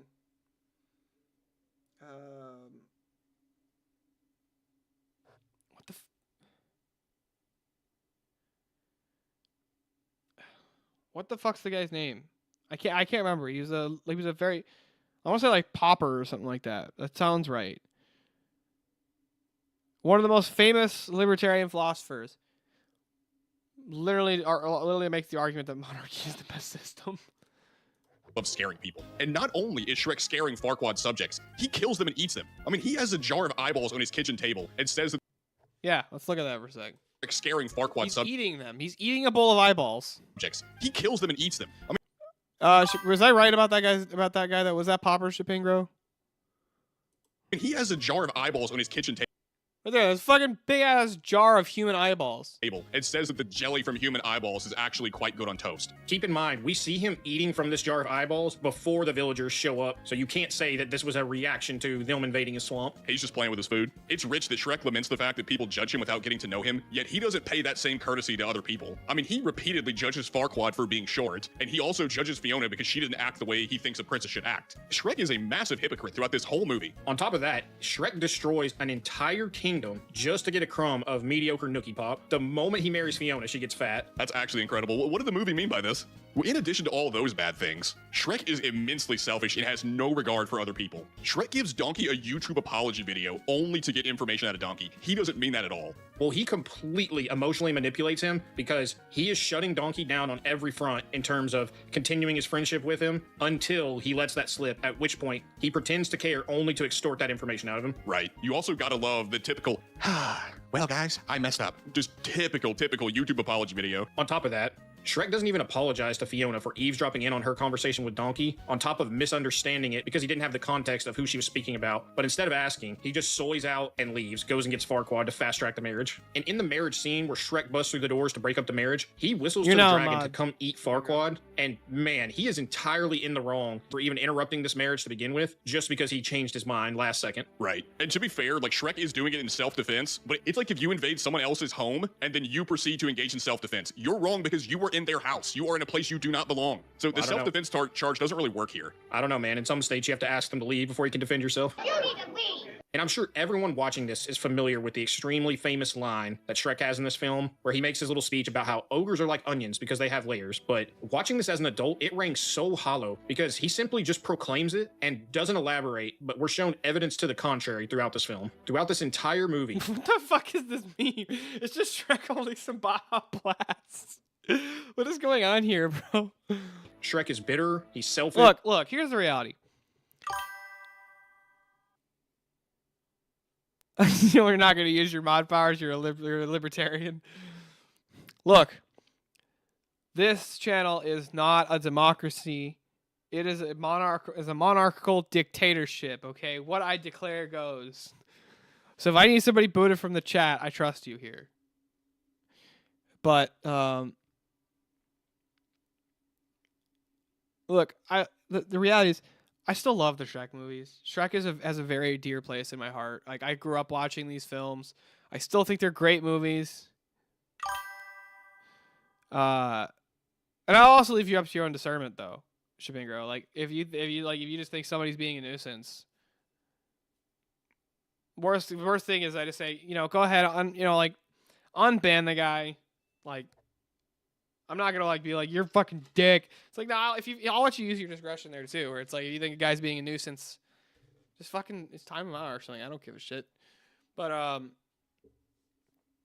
but here's the main thing: if you see somebody violating TOS, time him out, or just boot him. I don't care. That's the one thing I won't tolerate is violating TOS in the chat. I don't care if people spurg out in the chat. Just don't violate the TOS. That seems like a fair position. But look, I love the Shrek movies, right? They have a very dear place in my heart. I grew up watching these films. I could probably, like, line for line, recite the entire movie from start to end because I do that with most movies for some reason. But I think these guys are laying out a decent case for their argument. He's mean to everyone, including Donkey, and the only person he treats well is the one girl that he just happened to catch feelings for. So, while the movie tells us ogres have layers, what we actually see is that they are exactly what humans see them as on a surface level. This movie is essentially just telling us to ignore our lying eyes. And the one selfless act that we do have to give Shrek some credit for is he does save Donkey from becoming Dragon's sex slave when they're rescuing Fiona, but this does not make up for how he treats him the other 95% of the movie. By the way, what a wild thing to include in a children's movie. That scene was crazy subversive. Like, what are we doing putting this in a kid's movie? Are you referring to where Donkey makes a comment that makes it sound like the dragon's giving him a little sloppy toppy? Yes. Well, he says, hey, what you gonna do with that? It's like, what are we doing, man? This is bad. But genuinely, like, going back to the Shrek conversation, Well, to be fair, the Shrek movie was not actually intended to be a kid's movie. Like, it was intended to be like an animated film for adults. So that's the main pushback I'd give these guys. What conclusion are people supposed to draw when this is the sort of stuff Shrek does on a regular basis? People are totally justified for judging Shrek, and it gets even worse. By the way, even if we just take that, he's eating people. The villagers are justified in wanting him dead. He's eating people. Right? Like, am I wrong here? What's the problem again with the fact that the villagers are they're showing up with their pitchforks and their torches, I'm gonna eat you. Like, that's fucking eating people. They're totally justified in the wanting to put a stop to this fucking massive threat to them. In the following movies. So if you guys want, and there's an appetite for it, I mean, maybe we'll look into doing a video on those at some point. We've become hyper aware of propaganda in modern media. Yeah, I agree with you. There's plenty of winks and nods. This video also, we'll do one more. This video, this guy lays out the case that the modern pagans of today They're literally Paganism has become they literally just want Christianity without Christ. And he actually lays out a very compelling argument for why Skyrim actually understood paganism better than modern pagans. quite popular in recent years, especially in online spaces like TikTok. But I am here today to say that these modern pagans don't even understand the creatures they worship. Here, check out these TikToks and see for yourself how cringe they are. Dear Christians, the old gods love you. Oh, and real Heart quick, emoji. one clarifier, and he does say this in the stream in this video. This guy's not a Christian. Like, he's not a practicing Christian. But he just points out that all of these people all these pagans are literally just asserting that their pagan gods are Christ. Just a reminder, Aphrodite loves you and wants you to be confident in yourself. Me, after finding out pagan gods/goddesses love dance as an offering. Could you imagine Odin seeing this shit? Just imagine how Odin would react.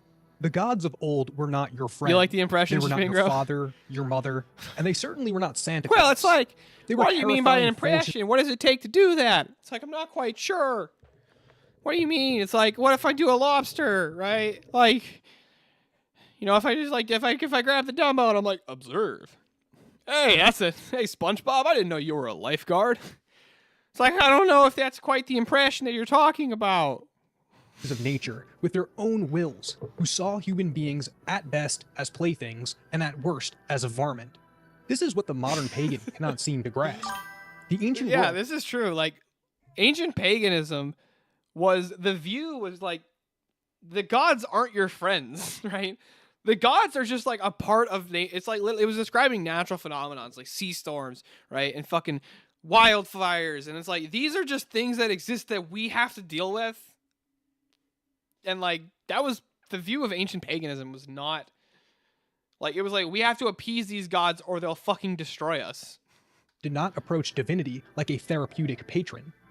They approached divinity the way a sailor approaches a raging sea, or the way a doctor approaches a plague-stricken village, with fear, reverence, and the knowledge that the powers above man were not arranged around his emotional comfort or journey.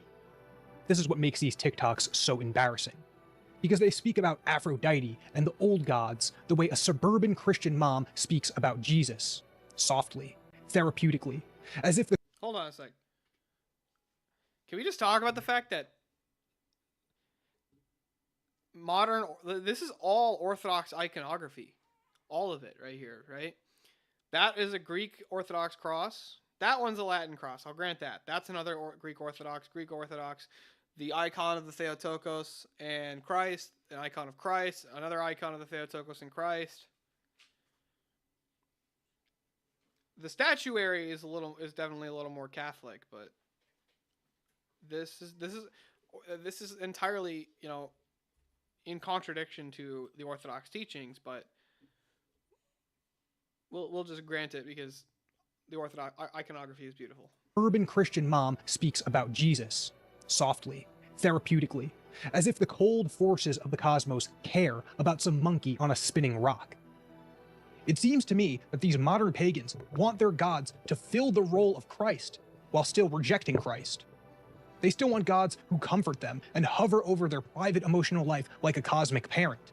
Plainly put, they want their gods to love them. Yeah, they're always like, the pagan gods love you, and it's like, they didn't like, even according to the pagans, the gods didn't fucking love them. The gods thought of mortals as basically like just playthings or a nuisance. That was pretty much it. Like, that was most of the pagan gods. You know who actually does understand pagan gods? The Todd. Yes, The Todd. Todd Howard. The Todd. And the other writers at Bethesda, like Michael Kirkbride and Ted Peterson. Somewhere in the marrow of the Elder Scrolls franchise, they understood something a shocking number of modern pagans do not. That the old gods were not soft and loving, but towering alien intelligences. Yeah. And what's funny is, like, so Skyrim fundamentally, like, I love Skyrim. If you don't know, it's hard to see, but like, I have way too much. It's been my favorite game since I was like 10 years old. Right. So the thing about Skyrim is there's actually two like competing religions of Skyrim. It's not talked about really that much in the game, unless you really look into the lore.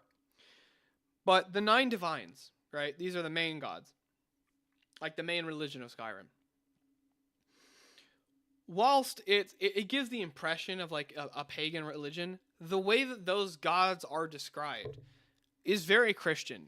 You know what I mean? Like it's a very Christian view of the nature of God himself, right? That these are benevolent, they're the creators of the world, that they they are loving, that they do care about us, right? Those gods, like the 9 divines, really aren't meant to be appeased, but to be worshipped.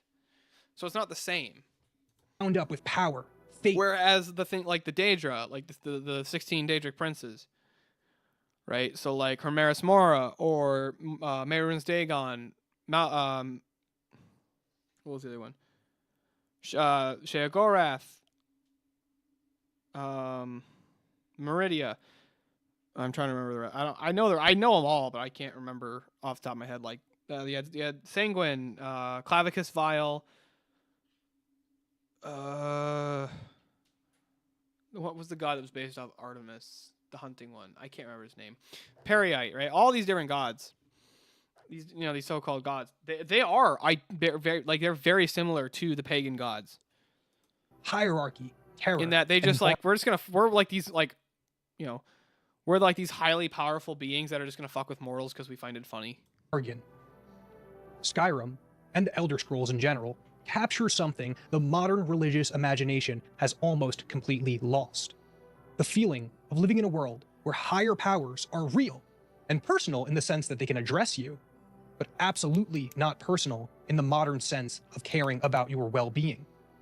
So today I want to discuss 3 Daedra who each preserve a different facet of that older divine texture.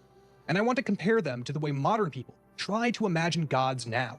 Because in this one very strange respect, Skyrim it's like remembers Zeus paganism loves me, better even though he's than going to modern fuck me practicing and pagans leave do. me, and then his wife's Let's going to start come with kill my me, and we personal know that's the favorite, case. Clavicus Vile. And he is my favorite because he is capricious, cheeky, charming, and completely full of shit. He has personality, wit, and a kind of almost friendly theatricality, which is precisely what makes him so dangerous. Clavicus does not approach mortals with the distant silence of some abstract force. He approaches them the way a hustler approaches a mart. Let's look at his Skyrim quest, where his loyal hound seeks the Dragonborn's assistance in restoring his power. My master and I had a bit of a falling out. Why does this dog talk with like an East Coast accent in Skyrim? Right? Like, why does this dog that's in, like, essentially it's supposed to be in like one of the Nordic nations, why does he talk like he's from Boston? My master is not very... My master is not pleased with me, like... I went out to get him a coffee, and he was being very rude when I came back. Into an argument, and it got rather heated. It's kicked me out until I find someone who can settle our disagreement. That's where you come in. That's the where Dragonborn you then come follows in, the you know what dog I'm saying? all the way to the shrine, where the conniving deity gives him an offer he cannot refuse. So, what's your heart's desire? What kind of deal can we strike? That insufferable pup, forget it. You should play Skyrim, Springer. That's a great game. I'm glad One of to my be with favorites. it, even if it does mean I'm stuck in this pitiful shrine in the back end of nowhere. Well, perhaps there is a way you could earn this place back at my side. Maybe, but no promises. There's an axe. An incredibly powerful axe. An axe powerful enough for me to have quite a bit of fun indeed. If you bring it to me, I'll grant you my boon. No strings attached, no messy surprises. So then they're off, the Dragonborn, and a dog with a Long Island accent in tow, in search of a long-lost relic. And this right here is the point. This is exactly how the pagan gods often viewed By the way, this is some weird fucking modded form of Skyrim. I don't know what's going on here. human beings as pawns, useful little creatures. By the way, fun fact, so that axe that he just picked up is literally the slowest swinging weapon in the game. And it doesn't even do that much damage. It's a really shitty weapon. It just looks that cool. might be instrumentally valuable in the moment, but in essence are worms beneath them. Clavicus Vile does not deal with mortals because he loves them, respects them, or cares about their flourishing. He deals with them because they amuse him, because they are useful, and because they are full of desire, vanity, desperation, and delusion. And that is what makes them fun for Clavicus to play with. Clavicus is always ready to make a deal, yes, but it is almost never a deal in the modern, fair, contractual sense. It is a cosmic joke in which the mortal is the punchline. Ah, you've got the axe. And my dog. Splendid. Excellent work. A hero and his faithful companion retrieving the ancient artifact for the prince. It's almost storybook. Ah, but it almost seems a shame to give a weapon like that away, doesn't it? I suppose I could be persuaded to let you keep it. But only if you use the axe to kill Barbas. Simple as that. So there you have it. When you finally return with the axe, Clavicus has one final prank to play. Even at the end, even after the entire errand and using you as his courier and Barbas as his prop, he still frames the whole thing as a joke. One more bargain, one more opportunity to turn a mortal choice into a little spectacle for his own amusement. That is the essence of Clavicus Vile. Not hatred, not rage, but something colder, and in a strange way even more insulting. Cosmic playfulness. The playfulness of being so far above man that human suffering can become a form of entertainment. The best analog within our own world is Hermes. Let's see what the TikTok pagans have to say about him. Being a Hermes devotee means that anytime I'm about to learn something new, study something new, read something new, he's there hyping me up, and I love him for it, especially considering that. By the way, the pagans didn't affirm omnipresence. Right? None of the pagans believed in omnipresence of the gods, as far as I remember.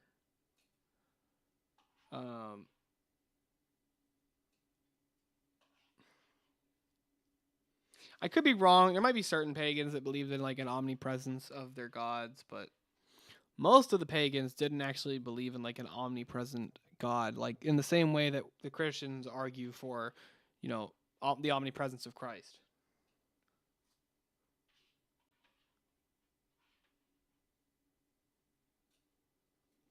I grew up like dyslexic and not feeling very good at learning in school. It's so great for him to be able to support me learning in my own way.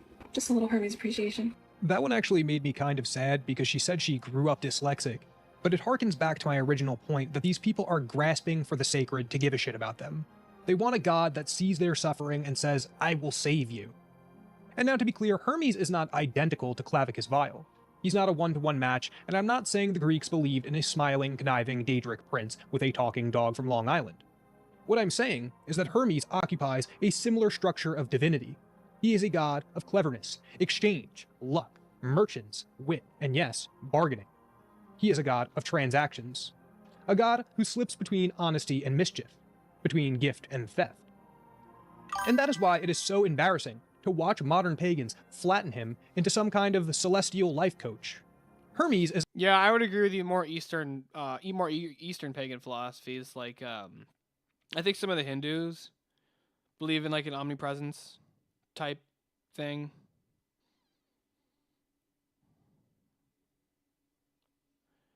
I'm not quite sure though. Not your wholesome little guide who floats around the room wanting you to journal and believe in yourself. Hermes belongs to a much older and sharper world than that. A world where the gods were not there to emotionally validate the worshipper, but to be appeased, praised, feared, and yes, when possible, negotiated with. So when I look at Clavicus Vile, I see a fantasy exaggeration of a very old pagan truth. A god can be personable without being loving, conversational without being compassionate, and intimately involved in human affairs without ever once placing human dignity at the center of— Anything is do I consider anything non-Abrahamic as pagan? Well, I would honestly consider, I don't actually affirm the Abrahamic faiths. They're either you have the faith of Abraham or you don't. From my view, that's orthodoxy. So I don't even think that the Catholics have the Abrahamic faith, but even if I still know what you mean.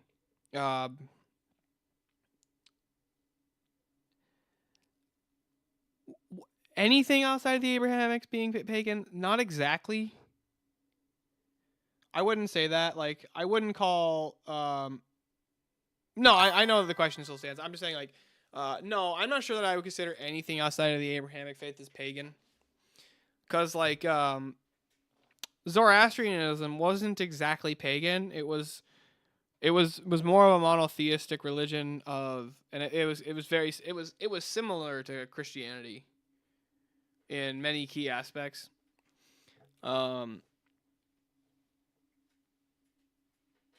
So what I would ultimately describe paganism to be is the worship of the forces of nature.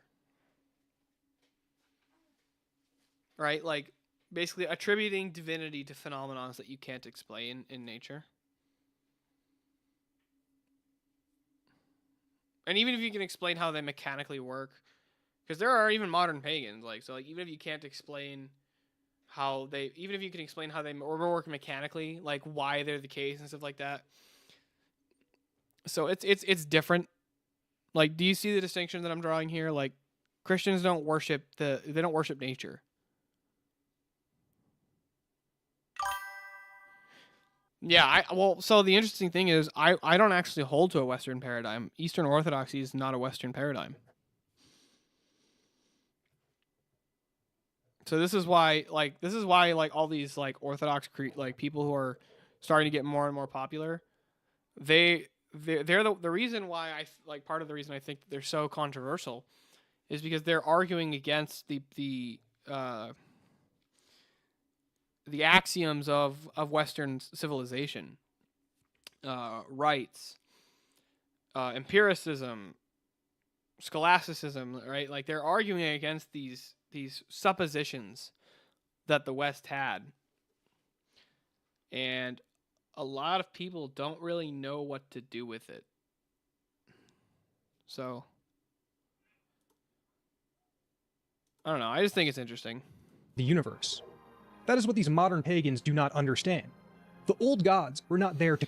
But also, I am curious, Shipingro, how familiar are you with the distinction between Orthodoxy and Catholicism, especially like on the theological sense? Well, we don't reject all Western traditions. I'm saying there's certain parts of the Western presupposition that they reject and that I would reject, right? Like, I would just reject empiricism. Like, flat out, I would reject empiricism. And democracy. I don't think that either of them are good systems.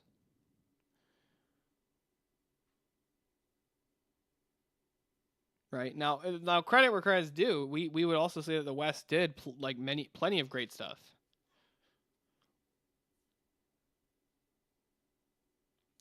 Right? We wouldn't take that away from the West, right?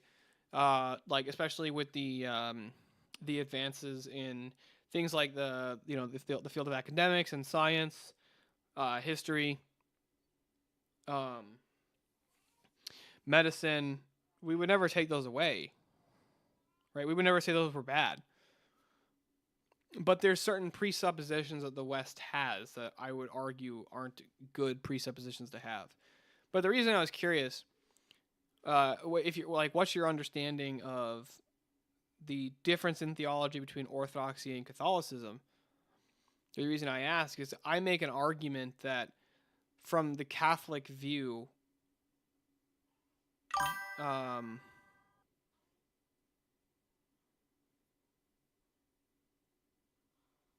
yeah, well, so here's the view that I hold to, right?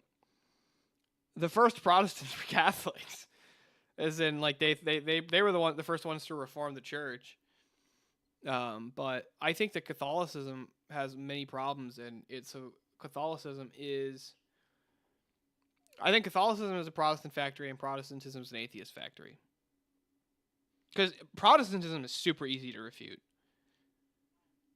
right? I'm sure that you know this. Catholicism is a little harder, but you have to get really heady in philosophy to refute Catholicism.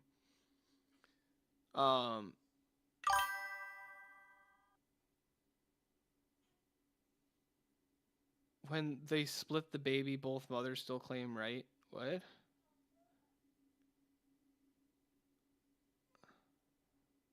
What does that mean?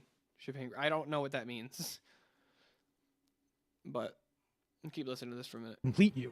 They were there because they were there, and you had to deal with them. Clavicus is that deal personified. Next up, a classic. A new hand touches the beacon. Meridia is interesting because she is not what mortals would call evil. She's alien, cold, and severe. Yeah, absolutely. But she is beyond human moral category altogether. Her desire to cleanse the darkness is not moral. It is a disgust reaction by the cosmos itself. Almost like reality is expelling something it finds intolerable. Look at my temple lying in ruins. So much for the constancy of mortals, their crafts and their hearts. If they love me not, how can my love reach them? Restore to me my beacon, that I might guide you toward your destiny. It is time for my splendor to return to Skyrim. But the token of my truth lies buried in the ruins of my once great temple, now tainted by a profane darkness skittering within. I have brought you here, mortal, to be my champion. You will enter my temple, retrieve my artifact, and destroy the Defiler. Go now. The artifact must be reclaimed, and Malkarin destroyed. That clip showcases why I think Meridia is a perfect example for my thesis. She's not a demon in the cartoon sense. She doesn't delight in cruelty.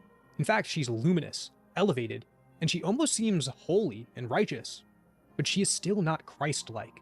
She does not descend into history out of love for the weak like Christ did.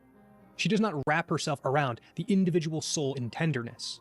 Instead, she commands. She selects a mortal champion, not because the mortal is precious to her, but because the mortal is useful to the restoration of her splendor.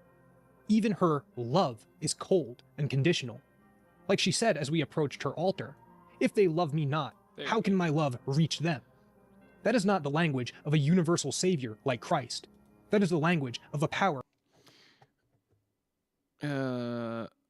It's not my area of expertise, so just vibes, so I'm not sure just factoids would convince me right now, but I see both forms of Catholicism. Oh, so you're saying like you think that Orthodoxy is just a form of Catholicism?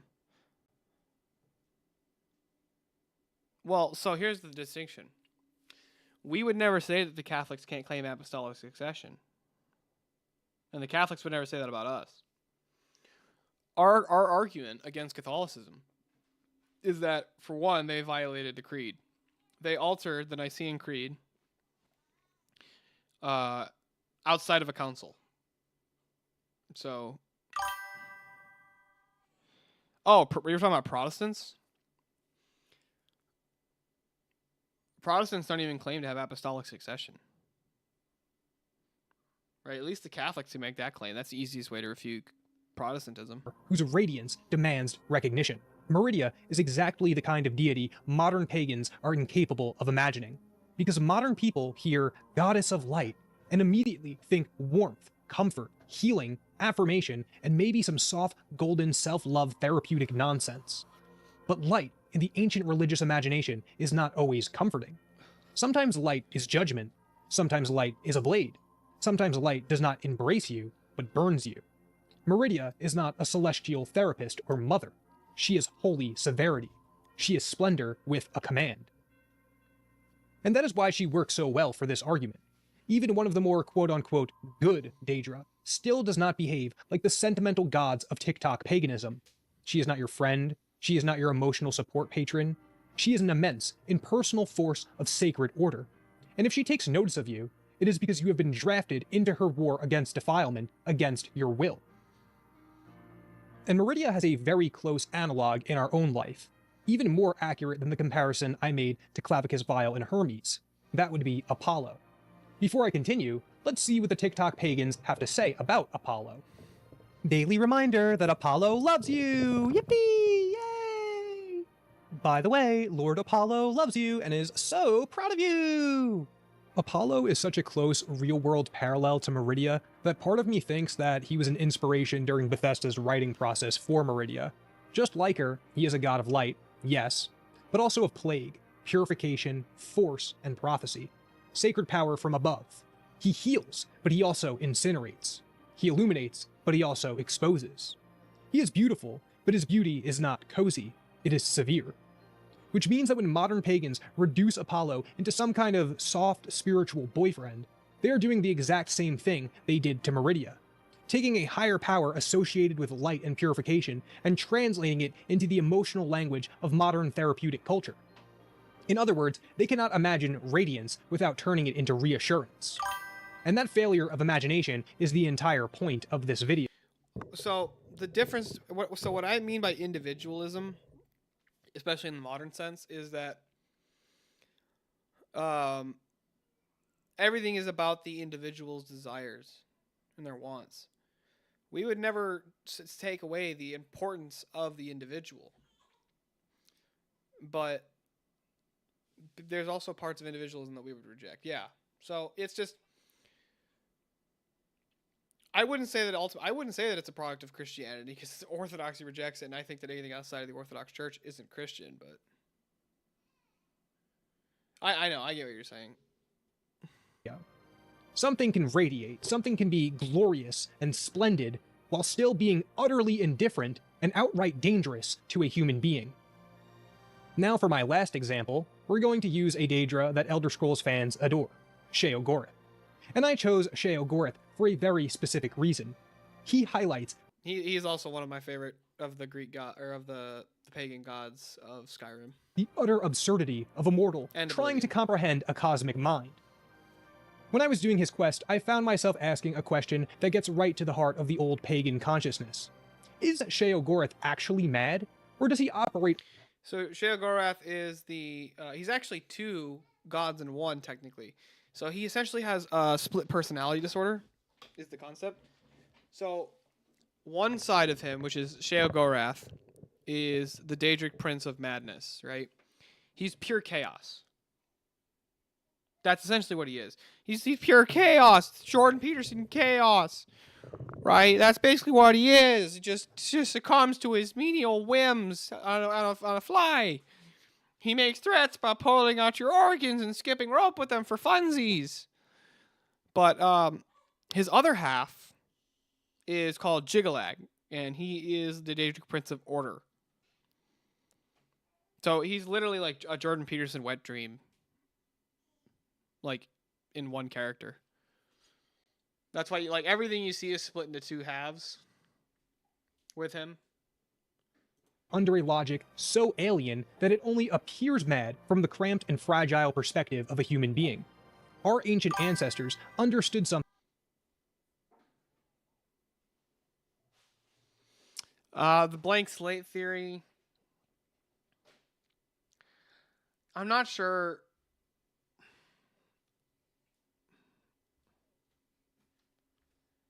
Like, I get what you're saying, but there's also problems with blank slate theory. Something modern people have largely forgotten, which is that there are functions of this universe so far above human comprehension that when we brush up against it, they do not... Like right there, that's what he looks like when he's Jiggalag. Right? He basically has, like I said, he has split personality disorder. Not always feel wise or orderly or even legible. Sometimes they feel ecstatic. Sometimes they feel terrifying, absurd, and yes, insane. Sheogorath is that incomprehension of the cosmos personified. You don't realize who you're dealing with here. Wrong! Actually, you do, sort of. I am a part of you, little mortal. I'm a shadow in your subconscious, a blemish on your fragile little psyche. You know me. I love how he's just super Scottish. Like, the way he talks is just super Scottish. You just don't know it.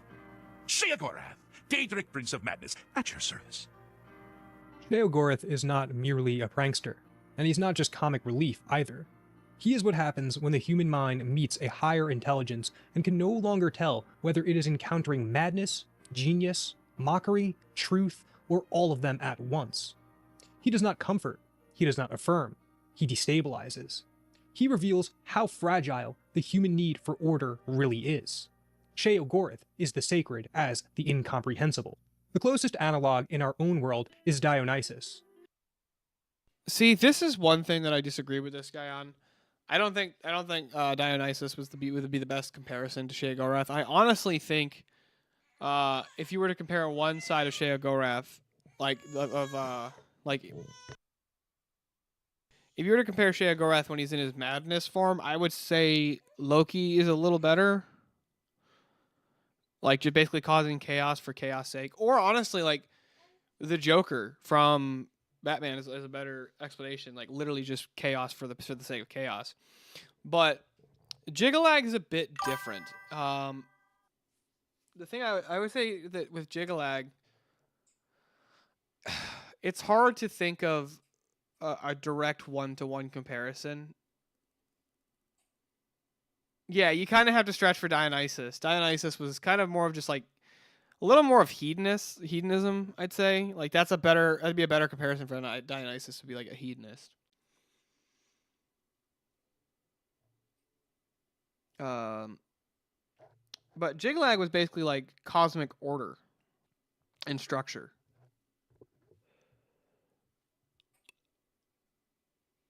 Yeah, there's a chaotic element, but yeah, hedonism's a better comparison. Not because Dionysus is the Greek god of partying. That's just how idiots think of him. But because Dionysus and Sheogorath belong to a much older category of divinity. Sacred irrationality. The collapse of a neat social order. The terrifying possibility that what looks like madness may actually be contact with a power larger than human logic. Dionysus, like Sheogorath, is a god who does not simply instruct. He overwhelms. Dionysus dissolves the little fences man builds inside his own head and reminds them that those fences were never the true bounds of the cosmos. Now, let's see what TikTok has to say about Dionysus. Starts worshipping You've got to fight the chaos, man. Jump into the belly of the beast and save your father. Clean your room and keep the chaos at bay. You have to turn into a lobster and make your bed. It's like, look, it's not that simple, right? It's like, do we want the poison or don't we? With this, I'm not really sure that I like this Marxist look on the world, right? It's like this doesn't really work. Dionysus, guys, I'm not even gonna fuck. Yeah, look at I love this shit. Hold on, look at this. She's like starts worshiping Dionysus, him immediately showing up in my dreams as a divinely beautiful, charismatic man. Can read that one. This lady's just having a dream about fucking this guy. Just pause the video and read it. I'm not reading that shit. And there it is. Once again, the old gods are translated into the emotional language of modern consumer spirituality. Dionysus is reduced from a god of sacred absurdity into a dreamy hot guy who appears at night to seduce you. Do you see what keeps happening here? Every time modern pagans encounter a god who should unsettle them, overwhelm them, or split them open with ontological shock, they respond with therapy speak. They repackage it into something flattering and emotionally Like, I'm not actually sure if that's what that means. I just like the wine. You know what I'm saying? I can't do the Tucker laugh right now because it's like it's way too violent and I'm in an apartment building. I can't do the Tucker laugh. Like it takes so much force to get the Tucker laugh out and it's really loud. The god is not allowed to be a god. This is the literal definition of profanity. To take something that was once sacred and drag it down into the dirt. That is the pattern across all three examples. Hermes becomes a friendly guide instead of a smiling manipulator. Apollo becomes a radiant life coach instead of holy severity and cleanliness.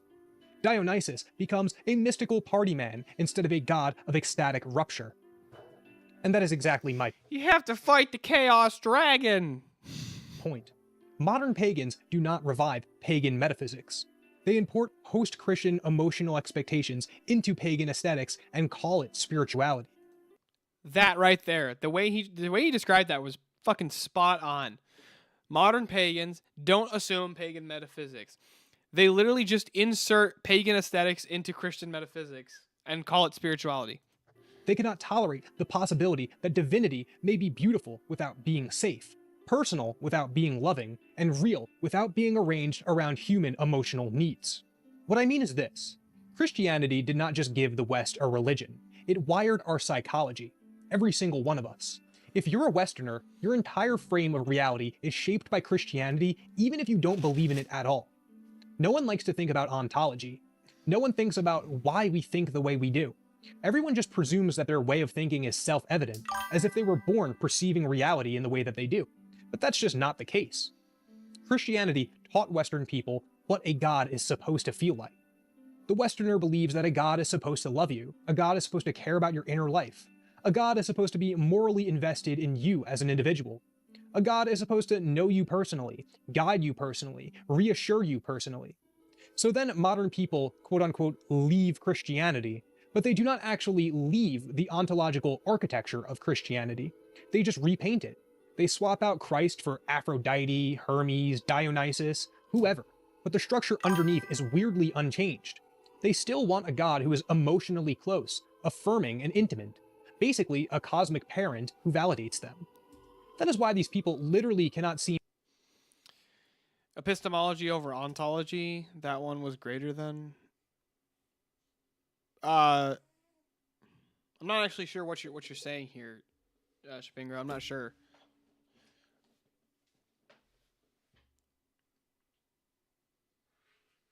Like,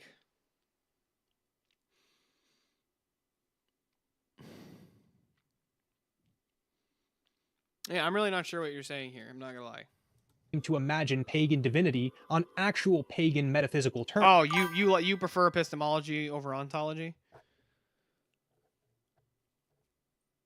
Well, I mean, ontology. I think epistemology would be prior to ontology. I'm not gonna lie though. I kind of think, I think a big problem with, especially with modern philosophy, is that I think that, especially in the West, everything is focused more so on epistemology before everything, and I think metaphysics is actually prior to that. I think metaphysics is prior to epistemology. I really do. They can only imagine it through Christian categories. Like, how you know what you know is gonna be, and how you explain knowledge and stuff like that. I feel like you have to be able to explain in what way things exist. Like how, what exists and how does it exist, and from there you'd be able to argue how you know that's the case. But like, so like when people make when they try and argue with epistemology, right? Part of what they're doing is they're assuming the laws of logic. Well, you have to give an accounting for how the laws of logic exist. What are they? How do they exist? Do only material things exist, or are there immaterial things that exist? Right? Is truth universal, or is it relative? Or is it relative? Is it objective, or is it relative? Is it universal, or is it in particulars? Right? Like, these metaphysics are, I think they're ultimately prior to your epistemology. That have been aesthetically modified. They're not reviving older pagan ontology. They're dragging old names into a Christianized psychological framework. That is how you know Christianity is still haunting their skull. People don't realize just how deep Christianity went. It wasn't just a set of propositions people once believed and now don't in modernity. It colonized imagination itself. It taught Western... Yeah, Christian philosophy was absolutely revolutionary at its time.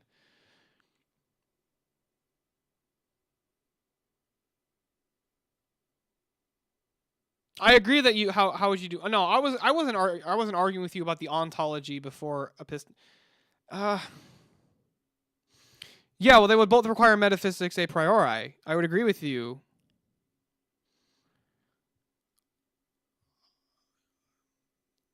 But I'm not saying not only like how things exist, but what things exist, right? What exists and how it exists. I think those would be prior to how do I know that? Well, I'm not even sure it's a matter of priority. I think the problem is when you try to prioritize one over the other. I want to reframe that. I think it's actually I think the problem is actually when you try to prioritize one. I think you have to have I think it's a both and. You have to have both simultaneously. Right? Because without epistemology, well, how do you know that your metaphysics are correct? But without metaphysics, how do you give an accounting for your epistemology? Right? So this is like what I think. This is one of the same reasons. I want to hear your thoughts on this, Shapingro. So I argue that both coherence and correspondence theory of truth have problems. Correspondence theory of what correspondence theory of truth says, as you know, but I'm just explaining for everybody else. I know that you know probably the difference between between the different theories of truth. But like, so the problem with correspondence, that which corresponds to reality is true. The problem is reality that has a bunch of metaphysical baggage, right? So, like, what reality is? There's a lot of metaphysical baggage there. So, what corresponds to reality? Well, from the Christian view, the laws of logic correspond to reality as being an invariant immaterial law. Whereas, like, the methodological naturalists say no, it's not. It wouldn't be a universal material law. It's just a language that we use to describe nature. But nature has a bunch of metaphysical baggage. So this is the problem with correspondence theory, right? Is that it's basically just it's got a whole bunch of unpacked metaphysical baggage behind it. Now, coherence theory of truth. Yeah, your coherency theory. Coherence theory is basically it was trying to fix the problems of correspondence. It tries to fix the problems of correspondence theory. Hey, thanks for the tip, by the way. I didn't realize that again. It's supposed to give me a specific notification when that happens, and it's not. The Streamlabs isn't. I don't know why it's doing that.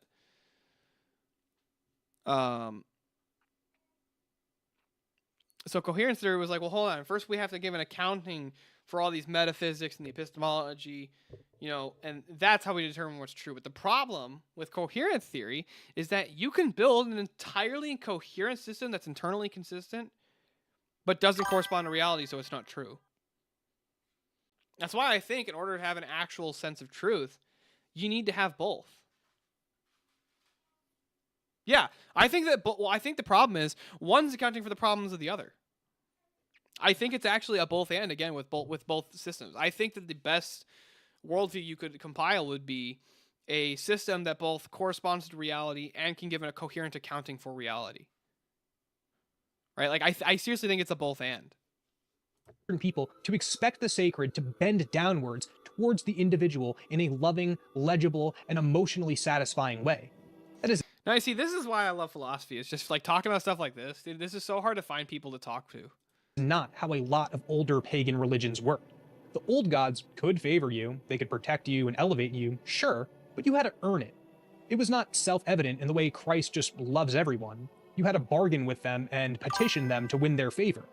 They weren't framed as existing for our emotional fulfillment. They existed and we had to deal with them. Well, I don't think that everything is a Hegelian dialectic, right? I don't believe that everything is an either or a both and. Right? I think there's distinctions. I think some things are either or, and some things I think there are true disjuncts. There are true both ands. If I'm understanding Hegel correctly, I could be wrong about my understanding of Hegel. I'll be honest and say that I haven't read a lot on Hegel. Like the weather. That is the key difference. Modern pagans keep importing that expectation without. Mostly when we're trying to reach the bottom of the pile of turtles. What the fuck? What the fuck are you talking about? The turtles? What's going on here? Is this like a Hegel thing that I don't know about, or was this a typo? What's going on here? What the fuck's the turtles thing? I've never heard of this. Even realizing it. They think they've rejected Christ while still demanding Christ-shaped behavior from every god they get their hands on. So the point. It's turtles all the way down. What the fuck does that mean, dude? What the fuck? What does this mean? Like, do I need to read up more about Hegelians? Is not that these girls on TikTok are dumb. The point is that they are revealing a civilizational truth.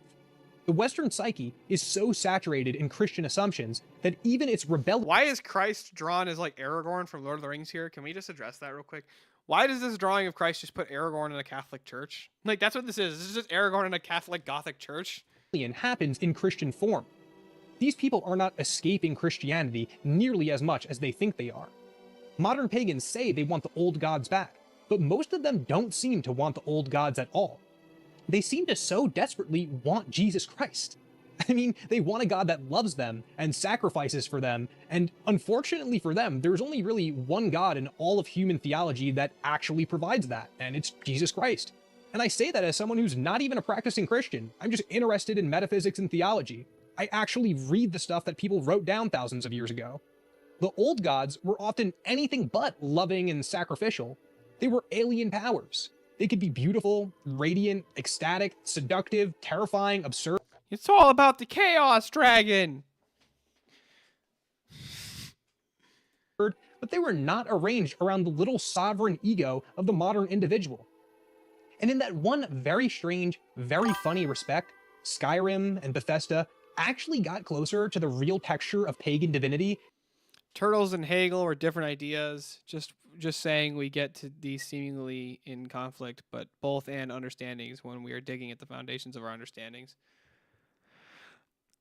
Well, I mean, the thing is, Shippingro, you seem like a sharp guy to me, right? Like, but not only that, you're one of like the very few honest atheists who actually questions your own presuppositions, right?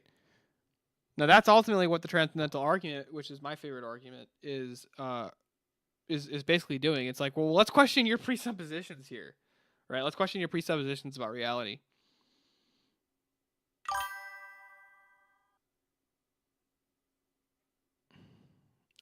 I'm not sure about this, but I want to call these both and conflict ideas are so-called adjunctions.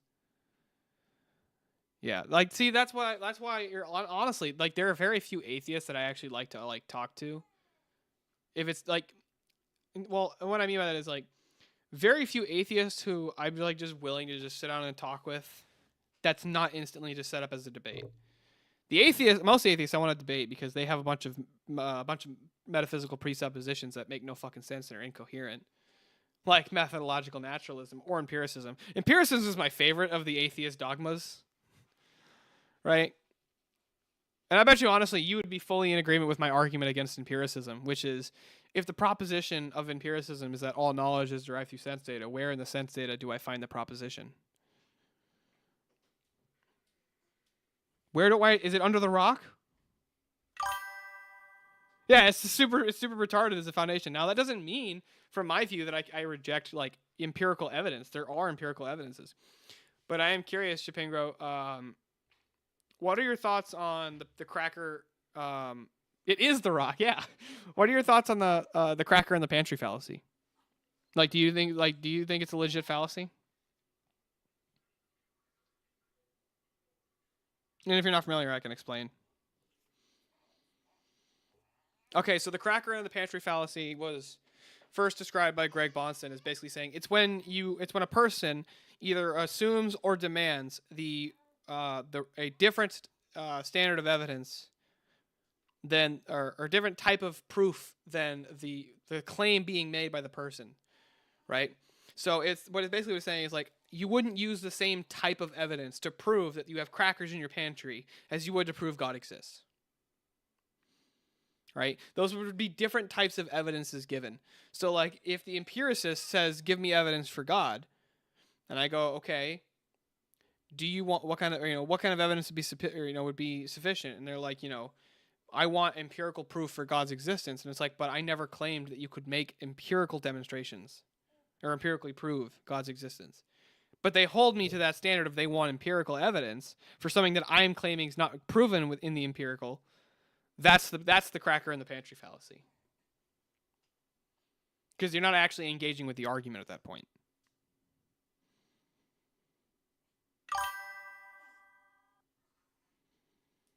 I see it both ways, but they do seem different. Yeah, I find it interesting. It's one of my favorites. Than people on TikTok trying to resurrect it. So, fair. No more of the Todd.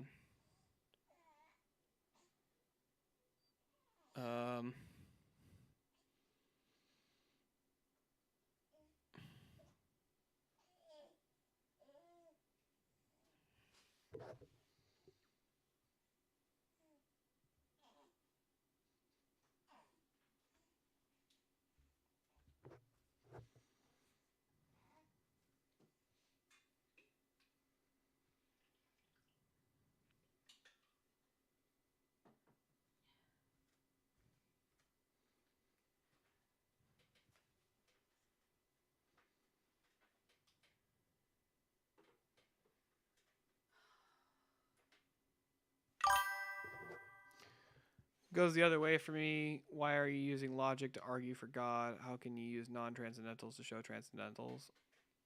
No, I argue logic is a transcendental category.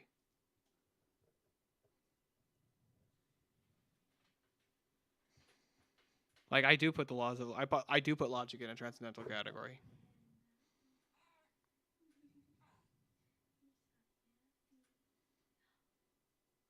These comments are funny as hell.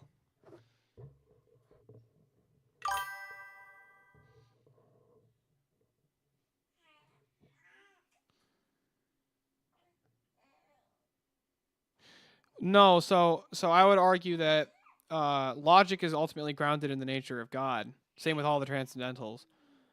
They would be grounded in God's nature.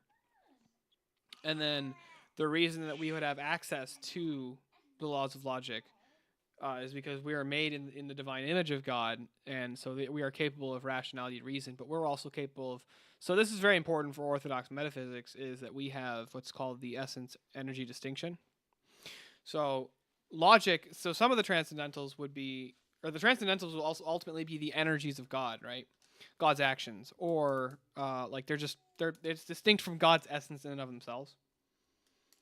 And so we can really participate with the energies of God, like logic. Like logic would be grounded in God's nature, as especially the three classical laws. I'm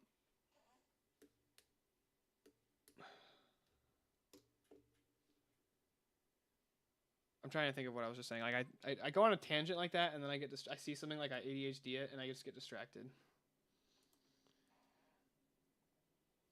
But no, I would say that God gave us. By the way, just to address what you said, more directly, is that God gave us logic, or he didn't give us logic as a gift. Logic's part of his nature. He gave us free will as a gift and made us in the image, so that are actually capable of rationality. So there's a really interesting paper that I think you should read, Chipengro. I'll see if I can post the link in the chat.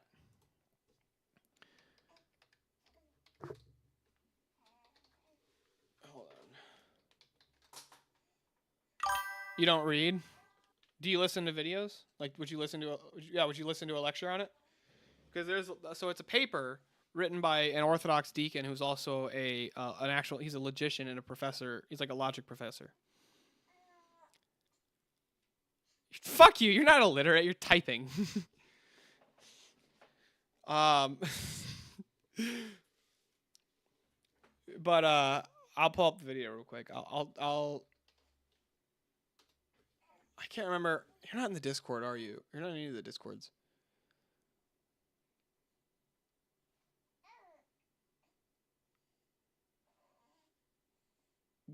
What?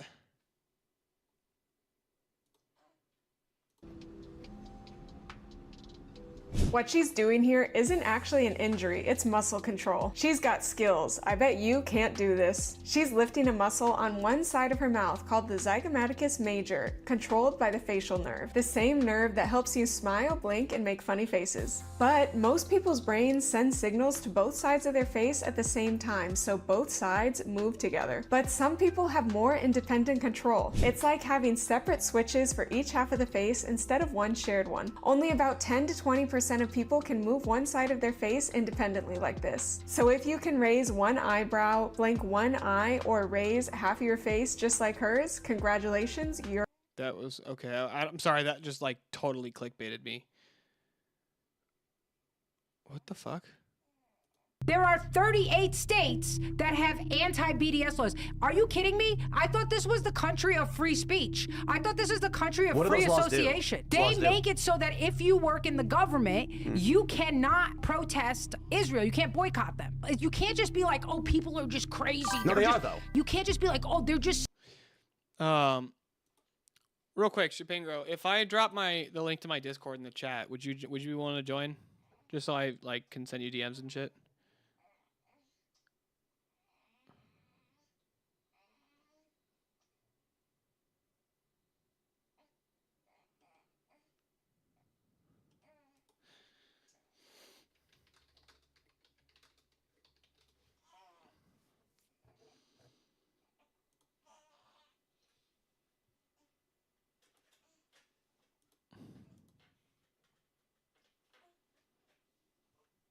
Okay, so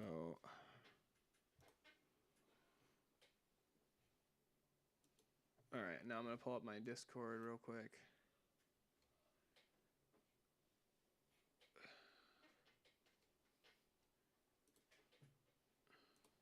Oh wait, hold on. I'll first post the link to the video in the chat. But I'll also just post it in the Discord as well.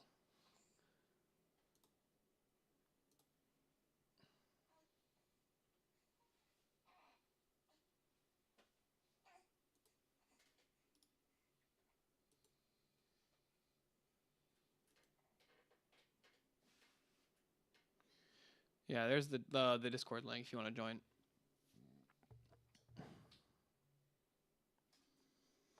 But I think on that note, that'll be your first Jay Dyer vid. Also, it's a little different. It's not like a debate. It's just Jay and Father Deacon Dr. Ananias talking about this paper that he wrote, and it's just Jay basically probing him to well, hold on, let's say somebody doesn't understand that. Explain that point. That's really all that's going on for the most part.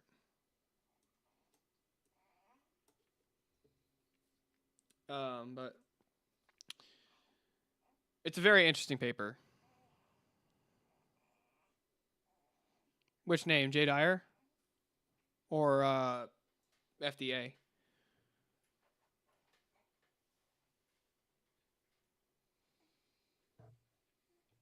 Which name are you? Are you new to both of them, or?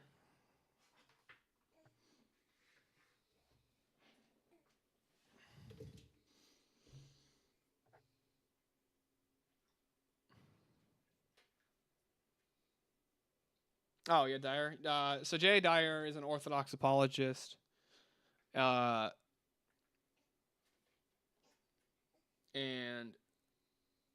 very, very knowledgeable in philosophy. Some people are like, he's a dick. Look,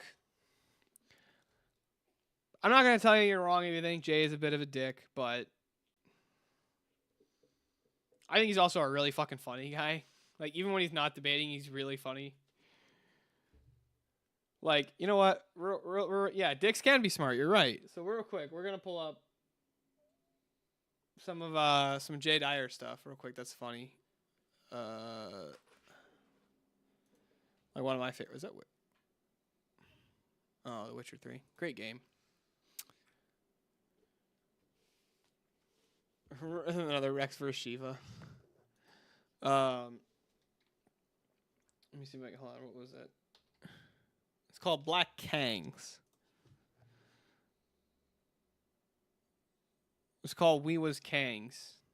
They stole some Sumerian technology that allowed them to predict outcomes, and that technology stopped working in 2012. We're going to get into that tomorrow. I find it to be fascinating. I wonder if they saw Charlie Kirk.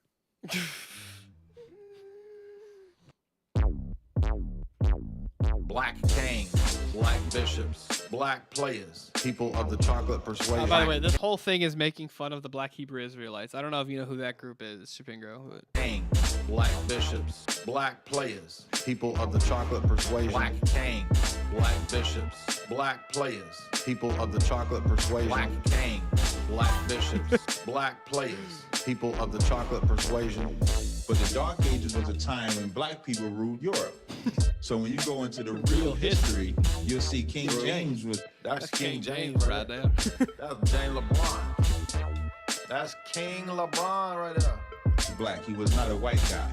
You'll see his whole lineage of kings. Black kings, black bishops, black players, people of the chocolate persuasion. Black kings, black bishops. Bro, this guy, this channel, he's great. Cringecore Records, he makes a bunch of these songs like this. Well, I haven't actually watched this one, so this will be a live react at the same time. But this one is who's the dude in the video? The black guy in the video? It's Jay Dyer as the black guy. It's Jay Dyer as a black guy. That's who it was. But they made another song called Harriet Tubman because the Black Hebrew Israelites' whole theology is that Harriet Tubman was like basically like a new apostle or something. Can you name anybody after the time of the apostles that taught your cult's view? Harriet Tubman's whole family. Harriet Tubman's whole family. Harriet Tubman's whole family. Harriet Tubman's whole family. You idiot. From Africa, from the Ashanti tribe. When they came over here, they had their tradition of knowing they were Israelites up until this day. If you allow me to finish, you would have heard. Jack So I Sparrow know they like to believe that we didn't know. Why is Jay dressed as like an 18th century like preacher? Know that we was Israelites, but we knew that we was Israelites coming off of them ships. Oral tradition coming off of slave ships. So from the Yoruba tribe, the Igbo tribe, the Ashanti tribe, taking on them slave ships. I can't help it if academia doesn't respect from the Yoruba tribe, the Igbo tribe, the Ashanti tribe, taking on them slave ships. Taking on them slave ships. And now I will ask you a question. Harriet Tubman's whole family. Harriet Tubman's whole family. Harriet Tubman's whole family. Great. Harriet Tubman's whole family. You idiot. Because he thinks that Harriet Tubman has a tradition of superstition that is the basis for his cult's historical lineage, you idiot. Harriet Tubman. Stop yapping and let me answer your dumbass question. So he won't shut up. So this I know you're not talking about somebody shutting up. I know you're not it's talking. pretty good. Now this idiot thinks that the word Gentiles there means Israel because the word nation. The best one of these of the cringe core records is, or at least in my opinion, is well, this one's hilarious real quick. So the cringe core made this for Jim Bob for his birthday. It's fucking hilarious. Hello? Who is this? Hello, Goy Bob. This is Ben Shapiro. Your impression of me is extremely anti-Semitic. Your impression of me is anti-Semitic. Very funny, Goy. I'm sending a vehicle to pick you up. I have something to show you. Look. My sister Abby has the biggest knockers on this side of conservatism. All right, you Shabbos Goy, you need to just fall in line. That fucking dreidel ship. This is Daily Wire. This one isn't a song, it's just funny.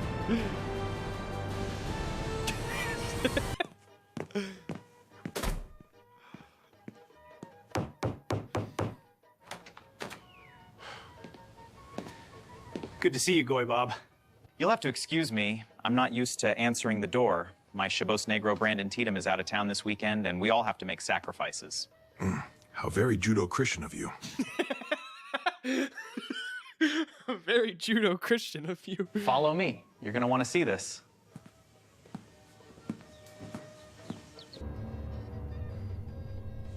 What the hell are you doing, Benny Boo? We need him, Goy Bob. Who else is going to power Michaela's brain? Sign up for Peterson Academy. Sign up for Peterson Academy. Well, Goy Bob, I have something to show you. Follow me, retard. My friend, made by Jim Bob. Listen carefully. A birthday is not just some trivial passage of time. No. It constitutes the heroic confrontation with the edge of the unreplicable abyss. It is the moment the hero must voluntarily descend once more into the primordial soup of untestable dogma. And yet, here is the critical point, and you must understand this. The instant anyone demands a true test, those heads evaporate. They cannot withstand the light of daddy's scrutiny. There, coiled in the depths, waits the Chaos Dragon. A bloated, grant-guzzling... It's all about the Chaos Dragon. It's like it's down there in the caves. It's trying to make you do tests. Hydra. Its many bearded heads endlessly regurgitating stories of corkscrew sperm inscription and clownfish gender rituals.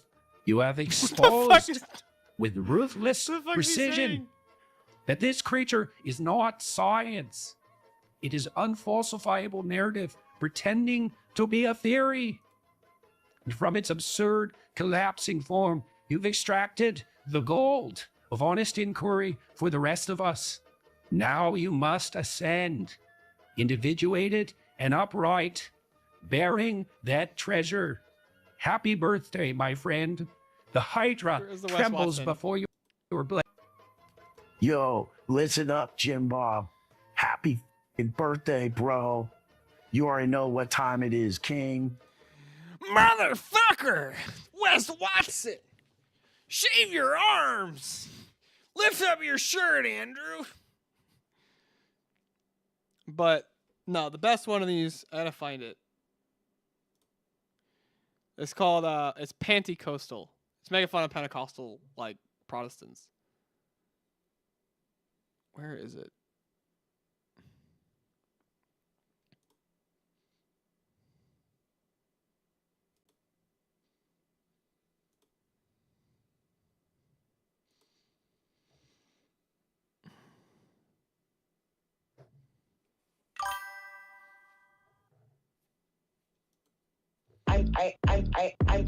I was born in Romania in a Christian family.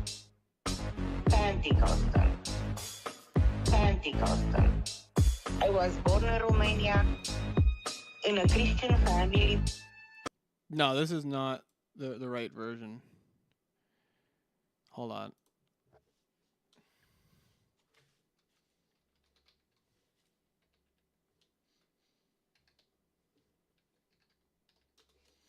This all comes from somebody who called into Jay's show.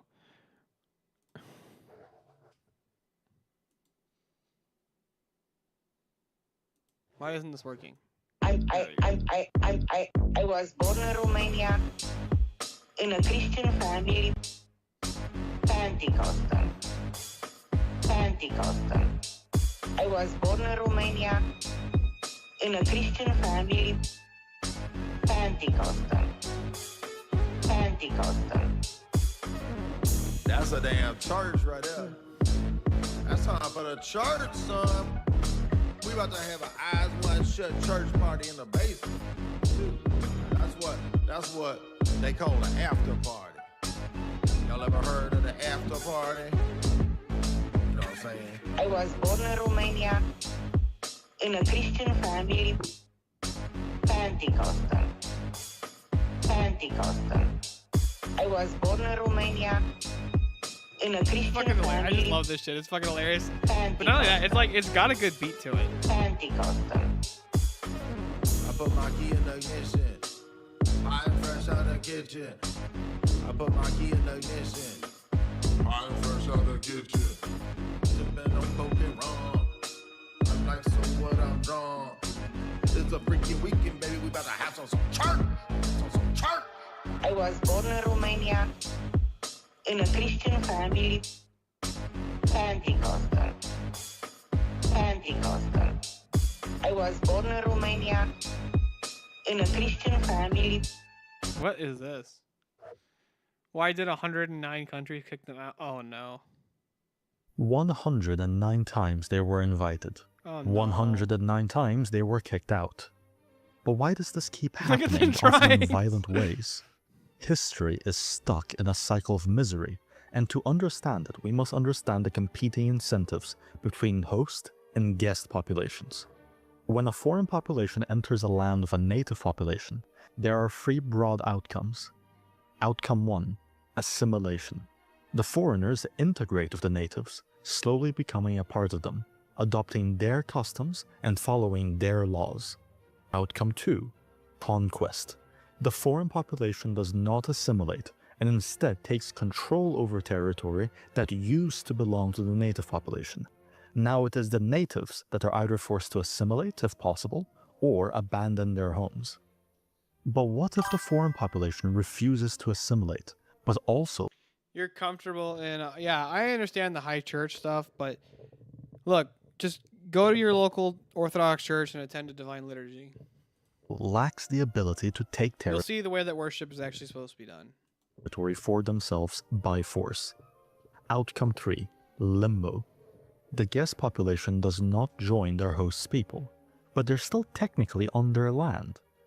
Does this count as an invasion? It's hard to tell. Two competing entities cannot occupy the same niche, yet here we are. A host population isn't sure what to do. Do you force them out?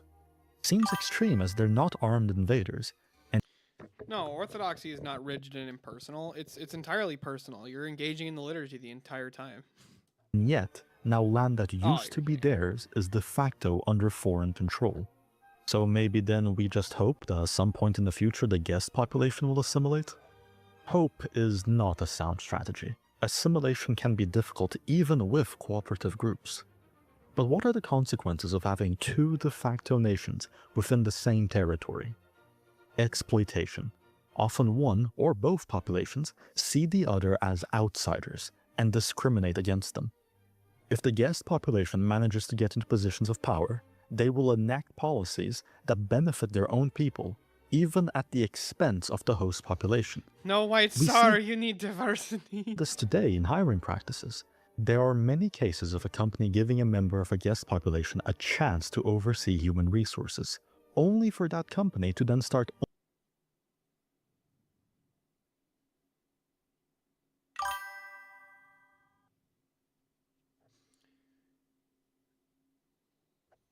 You have a good one, Shipping Girl. I'm honestly right. I think I'm going to call it a night, too. So, honestly, I don't know. I can't stand the guy's British accent. British accents annoy me. But, yeah, you have a good one, Shipping Girl. Take care. Have a good night. God bless, man.